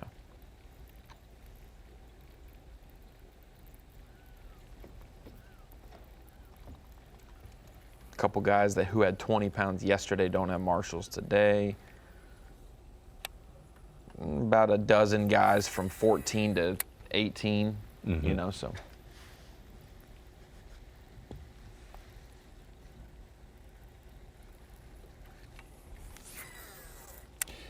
And Tommy, you could remember these tournaments. This long ago for folks on Bassmaster Live, whenever we would have one of these psychotic days where there's big stringers across the board. If they were at the beginning of the year, like I remember one of them, I think, I don't know, it was like one of the first Elite Series tournament, like Amistad, you would see rookies or guys in their sophomore season that they're so excited to get to the first tournament, and then they come back to the weigh-in and have the look of they're shell-shocked of what's being weighed in. Yeah, just can't make any sense of it at all. You're gonna that was you're gonna have one today. Very, very common at certain places. That's what's going on.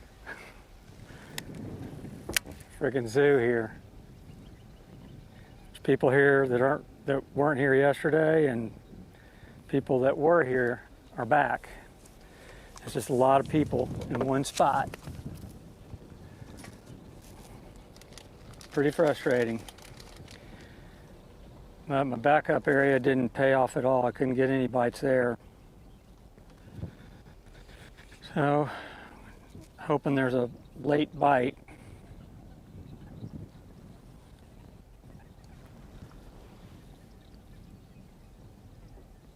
I need to retie this. That's been my ticket the whole time, is this little 5-inch Senko. I just lost one, so there's hope. Some are still here, some are still biting. It's painful this morning to watch all those quality fish caught by other people around me. That's kind of what I put them through yesterday, except Steve Kennedy. He got his share yesterday and I think today too. Looked like he caught a couple big ones.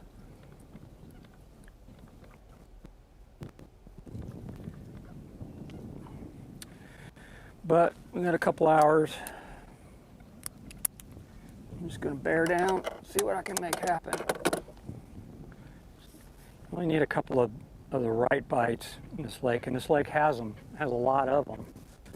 I just need to make one connect. God. I heard that.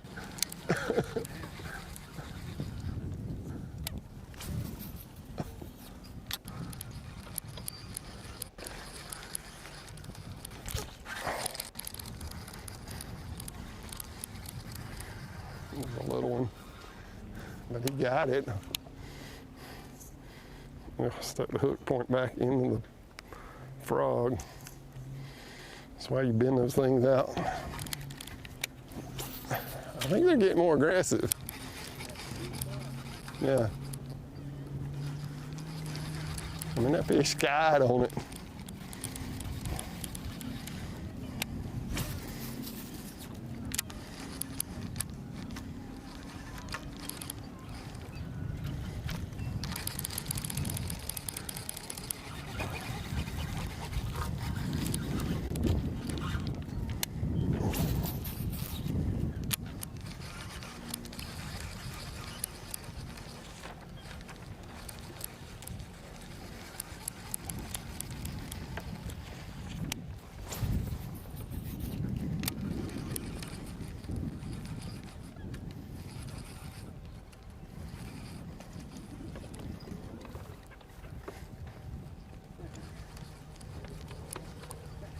What is it?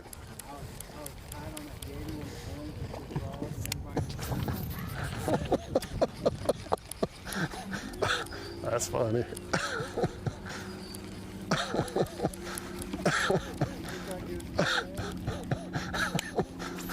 Those two.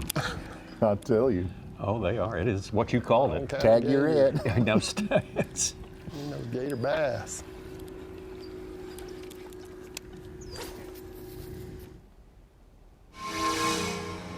How impressive a day it has been, reflected here on our leaderboard. Unofficial though it may be, Brandon Cobb, at least 52 pounds. That is just phenomenal, Tyler Rivette. Holding so close behind him there, Steve Kennedy held his own today. Drew Cook has gotten back in the game. You might expect him to catch one more big female before things are done. Bertie Schultz, the guy who's really needs to shore up his position, but he can do it. He could get it done and has time to do it, and we've got a little time to step away, but we'll be right back. Yes! No way! Live coverage of the SiteOne Bassmaster Elite at Lake Okeechobee is sponsored by Yamaha. Time to start thinking of what today is all about. For 104 anglers, it's about being in the top 50 when the weigh-in is done. The top 50 will fish on tomorrow, and after that, the top 10 will take to the water on Championship Sunday for the first stop of the year for the Bassmaster Elite Series. Man, oh man, very exciting, extremely exciting day we have seen today. And of course, that weigh-in is looming. Some of our anglers will have the better part of 2.5 hours left of fishing time. Others have got, well, with travel time, less than an hour to fish. We bring in Dave Mercer, who will be in charge of it all. And Dave, I think you'd agree, rather surprising day.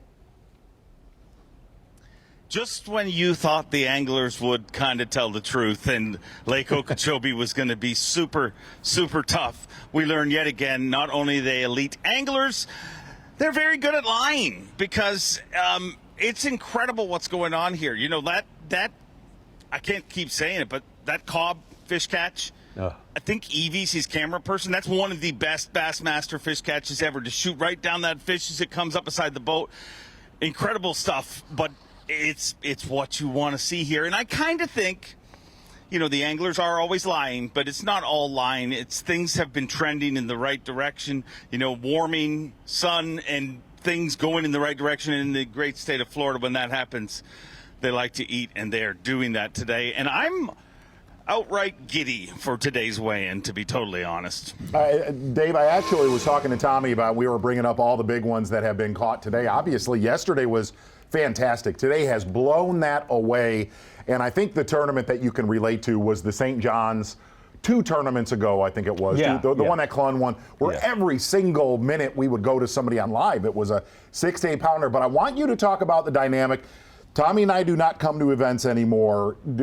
The dynamic that we were talking about, Dave, and you've been a part of some of these, when we have the first tournament of the year and you have a lot of rookies or sophomores, even veterans for that matter, that are so excited, and then they come to a weigh-in and maybe they had a decent day, 13, 14 pounds, and absolutely get their teeth knocked out of how shell-shocked it is behind that stage.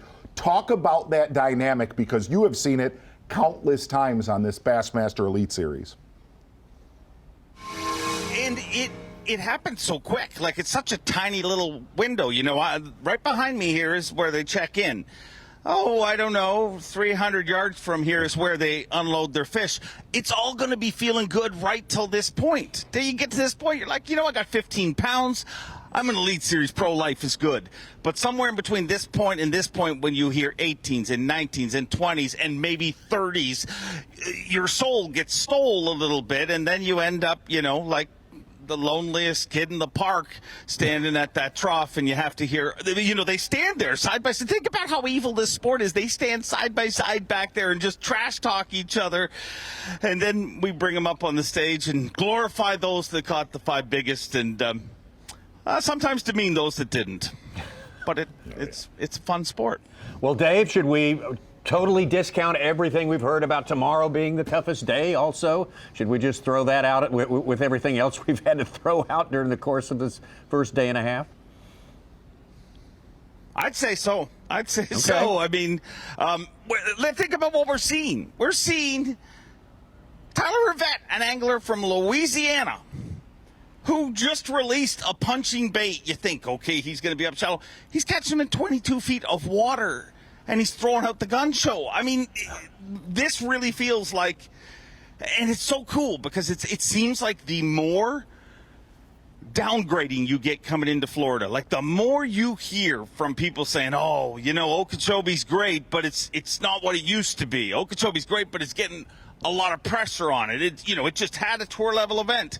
It seems like, you know, fireworks just happen, and it's the coolest thing about kicking off our season every year here in Florida, because I think you're going to see anglers, even anglers that really caught them this way, and that they're going to come in with 20 pounds and are going to be like, man, I am going to rocket up that leaderboard, and they are going to get demoralized by the giant fish that swim in this body of water. It is going to be quite a weigh-in, and I don't want to go down a negative path, but I'm gonna tiptoe down that path with you right now.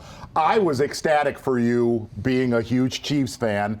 I thought the Eagles' defense could not stop them the entire game. I did not think the Eagles' defense stood up at all. But D. Wayne on Ronnie's Facebook, Bass Nation, D. Wayne said, when are the Chiefs going to change their uniforms to pure stripes with help from the referee? What do you say to D. Wayne? That's so bad. I know. You know who's not saying that? Patrick Mahomes, Travis Kelce. So shut your mouth and know your role, jabroni. Thank you, Dave. Thank you always for the last word. Dave Mercer going to be running the weigh-in here. Hey, do you know what my burner account is on Bass Nation Facebook, Dave? It's D. Wayne from Northern Alabama. Dave Mercer will be holding court here in a couple hours time out at the at the weigh-in station there. And that description of what happens to these poor hapless anglers was really great. It's horrible. It is You horrible. remember that? I know. Yeah, that's where it was. Yeah, that's exactly where. And I'll tell you one of the traits of watching that, because we would.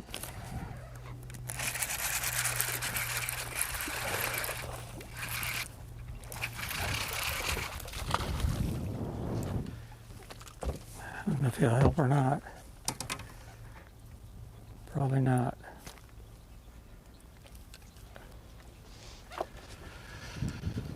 Probably not.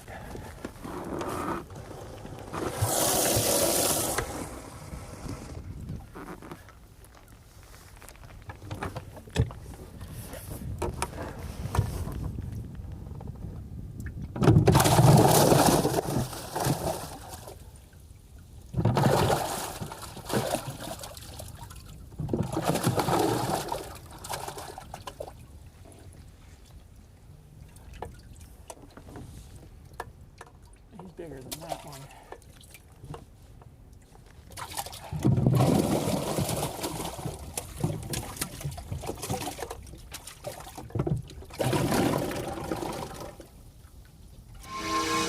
Bernie's still looking for that big one, multiple big ones, really what he would like to have to get himself back in the conversation for winning. Same as Scott Martin, those two, they started 1-2, have I know fallen the most out of the top 20 to the two worst bags. That's the crazy thing, though. But you always seem to have a smaller day, and you feel like that guy's 12 pounds behind, 14 pounds behind. No way he's going to have a shot to win going into the weekend. Somebody stumbles and catches 12 to 15 pounds, and they end up having another big day of 25 again, and it's all tied going to the final day, or vice, big final day comebacks. I could use that full 5-pounder tomorrow, hopefully. I did catch a couple good ones just going down like this for practice, so that's all I'm hoping for, really.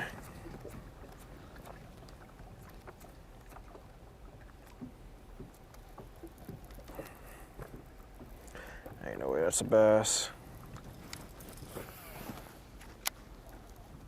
I'll name some of those shell shock tournaments. So Amistad, that was one. Oh, yeah. Amistad was one. More than once, yeah. The one was another one, the Preston Clark at Santee Cooper. Yeah. Oh, yeah. There's a lot of blank stares. A lot of blank stares. Yeah, I've thought about it. I mean, of course, and for great reason. The top been in this 20% of those tournaments get all of the ink. Right. But there's also some of those tournaments, though, and you're going to see a little bit of that today, is you come in and you're in that 15-pound realm, and you're like, dude, I'm in the mix. There's always that time where for the cut, could have stayed and caught it for the top 50. You're not for the top. Say I make it to Sunday, and just to think that and not even be close to the cut is just that's. But these people will have their day. Yes. At some point. Remember what happened here in 2012 with Ish Monroe had the record lead, 8-12. Day 2, he had the biggest day 2 lead of 13-11. Then he fell on day 3. Chris Lane had a 31-pound bag and got within 10 ounces. Yep. Of course, he finished up and won. Got 108 pounds, Mr. Monroe did. Can't feel my back right now. Looking at this thing all day.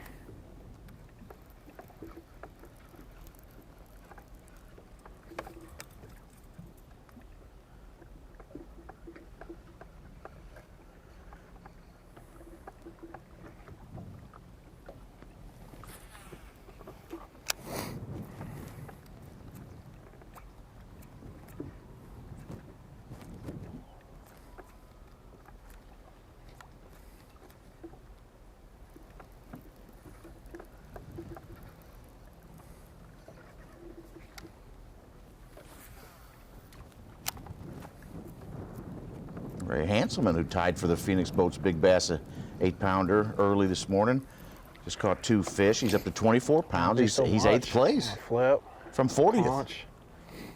Throw a swim jig. Good the second half of the day yesterday. 6-pounder, they're sitting like right here. Could be wrong.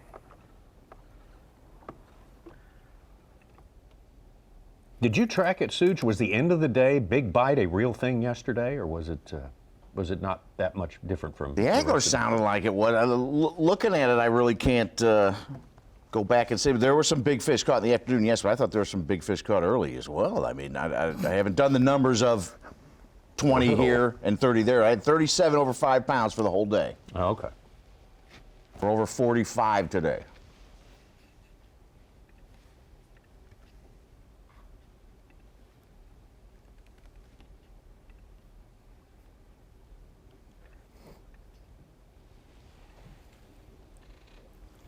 Just like that, no hook.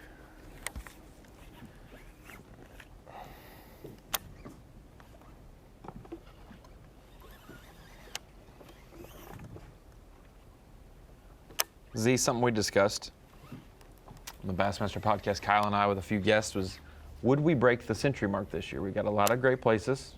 You think about Okeechobee, Seminole, Santee, St. Clair, St. Lawrence, the opportunities could be there for places, but both Kyle and I thought we would not break 100 in one of them. We would get close in some. Do you think we'll break 100 this year and get a century club?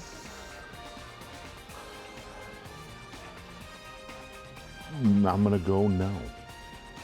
Doesn't mean there'll be a disappointment. I'm going to say we're going to have a couple in the 90s, Yeah. this being one of them. No doubt. Oh, well, the big order business today is to, unfortunately, whittle this field down to 50 anglers. The Yeti hot seat with Matt Robertson there representing the man on the hot seat, right on the bubble. Ooh. Vulnerable, but there's potential there. It's going to be disappointment for more than there are happiness, because we're going to only keep 50 out of 104. It starts at 3:30 p.m. Eastern Time right here on Bassmaster.com. So write it down. Yes! No way! Live coverage of the SiteOne Bassmaster Elite at Lake Okeechobee is sponsored by Yamaha. Clock ticking away. If you're less than 50th place here, you're thinking hard. You're trying to grasp onto something that's going to take you up over that cut line, get you into competition for tomorrow. 50 anglers will tee it up tomorrow, and from that day, only 10 will pass on to Championship Sunday.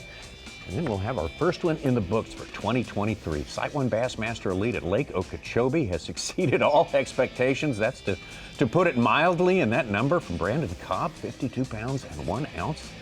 So we're going to have 10 cameras out tomorrow. Yes. Tomorrow morning. Yes. It's going to take 40 pounds for a camera, isn't it? I think it really so. is. I think it will. It really is. Oh, yeah. If there's any question about that. Which if there was going to be a drop-off in 20-pound bags or some kind of, I figured it would be today, just with how hard they hammered them yesterday, but it took 20 pounds to get to the top 10. It's going to take 40 to get top 10 tomorrow. We talk about the guys who, the expectation was, you could do great one day, terrible the next. Amongst our top 25 guys, there's only a few that's happened to. I mean, there's been guys hanging in there pretty good for the most part. Everything's unexpected the way it's working out here at Lake Okeechobee.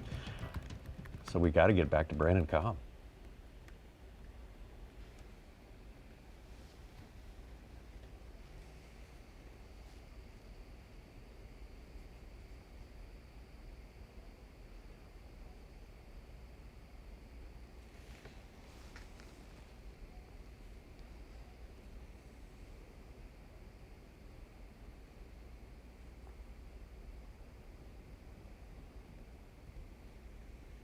Well, Shane was having a tough day.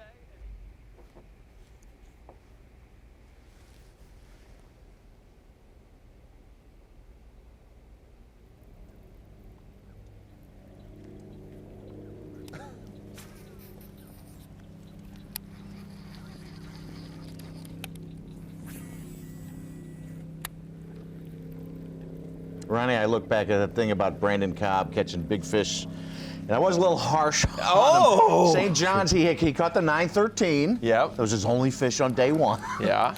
And then at the Classic, he had the day 2 big fish, a 612. But I try think to he save had his about that on a tournament. limit on day 1, so he kind of, came back. And then at Hawaii, he had a big fish, 512. So he had 3 big fish. You like throwing shade at Brandon Cobb, don't you? No, I did. No, I don't. I like Brandon Cobb. We had a lot of big bass of the tournament this past season, 2022, that were 9s, 10s, things like that. John Cox has 11 at the Harris chain. But Brandon Cobb, by far, in those tournaments that 5s and 6s aren't regularly occurring, he got the big bass in almost every single one of them, you know. New nickname, Big Fish Brandon Which, Cobb. yeah, so I mean, those are even more game changers. Did it that way at Hartwell? Yeah. When he won? Yeah. Wire to wire there. And then at the Classic, at Fork, 114 pounds, at 37 pounds that one day. No, you can't start 38. complimenting him now. You already took sides. I complimented him plenty. Oh, I already. Want a truck? Well, he's unleashing on you today. I mean, that's what today is all about for him. I can't wait to see his Facebook Brandon. post later. He's gonna be like, take that, Such. Yeah, exactly. Yeah. Oh.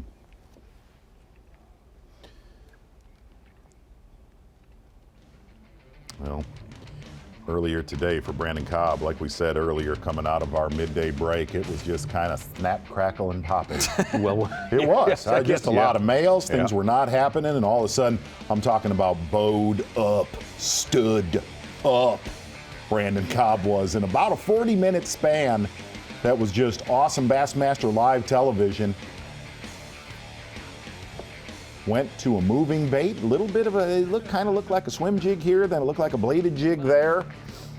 And he said he was on the highway where one of those giant waves was coming through, and it seemed like they were swimming right to his live well, and it was almost like it was a one-cast little spot in that clearing, because we have seen Ed Lochran behind him the entire day. In fact, we've seen Ed Lochran behind him 5 minutes ago. That little key opening of clear, clean water, and that little backwater on the north side of Lake Okeechobee, by far and away, Brandon Cobb today, believe we've got a over 30-pound limit. Power pole replay of the day. Crushed it. Monster stuff.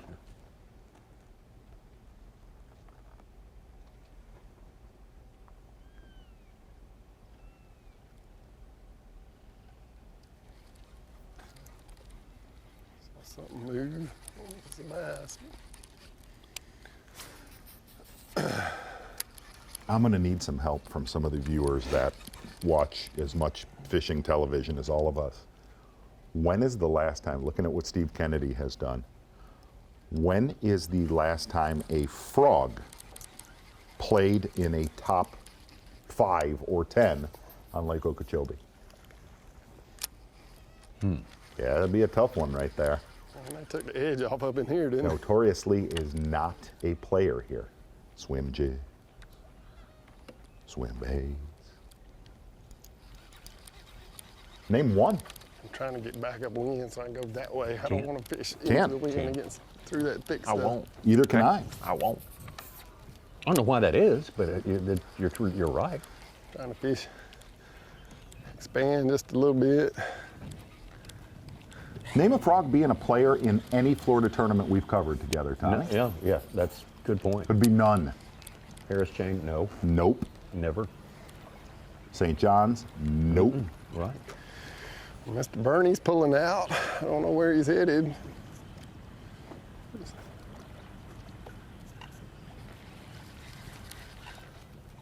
Oh, that's a good thing or bad. Going right through it.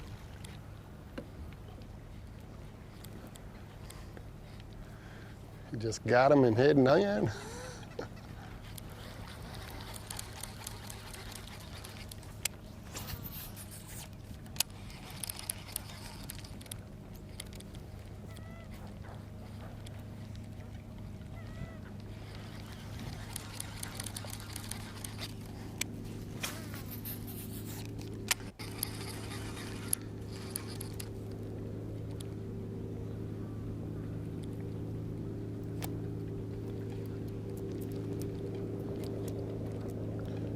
Obviously, we're going to have much different conditions tomorrow. Going to have low ceilings, a lot different, a lot more wind tomorrow.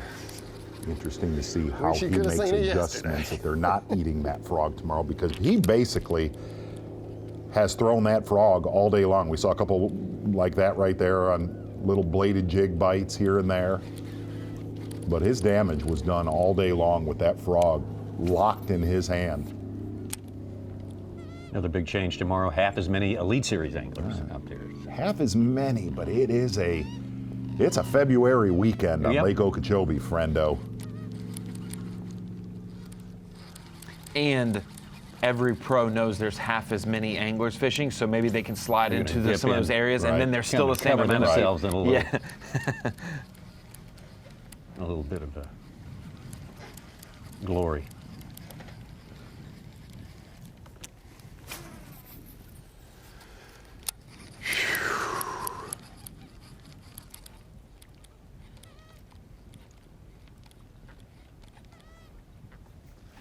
You're killing me, Z. I can't think of one at the Kissimmee chain either. Nope. Nope.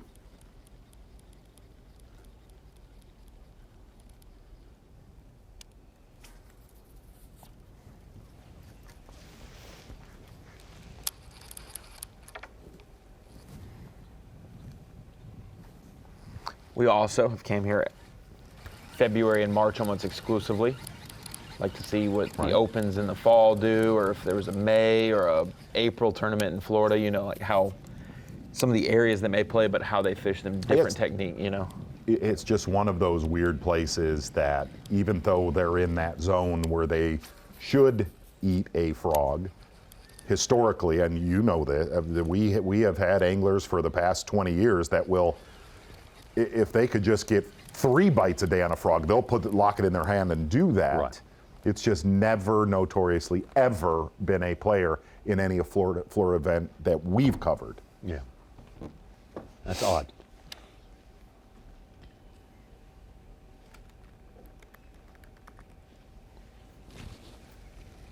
Oh, Cobb hooked up. I don't know.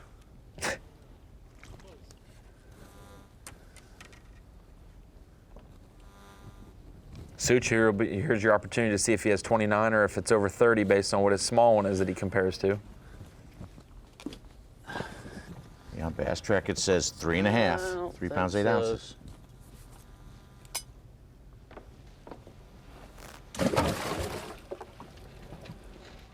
Oh boy. I don't think so. That is not a 3.5, bud. Sorry. No.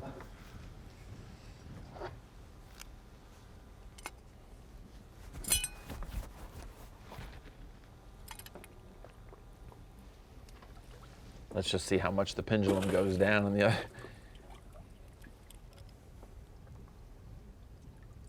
Nope, not even close. Is that the right one? Let me do it again, make sure. This Bass Track has 6.5, 3.5, 7.0, 5.0, 7.8 for 29.8. Yeah, it was the right one.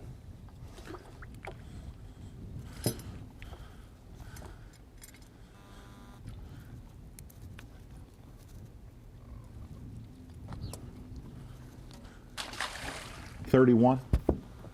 Yeah. 38.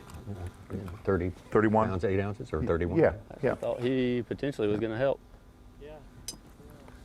That's that place where it's going to take a big one. Yeah, I know. Excuse me.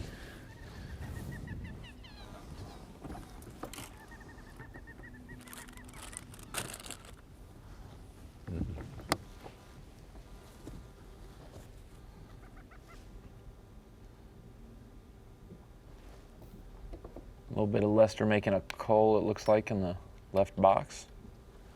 It looks bent, but not really.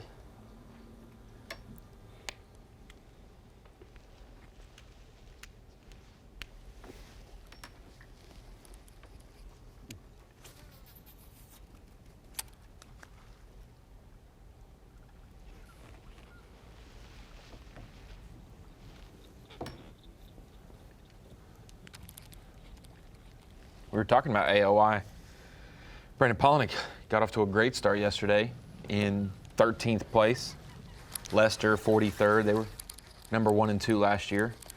Lester makes some upgrades, possibly.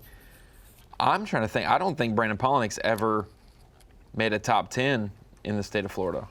I might be wrong, but I'm going to look it up. I can't recall if he had. No, never made a top 10, and so he's just outside of that range yesterday, and I think he's in the 20s right now today. Well, there's a lot of frogging going on in that area now. A lot of different boats frogging away.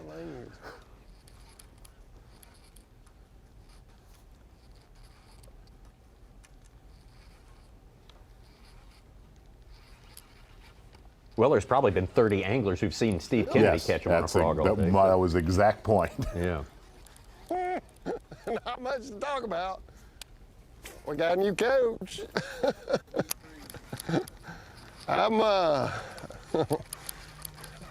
He's doing well recruiting.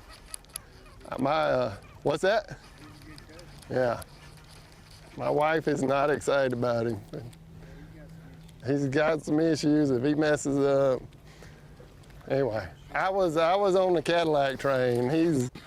He's not perfect, but by God, he energized everybody. So yeah, even if Hugh does well, to me, there's potentially a sexist side of it and a racist.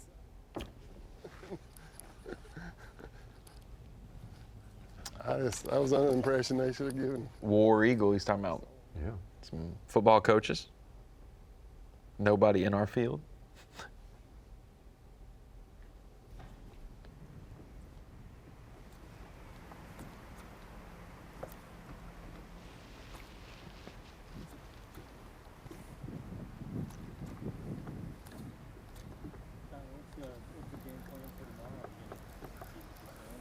Oh yeah. Fight off a few. Come here. Try to catch the big ones and go to the other spot. Try to catch the big ones and kind of do what we did in between. Yeah, just when I can't feel my back anymore, like now.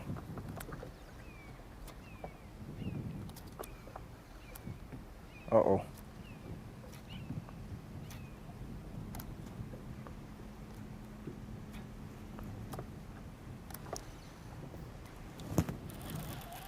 I did get a couple Okeechobee guys texted that Cliff Prince got third in 2017 using a frog and a prop bait. He did flip some as well, and then I think Defoe used a frog and a fluke to get second, but it was dominated by reed flipping in that one. It's always been an accessory, but it's never been a 20 fish. Yeah.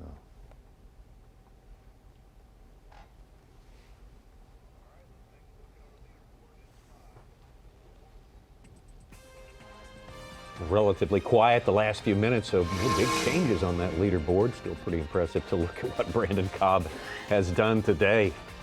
More than halfway to 100 pounds in less than 2 days' time. Tyler Rivette, big story today. Steve Kennedy frogging his way into the top 5 for sure.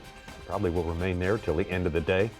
Drew Cook, Schultz, Bill Lowen. Big day for Bill Lowen. Big comeback day after 11 pounds on day number 1. Micah Frazier, Ray Hanselman, Jake Whitaker, also a big mover today as well. What a day of fishing, and we got more on the way. The SiteOne Bassmaster Elite at Lake Okeechobee is sponsored by Minn Kota, Power Pole, Skeeter Boats, Progressive Insurance, and by Rapala.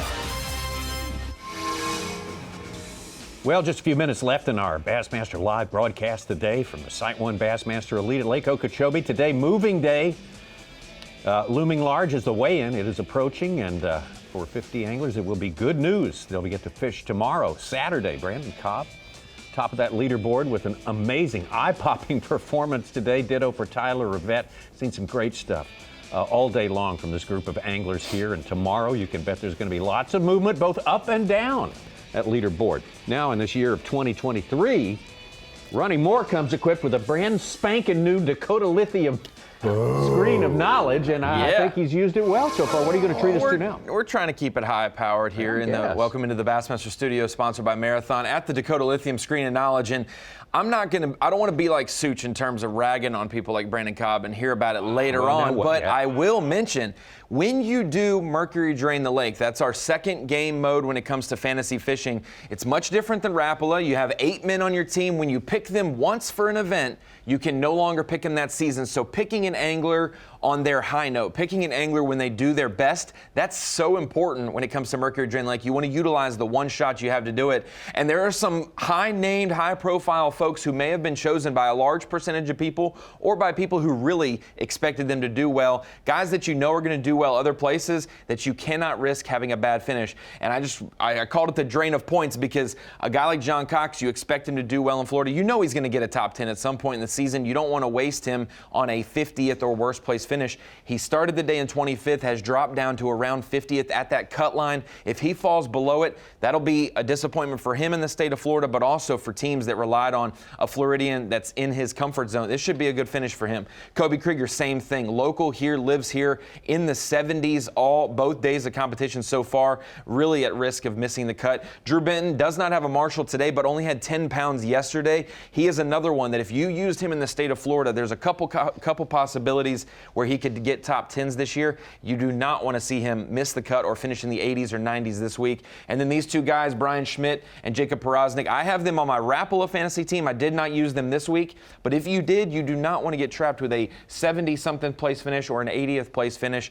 Jacob Porosnik noted on social media yesterday that I will do better for those who chose me because you do not want to waste you don't want to waste a bad week on great anglers, and so those guys are going to be a big impact on our Mercury Drain the Lake and the standings that come out of this event. Plus, you won't be able to use them at places like Santee, Seminole, or even the Northern Swing later this year. One and done when you pick a guy.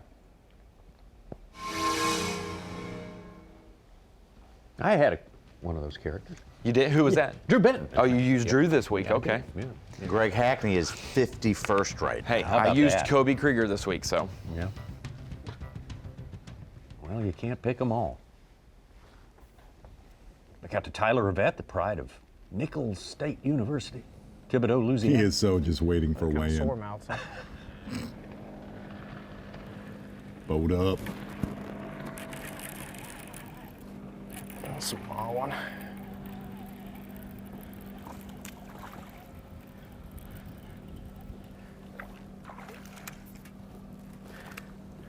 what up, buddy? Little fatty.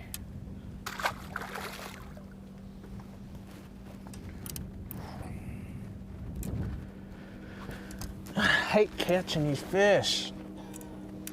But it's like, if we don't, he will, you know?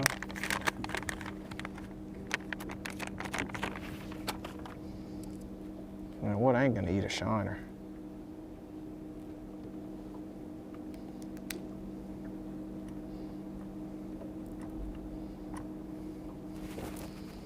Oh.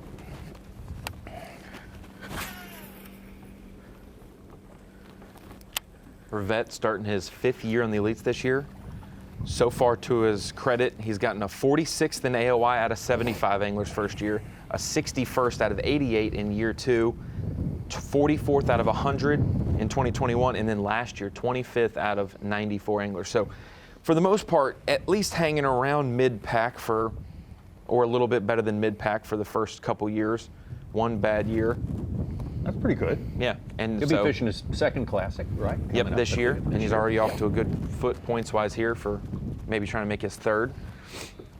He's stated how important Hank Cherry and Brock Mosley have been to his development and just certain things, how to practice, how to keep your head on straight at certain times, or being organized, getting to events, planning ahead, things like that. And it's good to have some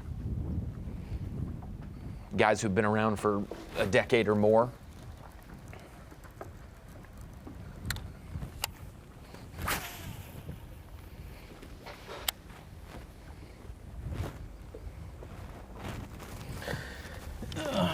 They like his Cajun cooking too. I caught him in a wahi. Yeah. He needs to start doing more leg day at the gym so he can stand all day instead of and find somebody can work on his neck after he looks at that screen all day too. He's spending too much arm day. Yeah. Yeah, I don't feel it anymore.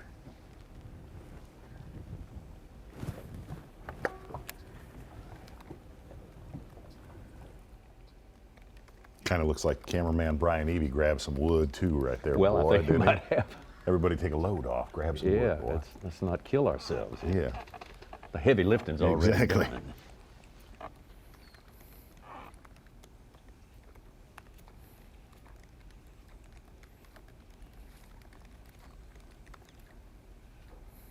Boy, Bernie Schultz, Scott Martin, tough days. Tough days. That is.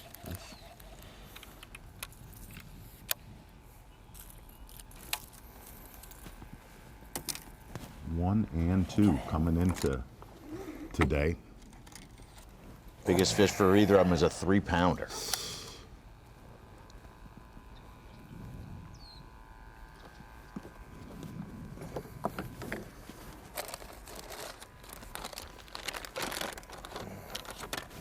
All we need is get on one little stretch. It's got them set up on. Getting that bite, topwater bite at that right here is a really good sign. So I'm gonna pitch now and flip around these little arrowheads right here. We might see King Kong come flying out of the water in a second.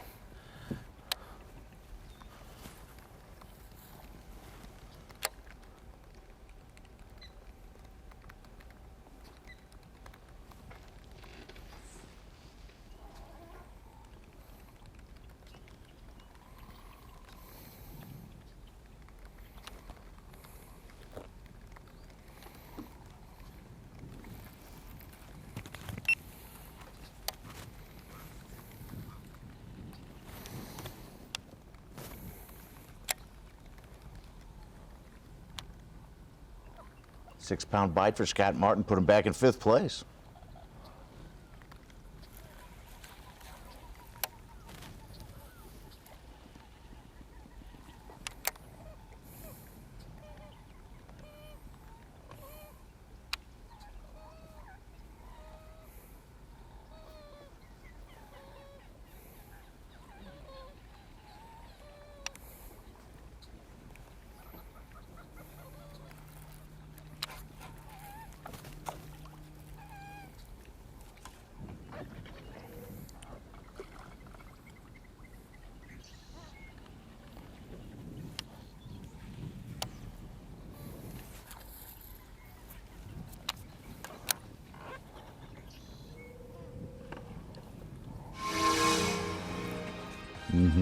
Okeechobee showed us a lot today. It did. I think it's going to show the majority of the field. Okeechobee is in pretty good shape when it is time for the big girls to come shallow, and that's definitely what we got to see today. Again, we're going to be on FS1 in the morning, correct? That is correct. Yeah, We'll start at 8 a.m. Eastern time for 3 hours on FS1. After that on Bassmaster.com and the Fox digital platforms.